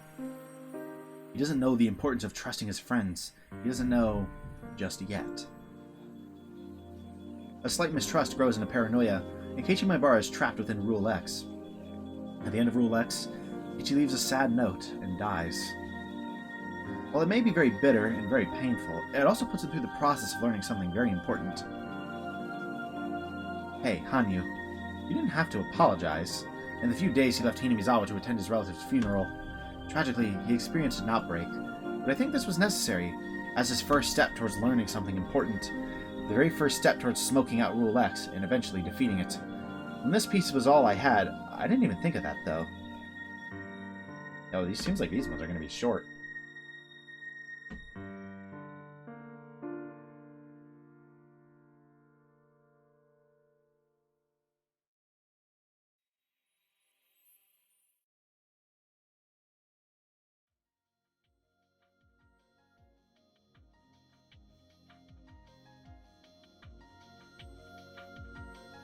So let's go to Watanagashi and then Meakashi next.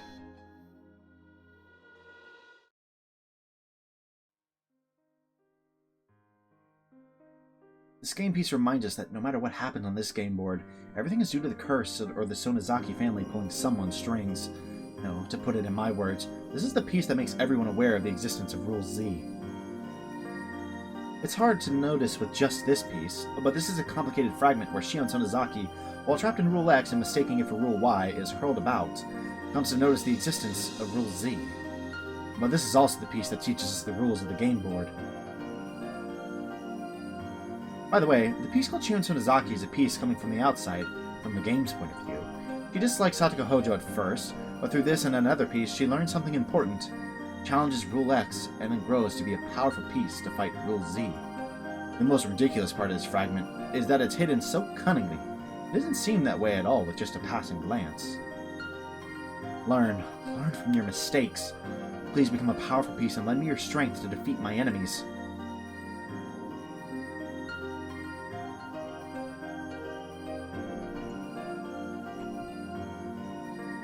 So we're just going through and discussing what we learned from each chapter. I do kind of wonder what they're going to have to say about Meakashi in particular. Meakashi, I'm not 100% sure how you say that, but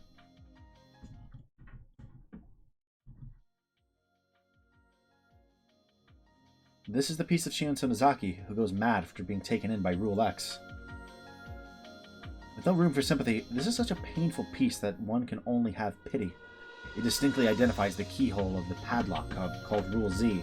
Keiichi Maebara becomes a key himself to pry open this padlock, and as Mion Sonozaki wished for, it becomes a wind that clears out the stagnant air filling the village. This piece also teaches us an important lesson. Shion Sonozaki learns through this piece, and then becomes a strong ally for Satoko Hojo. In that way, maybe Satoko Hojo is a piece that represents the padlock for Rule Z. Unless she is saved, Rule Z can't be defeated. And when she is saved, that means Rule Z is defeated. This piece indicates only that. That's the only thing Shion Sonozaki learned by gambling her life. But now, I think that it's very important. Every time I see Satoko and Shion argue about pumpkins, I think about that.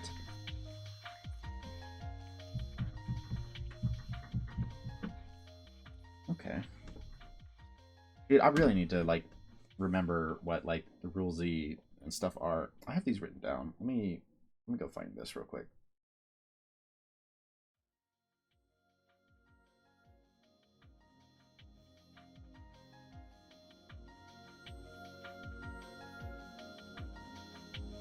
Rule X, a random person in Hinamizawa succumbs to the Hinamizawa syndrome. Yep. Rule Y is Tomatake. It's like the constants of Tomatake and Takano being killed.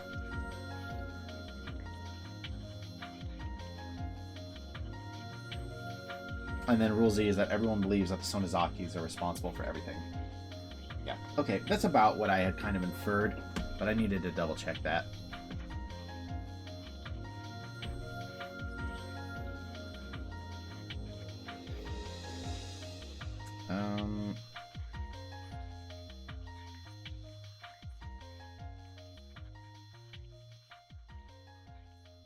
I don't remember the chapter names after this.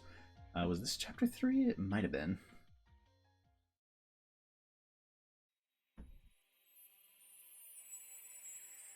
This piece shows us the existence of the unreasonable Rule Z surrounding Satoko, and reveals the most powerful adversary rule on the game board, Rule Y. And the rules X, Y, and Z be seen now, of the enemy we need to fight, the things we need to learn, all are gathered here and revealed in this fragment. At this point, it's impossible to reach Rule Y. Fighting against Rule Z's effects on Satoko is the best that can be done. But in this piece, we make a mistake in our approach for fighting for it. The outcome we gain through erroneous means is erroneous itself. Keiichi Maebara learned through his own experiences. A tragedy doesn't possess the power to overcome tragedy. Violence doesn't possess the power to overcome violence. If they can grasp that, all the pieces on this game board will learn the true way to fight.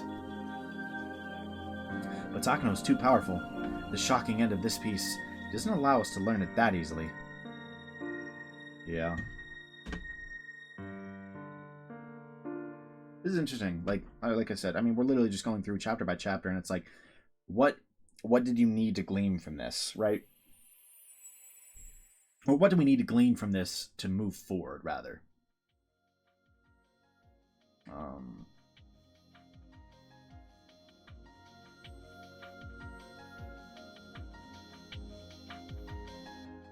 Alright, we'll go to Minagoroshi next.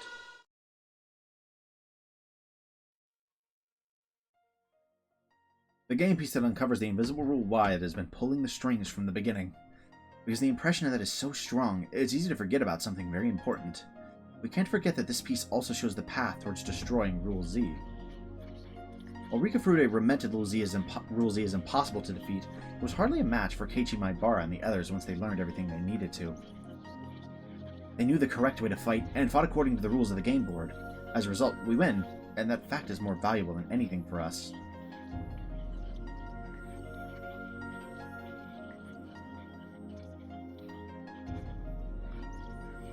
Yeah, okay.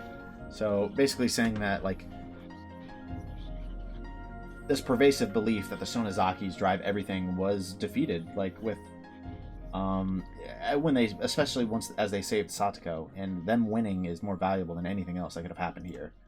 Keiichi Maebara taught me a lesson. There's no need to subject ourselves to any fate. The will to believe can defeat anything. The fate that I was always subjected to was created by Mio Takano's own conviction. So what he says is correct.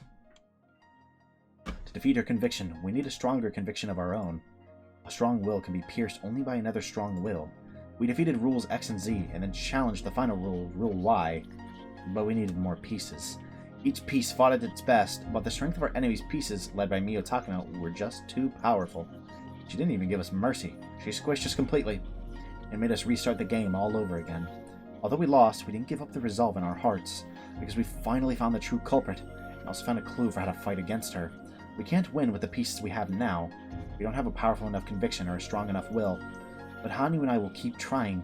We'll roll our die repeatedly, look for the greatest results, collect pieces, and try again. With a will stronger than Takano. Didn't you think of giving up several times before you got to this point? But you made it because you believed in me and followed me here. We're almost there. We can do it. Let's create the last piece. It will be the ultimate piece, and we won't need anything else. Very last piece of all. Come on, let's collect the pieces. Let's collect miracles. Please give your hopes, desires, and dreams to me. You know, it's kind of funny. As I say that, because, like, the giving up part, there were actually multiple points that I legitimately did think about giving up, trying to solve, solve the answers, right? Like, there were multiple points where I was like, dude, I'm done, right? Like, and I guess I technically did kind of give up a little before the end, but,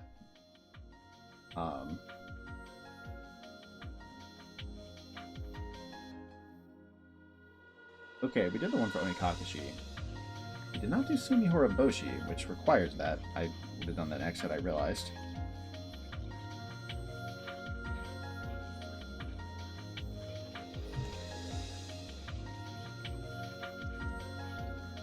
Okay, so let's just do Tsumihoroboshi.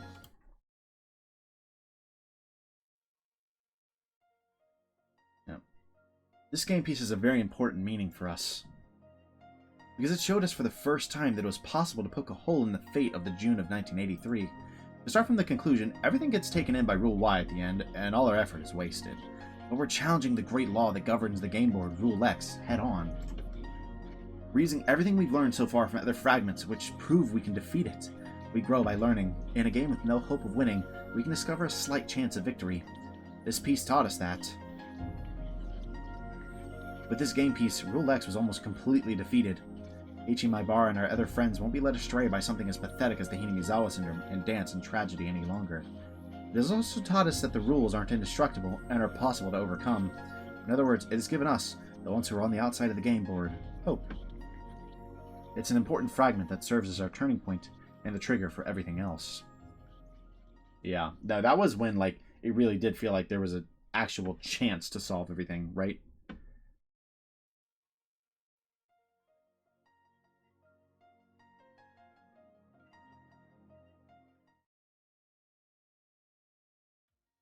Let's go with a fragment of Himatsubushi. Was that chapter 4? This piece is the only one that's so distorted. That's because it's from long before June 1983. Therefore, the existence of this piece has no effect whatsoever in the game we're playing on this board. But is this really a useless piece? The identity of Rule Y has been completely exposed by now. With the backing of a mighty organization, it is powerful enough to swallow up the small solidarity of individuals. I almost give up on this game because of its irrational power. That's why I'm thinking that maybe there's a piece hidden somewhere that's strong enough to fight against such a formidable enemy. Mamoru Akasaka works at the police headquarters in Tokyo and might have the power to stand up to such a vast conspiracy. Can his power withstand even Rule Y? Just like Keiichi Maebara defeated Rule Z, will he be able to defeat Rule Y so easily? We need everyone's strength, so Akasaka's strength is needed as well. Okay. So it seems like he's definitely involved in Chapter 8, which is interesting.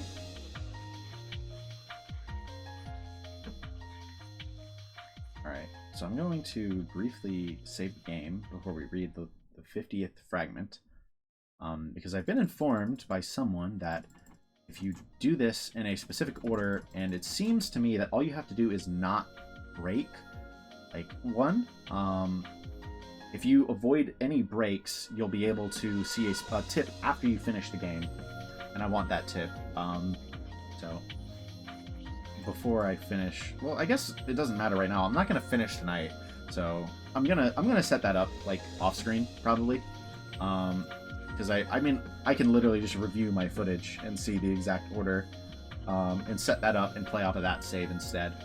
So that's what I'll do. We're just going to read the Fragment of Matsuribayashi. After collecting miracles from all 7 fragments, I'll finally get a hold of this one. This fragment holds our final fate. But before we take a peek, please wait for just a little bit. The fate that's inside will be decided the moment we take a peek. Have I told you about the story of the cat in the box? Is the cat in the box alive or dead? If you open the box, you'll know, but you won't know until you open it.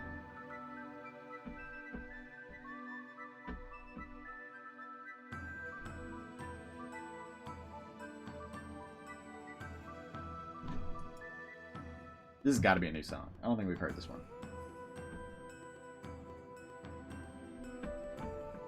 I'm just going to let this... I'm going to enjoy this for just a second. I like this song. I really like the vibe. Alright, let's continue. If you open the box, you'll know. But you won't know until you open it. It could be alive, and it could be dead. In other words, before you open the box, the living cat and the dead cat simultaneously coexist. And the moment you open the box and find out the truth, the incorrect answer disappears. The inside of this fragment is the same principle. The future we desire and the future Takano desires simultaneously coexist. They're opposing and denying each other. Once we take a peek, one of those futures will disappear. If we have enough pieces, we can take a look inside this fragment. But we've only had the same pieces lined up the same way on the game board. And the game under the same conditions was Takano's complete victory. We've already tried that in the Minagoroshi fragment.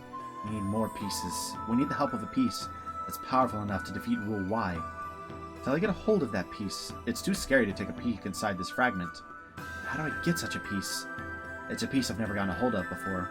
To obtain it, I need to look just one more time. I need one more miracle to obtain that piece. That's not where I expected that to go. Okay.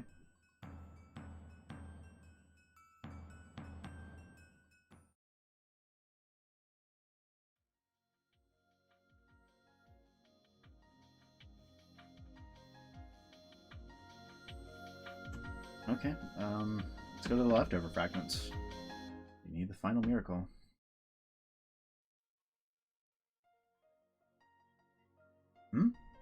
What is this? I never noticed this tiny little fragment. Sometimes a fragment gets cracked and it breaks. It's like how the fate we believe in cracks sometimes. A damaged fate is no longer the same fate it was. And which fate does this piece belong to? I picked up the tiny fragment. Try to match it with the fragments I have in my hand. And the last fragment I picked up was the Himatsubushi fragment. This fragment was distorted from the beginning. And look. See? This tiny piece fits perfectly. With this tiny fragment, how will the world change? What kind of miracle will occur?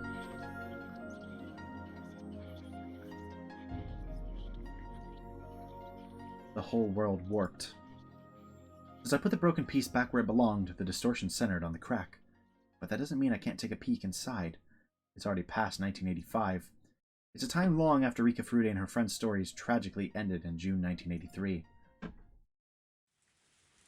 Alright, let's see what happens here in 1985, 2 years later.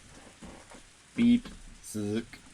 With some mild interference, an order crackled through their headsets. 全班へ室長からありがたいお言葉があるぞ。ご苦労さん。所轄署は15分くれることになってる。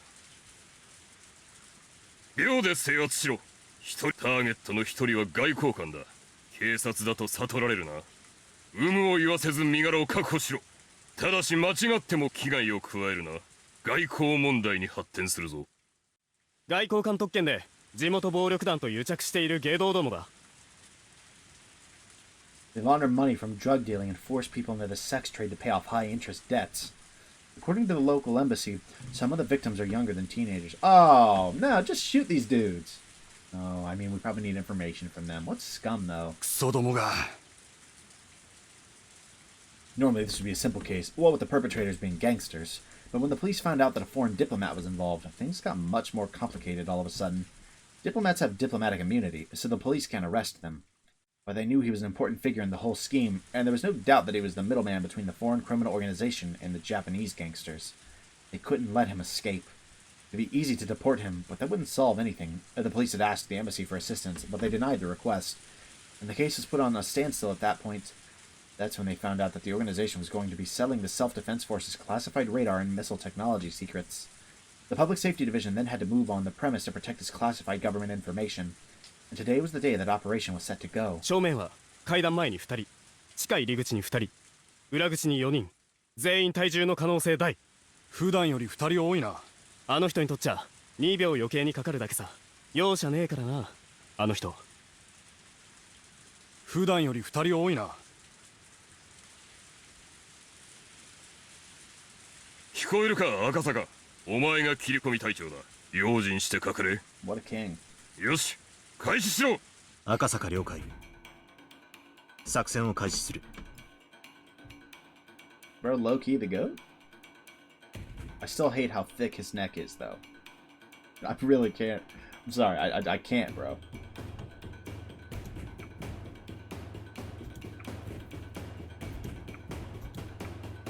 Bro, he honestly looks better in the remake. I like the console's art style the most, but a man suddenly appeared around the corner downtown. It was Akasaka. He displayed none of the naivete that he did when he first met Rika. When he got to the entrance of the underground club, a bouncer with a heavy foreign accent stopped him. Koko, Keiichi, Oni-san, Keiichi aru? Akasaka pulled a card out after being asked. It was a card that was very difficult to forge, so they could only get one. As the man on point, he was the one to receive it. The bouncer let Akasaka in after confirming he had a membership card. Akasaka-san, 地上の護衛突破。地下階段を降りてます。頼むぞ、赤坂。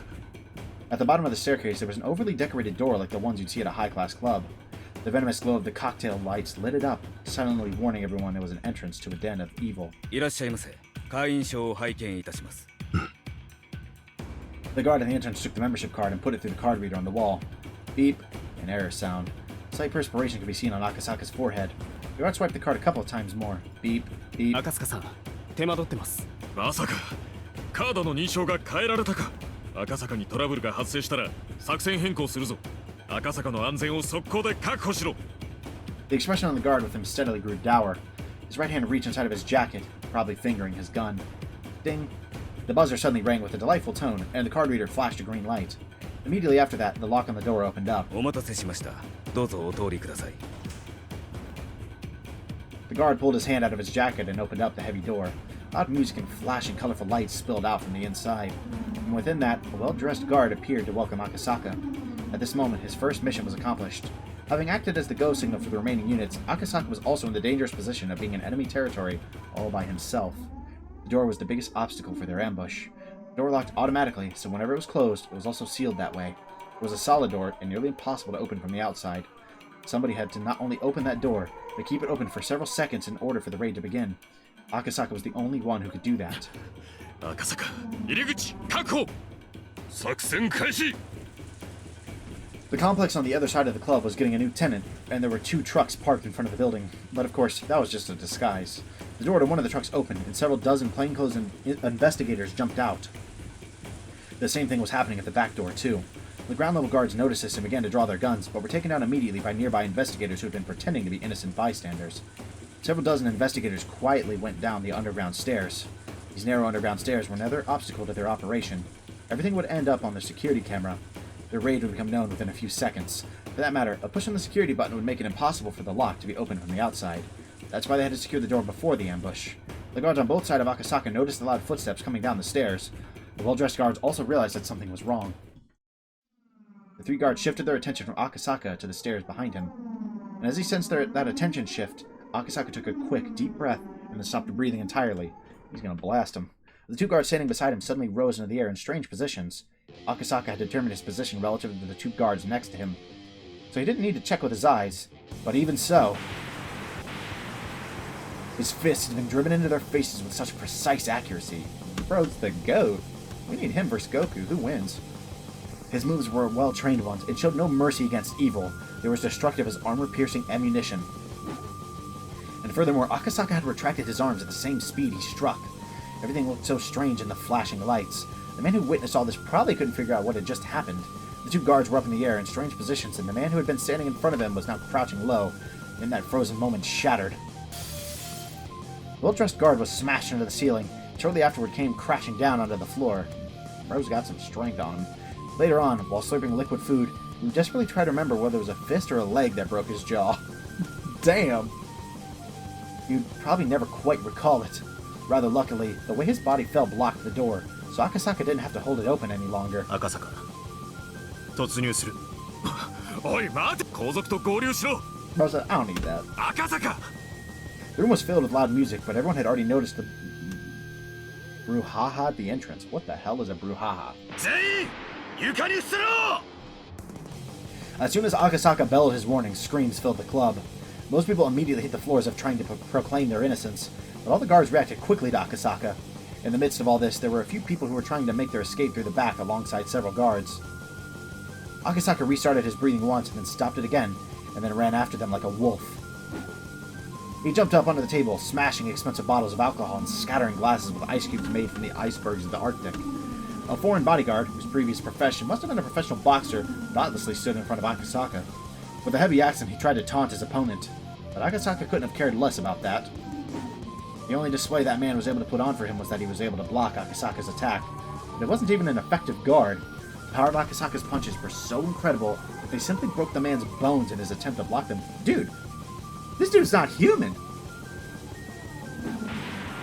The man's arm warped in a strange way, and the moment after the agony showed on his face, Akasaka's left arm ground into it. Akasaka, you see, is right-handed. That man should consider himself grateful that he was able to get away with a mere orbital fracture. My goodness, dude! Thinking that this was his chance, another man attempted to tackle Akasaka-san from behind. He assumed that no matter how strong a man was, he'd go down quickly when attacked from behind. He also assumed that as Akasaka was concentrating in front of him, he wouldn't be expecting an attack from behind to begin with. But that would only be true if Akasaka was just concentrating on his front. Indeed, the attacker was very wrong, for Akasaka was no longer even thinking about the man before him. Akasaka knew exactly when and what was about to happen. The experience he has built up to this day taught him that. His body, more than his mind, remembered the timing for when menaces to society like these would make their move from behind him. Akasaka's attack continued fluidly from the left arm punch that he struck against the ex-boxer. His left arm retracted, and at the same time, he arced his left leg around beautifully as it crashed into the man approaching him from behind. Got his ass. The dull sound signified that his nose had been broken, but Akasaka already knew that. Akasaka continued his motion and directed a decisive right blow to the side of his assailant's head. The man slammed into the wall and bounced off of it, rolling on the floor. Akasaka took another breath. Under the glare of the dazzling club lights, the guards realized they were up against a demon. Yes, they realized that there was no way to take him down. The guards were being paid to deal with humans. Fighting demons just wasn't in their job description. At that moment, backup finally arrived. Maybe finally isn't a suitable word. Everything that happened did so over a matter of seconds. The time it took for Akasaka to take down those 5 guards was a span of merely 2 breaths.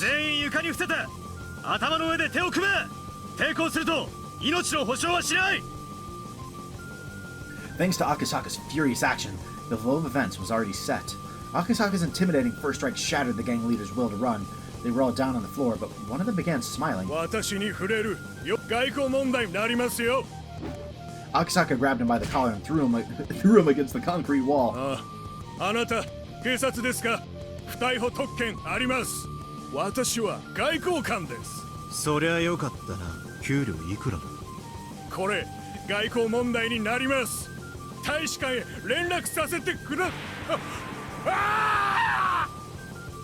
With a dragon-like roar, Akasaka's right fist pounded the wall right next to the diplomat's head.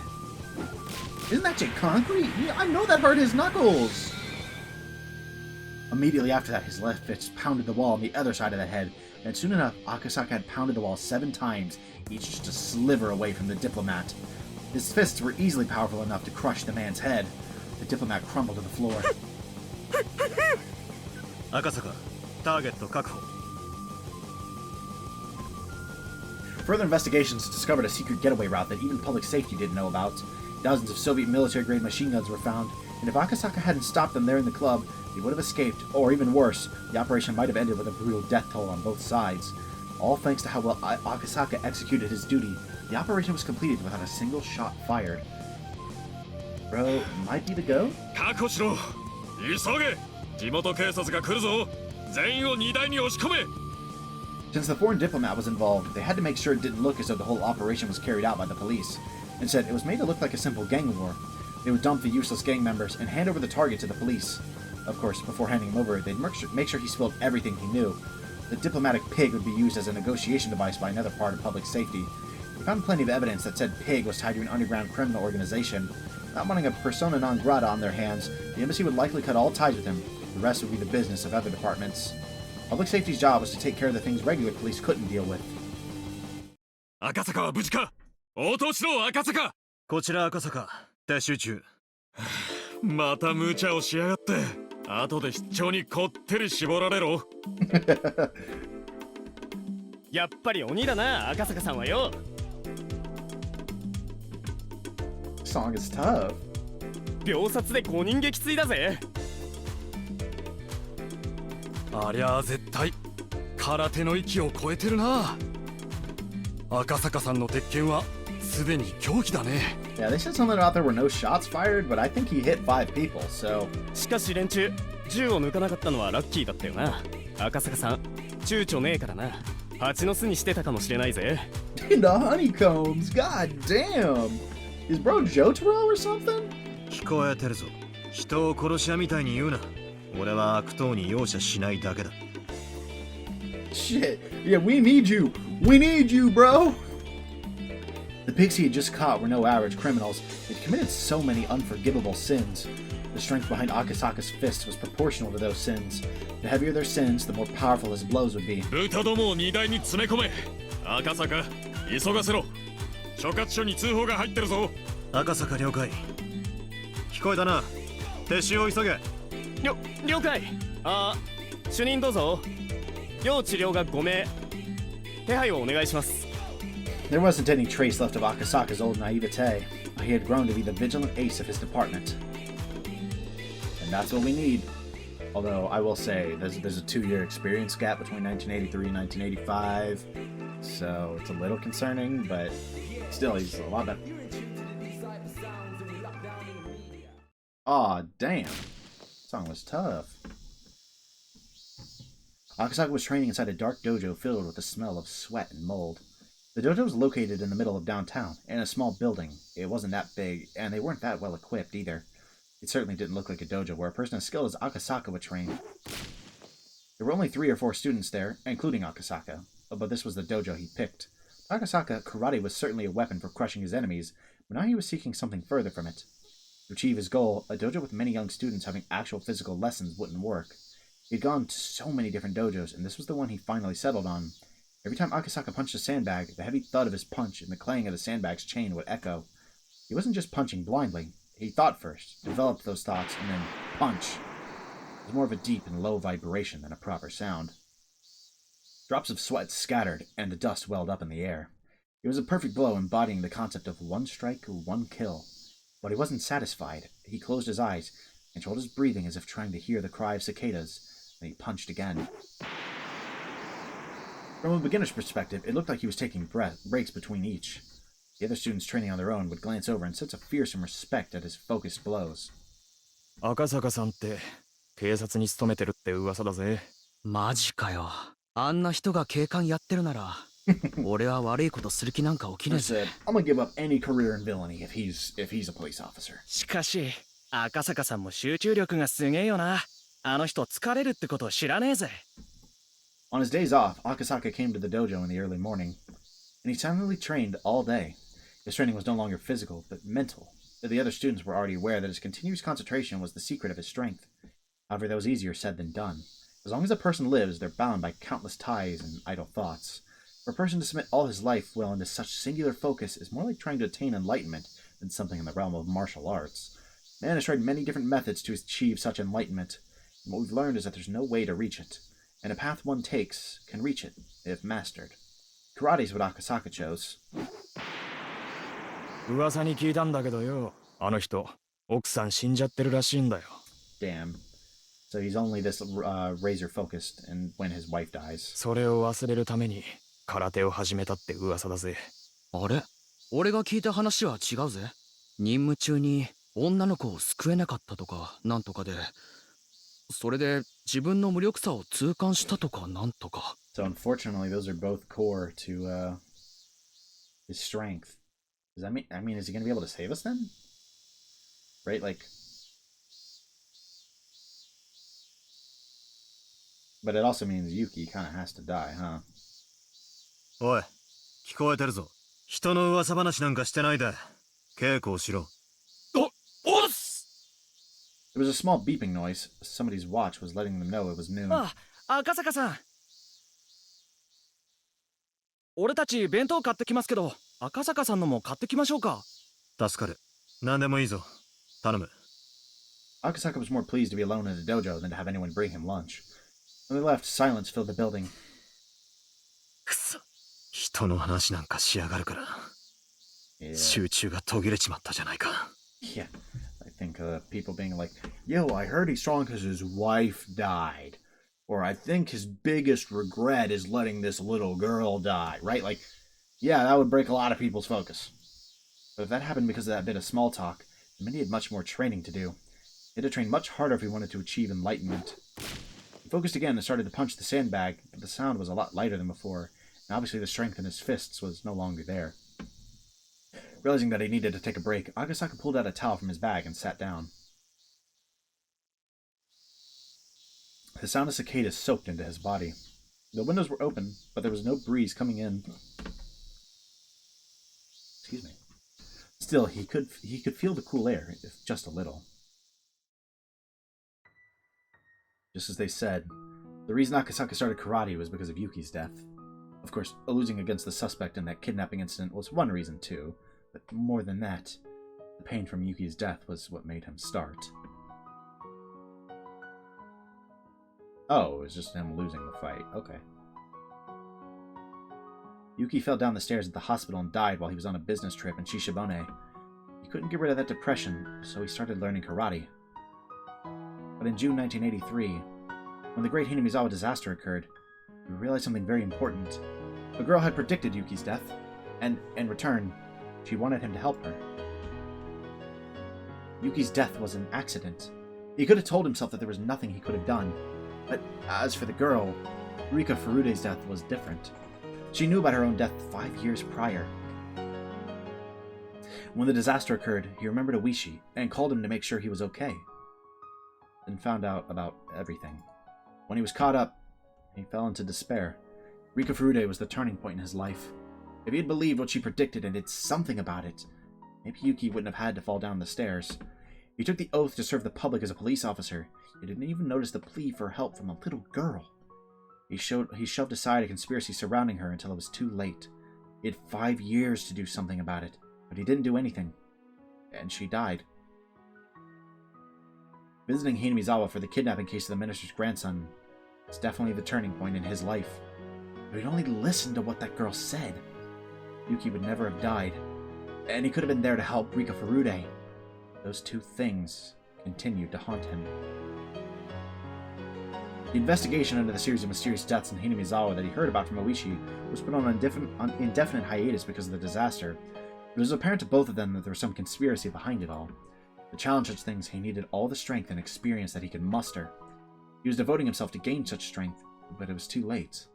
Everything had already ended. While he was stuck in this dilemma, the dojo instructor admonished him. There's nothing one can do about what's already done. So in that case, the only thing he can do is train diligently so that if the same thing is to happen again, he'll be able to save a person in need. It's all too late. Everything is already over. Yuki died in an accident. Hinamizawa was destroyed in the gas disaster. And Rika-chan was murdered as her intestines were ripped out while she was alive. Shit! I was too obsessed with Yuki's death and couldn't hear the girl's pleas for help. No, if I had listened to her, I could have prevented Yuki's accident too. Damn it! Damn it! Shit! As Akasaka clutched his hair and looked up, he noticed a small shrine overhead that protected the dojo. Akasaka respected both Shinto and Buddhism, but he never thought of praying to gods in times of despair. But for the first time, he felt like praying for help. If it was something he was capable of doing himself, he would never even consider praying. But as it was something he couldn't resolve on his own, he prayed. It was a very selfish wish. If his wish were to come true, everyone in the whole world would wish for the same thing. もう一度あの時に戻らせてくれ。そうしたら今度こそ俺は二人を救う。 Okay, Akasaka. At that moment, Akasaka's body suddenly felt very light. He's getting his wish. No, it was more like he was losing balance, as if he was fainting. Perhaps it was because he shouted so loudly after training, and his brain was lacking in oxygen. But he couldn't take his eyes off the shrine. ありがとう、赤坂。あなたの思いが私たちにはとても必要だった。Was this a hallucination? Akasaka felt like a stranger was talking to him. 私たちが奇跡を願い、あなたも奇跡を願わなければ奇跡は起こらない。だって奇跡は全員が願わなかったら起こらない。双方が手を伸ばし合わなかったら届かない。 He didn't know what she was trying to say, but somehow he felt like he couldn't miss a single word of it. He felt like it was something very, very important. 赤坂、もしあなたも望んでくれるなら私たちに奇跡を。それは欠けたかけらを結び合わせ、より大きなかけらを生み出すきっかけになる。あなたのたった一つの決意が全員の思いや運命に大きな影響を及ぼすこともあるのだから。Yeah, your resolve and your experience. あの時にもう一度時間を巻き戻してくれるというのか。そんなこと私にできるのは気づかせることだけ。一つのかけらだけでは学べないことを他のかけらで学んだことを気づかせてあげるだけだから、この欠けたかけらをあるべきところへ戻すだけ。それでもきっと大きな奇跡。 So basically give another Akasaka a chance to realize. もっともその奇跡をあなたはきっと気づかないだろうけれど。 Thank you, Akasaka. Thank you for remembering me. I don't even know how much time I've spent asking you for help. But finally it reached you. So say it one more time. Please help me. No, please help us. Damn.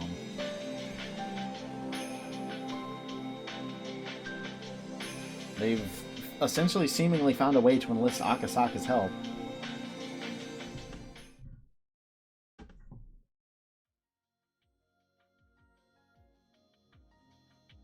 That's so cool.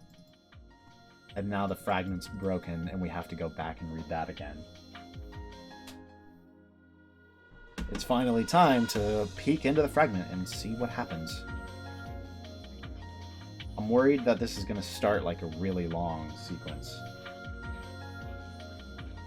Like, I want to go into it just to finish this section, but also, like,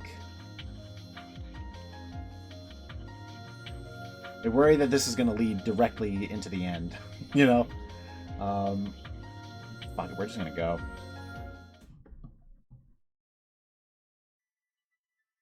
It was long. It really was long. Are you okay? Is your spirit still alive? Do we have all the pieces we want lined up on the game board? Is this everything we have that can go up against Takano and her minions in the game of Fate in the June of 1983? I think maybe we have everything. And last but not least, Hanyu, it's you. The time you have left to be a piece is limited, but that doesn't mean you can't show up in the game. Shall we begin? I've put in hundreds of years just for this moment.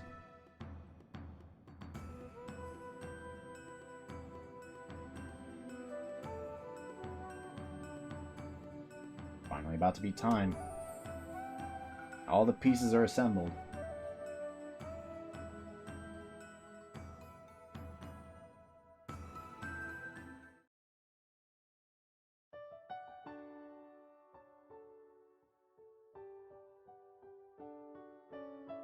I kind of feel like this is where I should... Like, I feel like this is the place to call it. I'm gonna save here. Doesn't really give me any info.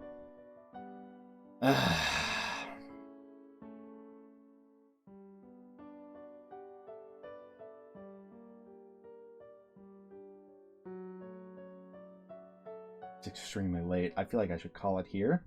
We're gonna go through this just a little bit, but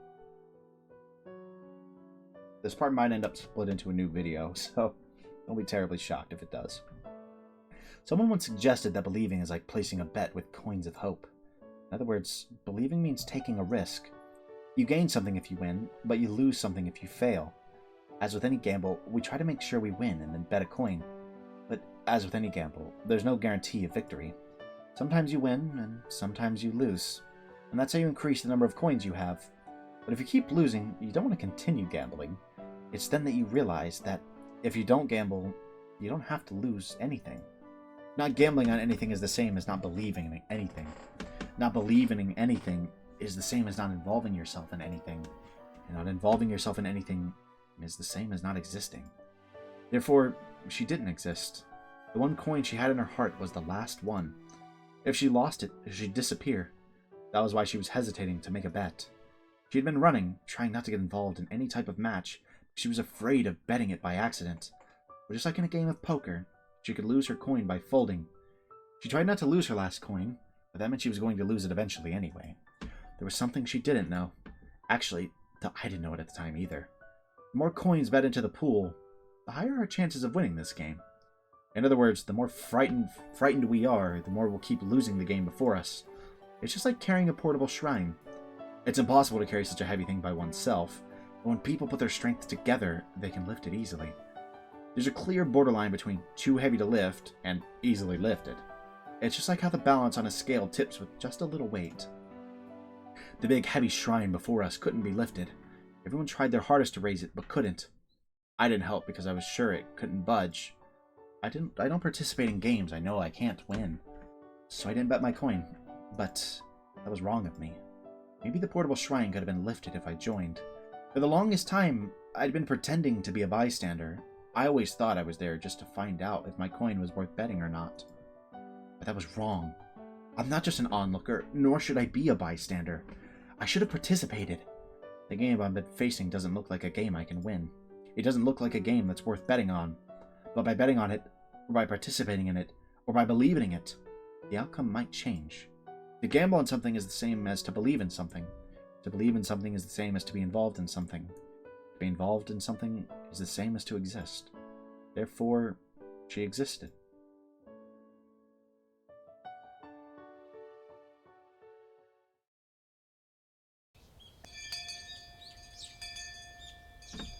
So Hanyu's like just finally... はい、皆さん。朝のホームルームを始めますよ。 Okay, I gotta call it here, right? This absolutely has to be the stopping point. Like, we're properly within the game now, right? There's just no way we keep going from here.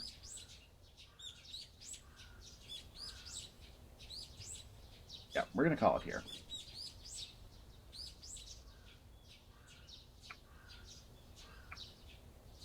Okay.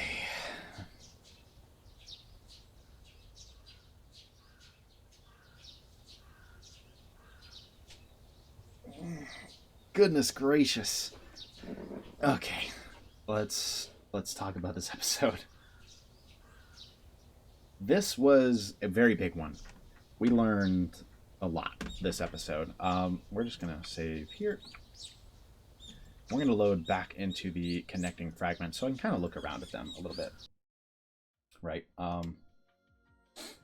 So there is a lot that we learned from this episode. And we're going to try to summarize it as briefly as we can, but I'm sure it's going to be longer than I would like, as usual. So, I mean, okay, I don't really know even where to start. Like, I don't want to go over literally everything. I don't want to go over literally everything, so what is important? I mean, the red capsule is what allowed Rena to kind of forget everything and restart her life, which was important.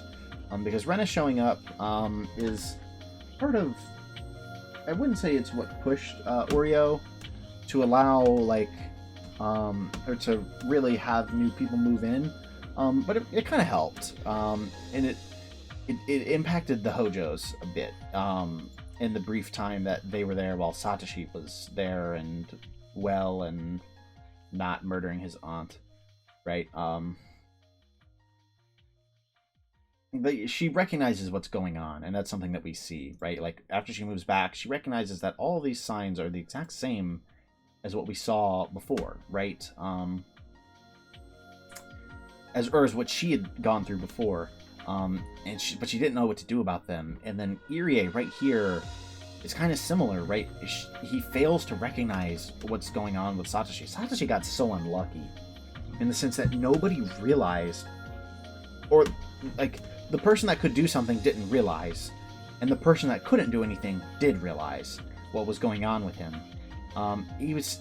God, poor guy. Like I said, this is all assuming he's dead, because we go through, we learn definitively that he kills his aunt. Like, we learn that definitively now. Which isn't shocking, right? It's not shocking at all that he's the one who actually kills his aunt. But it's been officially confirmed. But then at the end of it, he's just kind of like brought into... he's brought in to the Irie clinic where they are attempting to treat his terminal symptoms, but like they never explicitly say what happens to him, or the teddy bear, mind you. Honestly, the teddy bear alone is like the strangest one to me, because I mean, if he was alive and well and out on his own, that teddy bear would have ended up with Satoko, right? Like,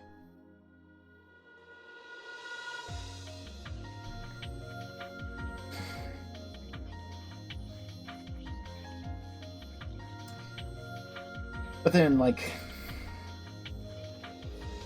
I don't know. The possibilities are basically that he's dead or he's in that basement, I think, like, hiding, right? I think death, like him being dead, is still more likely, but the fact that they don't explicitly say, I don't know, it makes me a little curious, because, like, they make it clear that these two are going to be dissected, or have been dissected. And they make it clear that was the plan for Satoko, but that it doesn't happen. But they don't say anything about what the future holds for Satoshi. So I really wonder exactly what happened to him.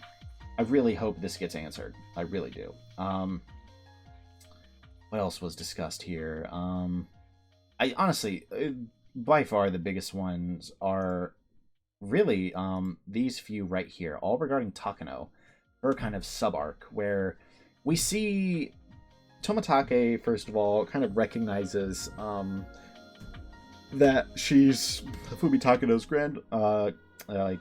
grandkid,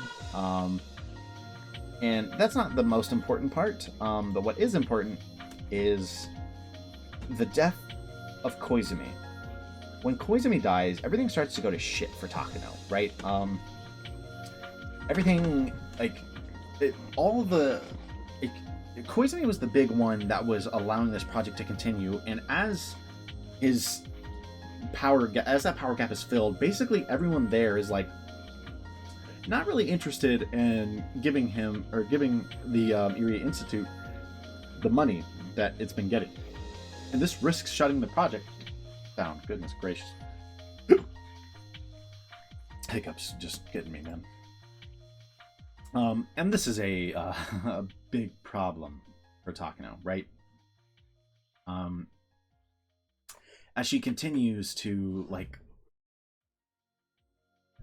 learn more and more that, like, there's nothing really that can be done, right? Like, that money is going to be gone.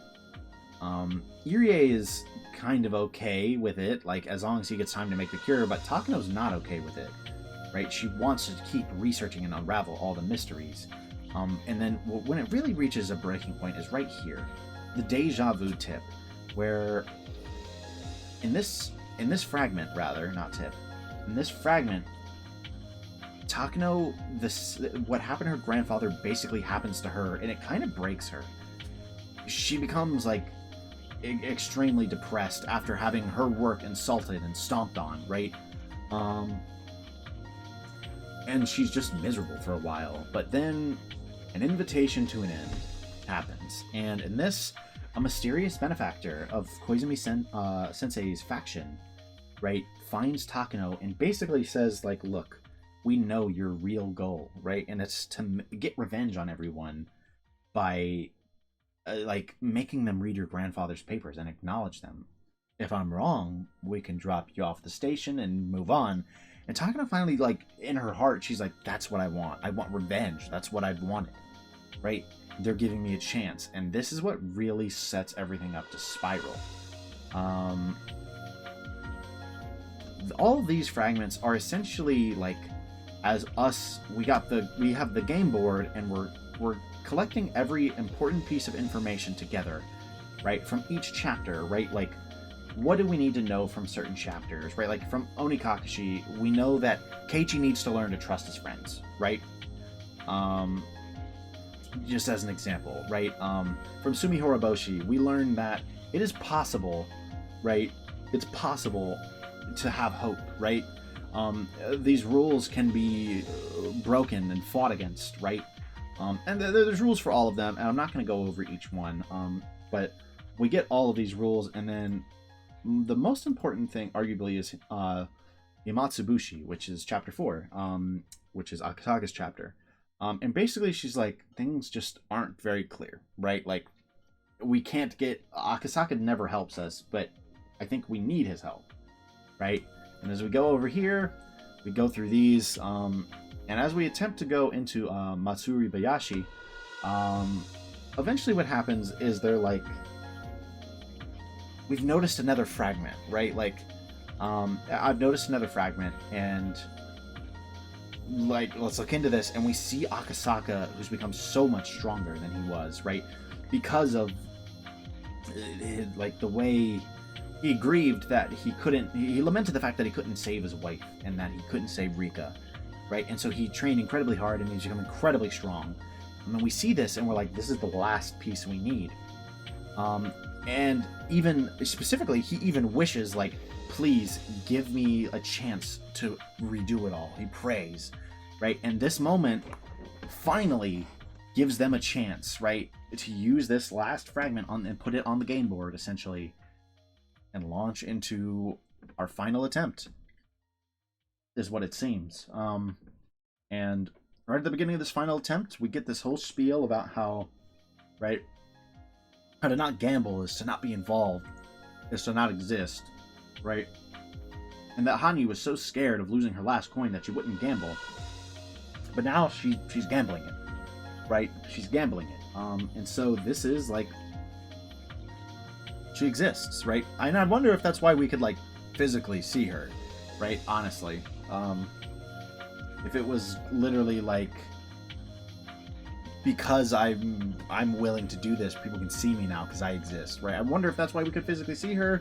I kind of wonder if we went into the school scene if we'd physically see Hanyu. I don't know. But I'm intrigued.